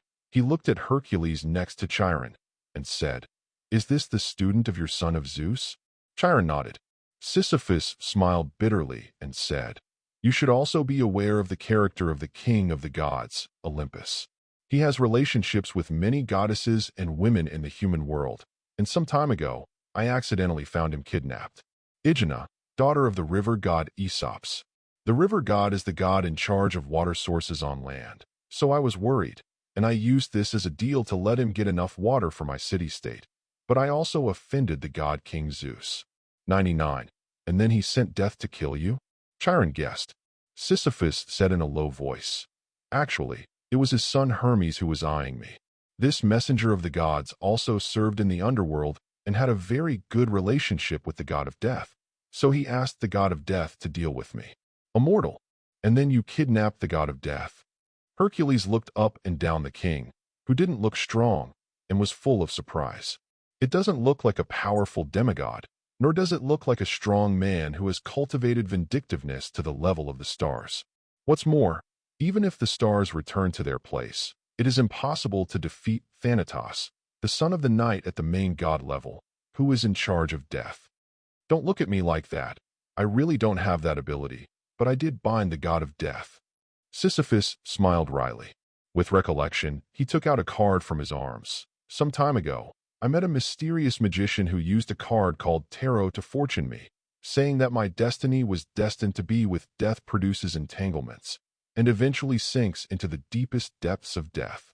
Then he gave me this tarot card numbered 0, and told me to take it out in case of death. Under the bright sunlight, he turned over the card with a black swirl on the back, revealing an innocent young man in colorful clothes, holding a white rose in his left hand and a scepter in his right, walking on the edge of the cliff. There is a small white dog next to him. It is this card. When I opened it to the god of death, the god of death seemed to have lost the ability to think and was tied firmly with the rope left by my ancestor Zephyros, the god of Zephyr. The fool of the tarot. Phobos stared at the card in Sisyphus' hand. He suddenly remembered something. In the world where this sun potion in his body came from, many of the 22 ways of God correspond to the tarot cards one by one, including the Fool, who is known as the head of the tarot. And the Fool of sequence 0 has the ability to fool all things, whether it is the wisdom of humans or gods, or rules and order. He had thought about a question before. Since the things in his treasure chest originated from the game copy, they can become exactly the same things as the game settings in this world. Since things can exist, will those dungeon worlds and games actually exist on the other side of infinite time and space? Suddenly, the blond boy's eyes narrowed tightly, staring at Sisyphus and asking, "Did the magician who gave you this card wear a dark cloak and a translucent mask?" "Hey, how did you know?" Sisyphus looked at him in surprise and added, "I asked him who he was, and he clicked the card with a chuckle under that mask." "It's really—" The bright eyes of the blond boy stared at the Fool card with a deep abyss, and the corners of his mouth twitched. "Finally caught your details. Hey, Phobos, you just promised to help him solve the trouble of kidnapping death. This time we may have to face my father, the king of the gods." Hercules leaned carelessly beside the blond boy. The latter responded lightly, "If you are afraid, you can go back now." "Who said I'm afraid? I'm destined to become the greatest hero," Hercules said with a muscular stamina. On the other side, Phinatine looked at Chiron walking in front, with a puzzled look on her beautiful cheeks. "Teacher, it's not a problem for Phobos and Hercules. Why do you listen to Phobos? This time you have to face the real gods." 35 Chiron looked at her kindly, took a deep look at the blond boy, and said firmly, "Trust Phoebus, he is the son of light, with a will from light." The group soon came to Corinth, the city-state of Sisyphus. Sisyphus took them to his palace. After turning around several labyrinth-like corners, they came to a dungeon. "Death was locked in there by me," Sisyphus pointed. Several people looked over. In Jin's dark dungeon, a long green rope was tightly tied to a young man with short white hair and a gloomy face. "This is the god of death." Hercules was the most excited and wanted to rush over to 277 to take a look.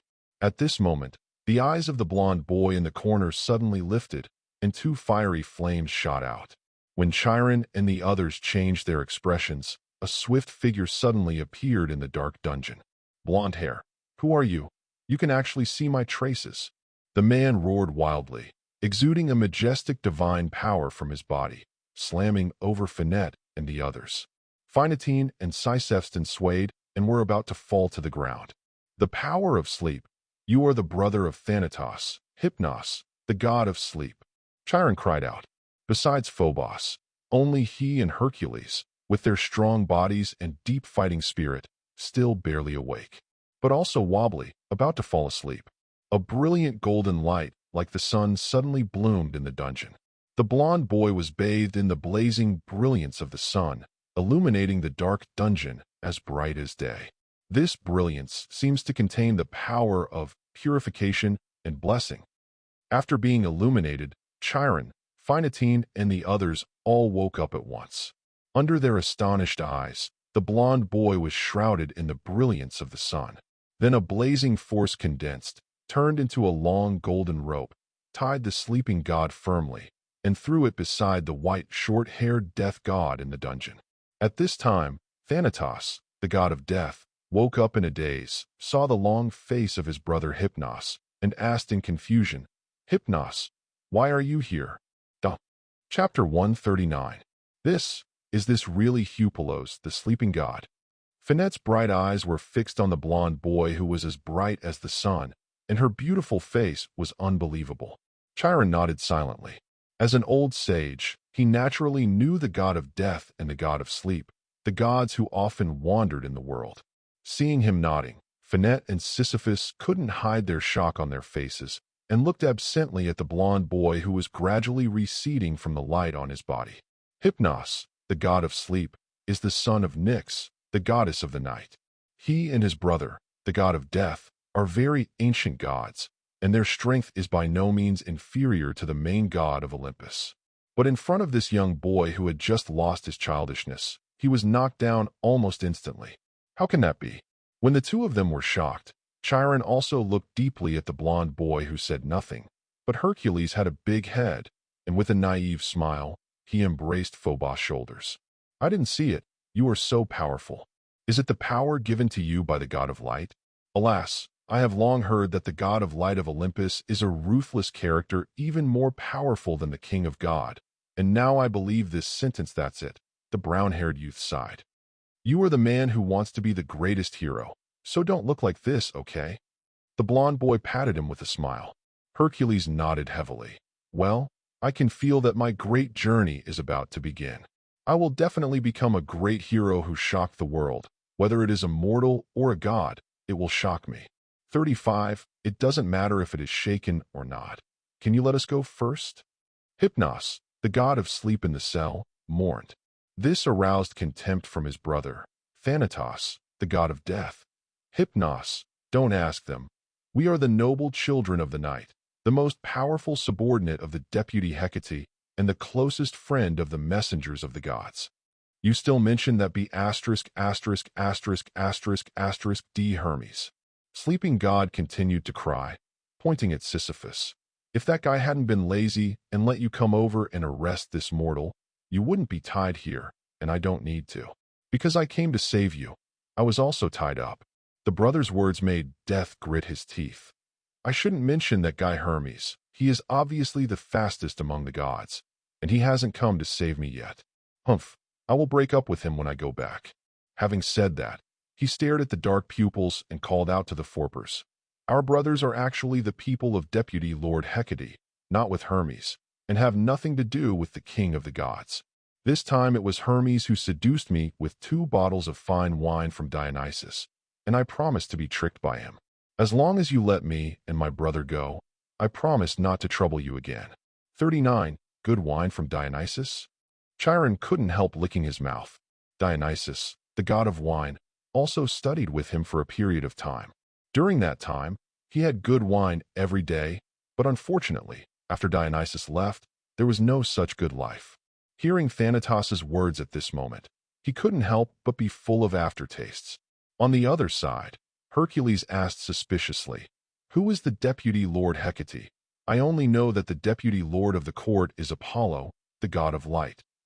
Everyone present couldn't help but roll his eyes at him, and the sleeping god muttered, "Deputy Hecate is the student of our mother, the goddess of the night, and the deputy of the underworld, the goddess of opportunity, and the queen of magic."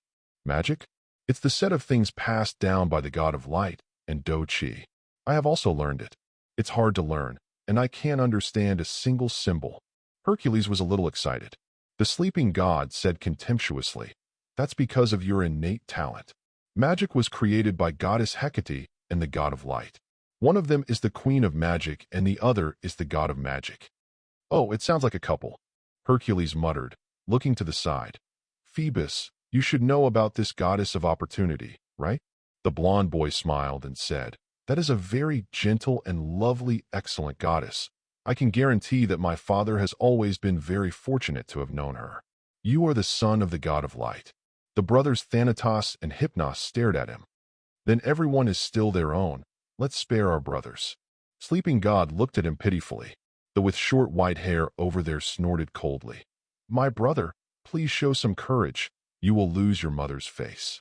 35 Hypros glared at him. You are tough. Can you think of a way to escape?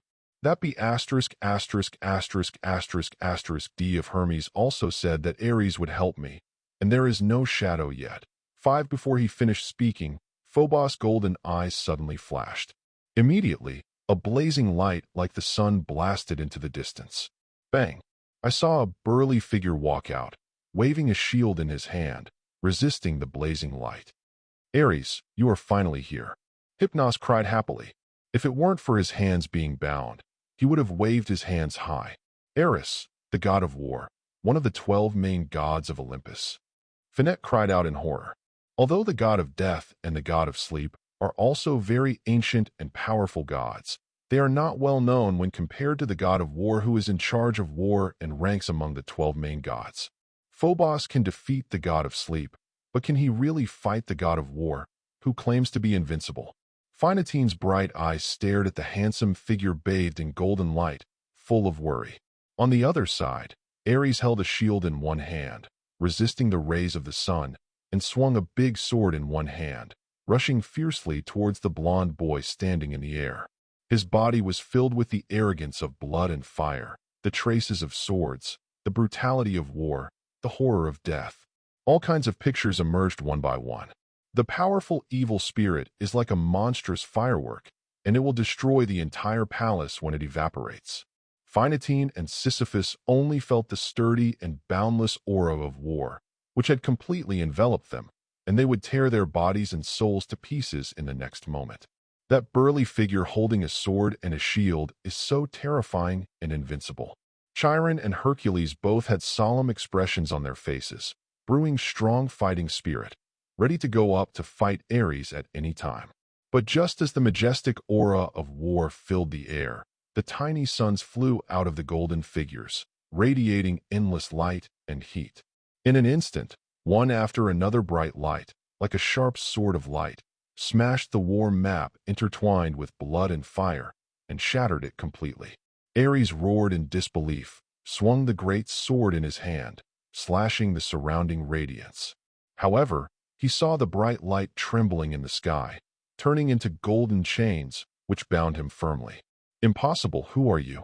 The god of war roared unwillingly and struggled hard, but the chains of light firmly bound every part of his divine body. He couldn't exert any strength and collapsed to the ground in embarrassment.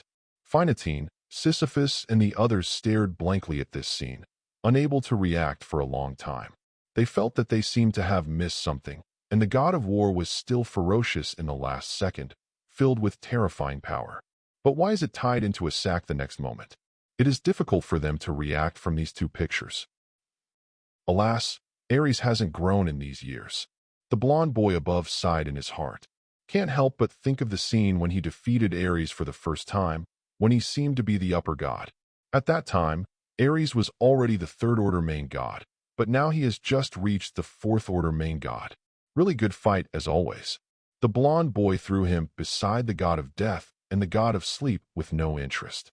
The three tightly bound gods stared wide-eyed, and the atmosphere was silent and awkward for a while. After a long while, Hypnos, the god of sleep, laughed. Ares, you are such a friend. You know that we have been wronged here, and you have come to accompany us. Ares glared at him and murmured, what is the relationship between that blond boy and Apollo? I can't beat Apollo. Why was he taken so quickly? I am the god of war. The god of war. 55 God of war of shit. The white short-haired death god's face was full of sneer. It's like you have beaten someone.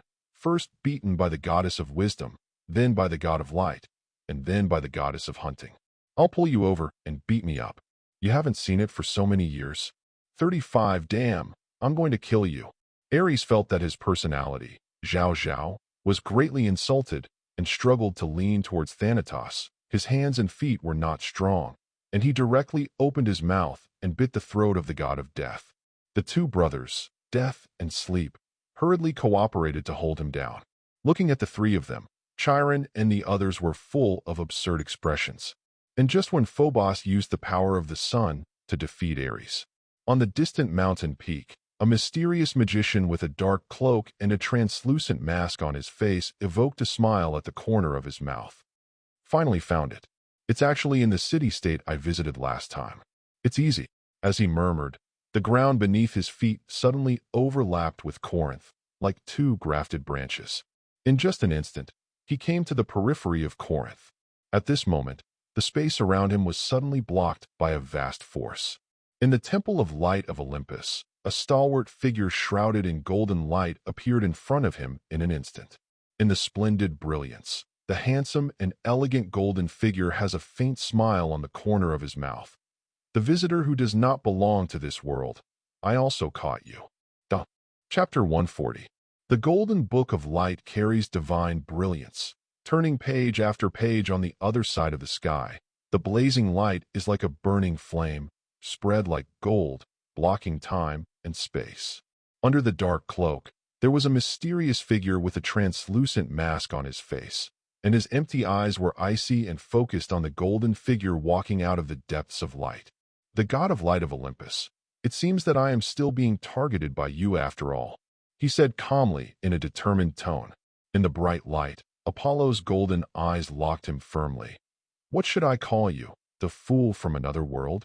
Hearing this title, the pupil of the mysterious figure under the mask suddenly shrank and immediately regained his composure. Sure enough, he is one of the most powerful beings in this world, and even I have figured out my identity. The sun is in your hands. You use this as a bait to lure me over. Do you have any in your hands? The primordial sea? The original sea? Apollo frowned slightly. A low voice came from under the cloak. It seems that there is no more. This is not surprising. If it is really in your hands, I will not find a trace for so many years. In the splendid light, Apollo said lightly, as far as I know, the primordial sea, the mother river of abundance, and the infinite core are the three pillars of your world. You are here to find the primordial sea. You even know the three pillars. It seems that even if you don't get the original sea, you must have a good relationship with that person. The mysterious figure under the cloak murmured, and invisible threads suddenly appeared in his hands, like smooth tentacles, expanding to the surrounding blocked space. You can't go. Amidst the splendid light, the golden figure descended one after another of splendid light, like a raging flame, spreading on the invisible silk threads. Fool! The pupils of the mysterious figure shrank, and an invisible force descended into the depths of the brilliant light. In an instant, Apollo felt that the speed of his brain was stagnant, and his thinking was disordered. At this moment, the bright golden book above suddenly dropped a divine light, covering the top of his head. The golden eyes were deep. Knowing that you have such authority, how could I be unprepared? Under the deep voice, streaks of flaming light, like chains, locked onto the mysterious figure. The latter sighed, and a deep gray mist suddenly filled his body. This mist was like a mist covering the vast history. The fog filled the air, time and space were confused, and the sky was bright and scattered. This is, in the bright light, Apollo let out a light hum. The infinity core. Under the deep cloak, a cold and painful voice came out. The mysterious figure slowly raised his head, and the empty eyes under the translucent mask suddenly flashed a strange color, and the other flashed struggle and persistence.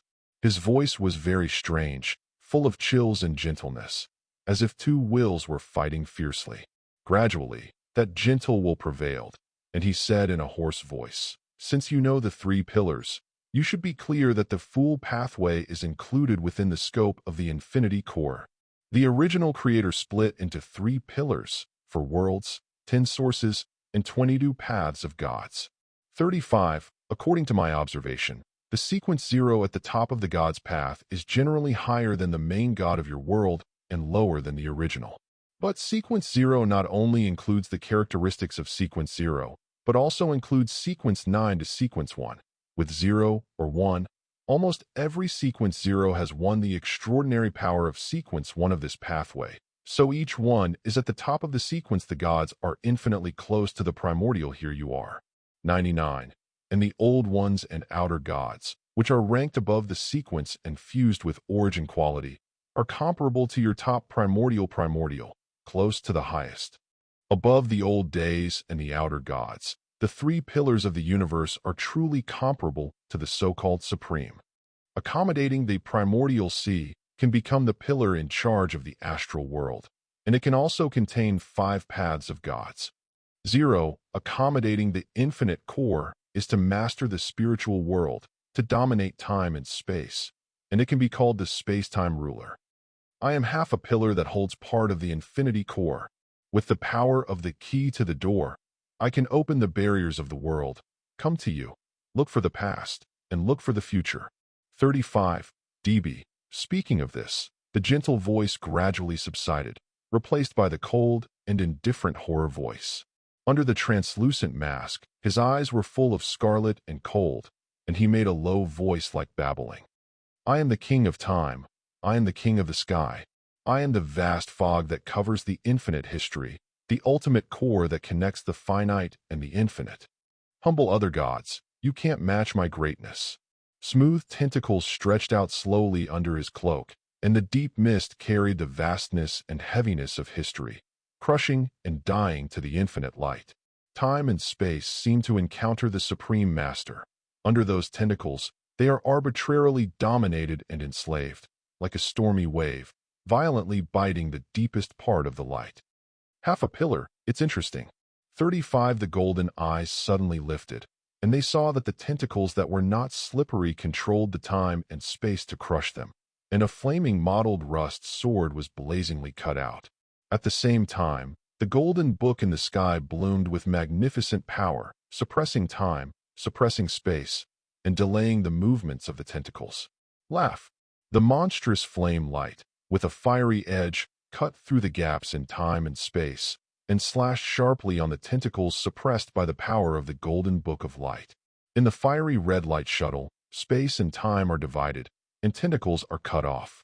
The icy gaze under the cloak suddenly changed, and he wanted to respond, but struggle and pain poured out of his body, and his eyes became distorted. Noticing the changes on his body, golden light shot out from the golden light, with warmth and purification, covering the figure under the cloak. Damn mortals! The icy voice roared, and invisible tentacles grabbed at his body, as if to tear his soul. But the light power shrouded in the sky restrained his actions, and the gentle will once again occupied the top. He raised his empty eyes, showing gratitude to the bright figure in the distance, and said hoarsely, "Among the 3 pillars, he was the original master of the spiritual world, the ruler of time and space, and later fell into the hands of the former master of the astral world, the omniscient and almighty. I am the successor of his resurrection. My struggle with him has been going on for a long time, and most of the time, he has the upper hand. But everything has divinity, and he cannot completely destroy me after all." In the splendid light, Apollo stared at him coldly and asked, "You came to this world to find the primordial sea. Is that the master of the astral world, the omniscient and almighty who killed him, who once came been here?" Under the translucent mask, the face was full of pain again, and he said with difficulty, "To be precise, the omniscient almighty and the black goat of the forest, the supreme goddess who reproduced thousands of descendants, have both descended upon you. But that was a long time ago, long before your so-called ignorant era." Before ignorance? Apollo's golden eyes narrowed. Under the translucent mask, the voice became more and more hoarse and deep. "In your world, it is not that the world was born into the primordial, but the primordial formed the world. Then have you ever thought that before the world was formed, the gods of the primordial, where is it again?" Duh.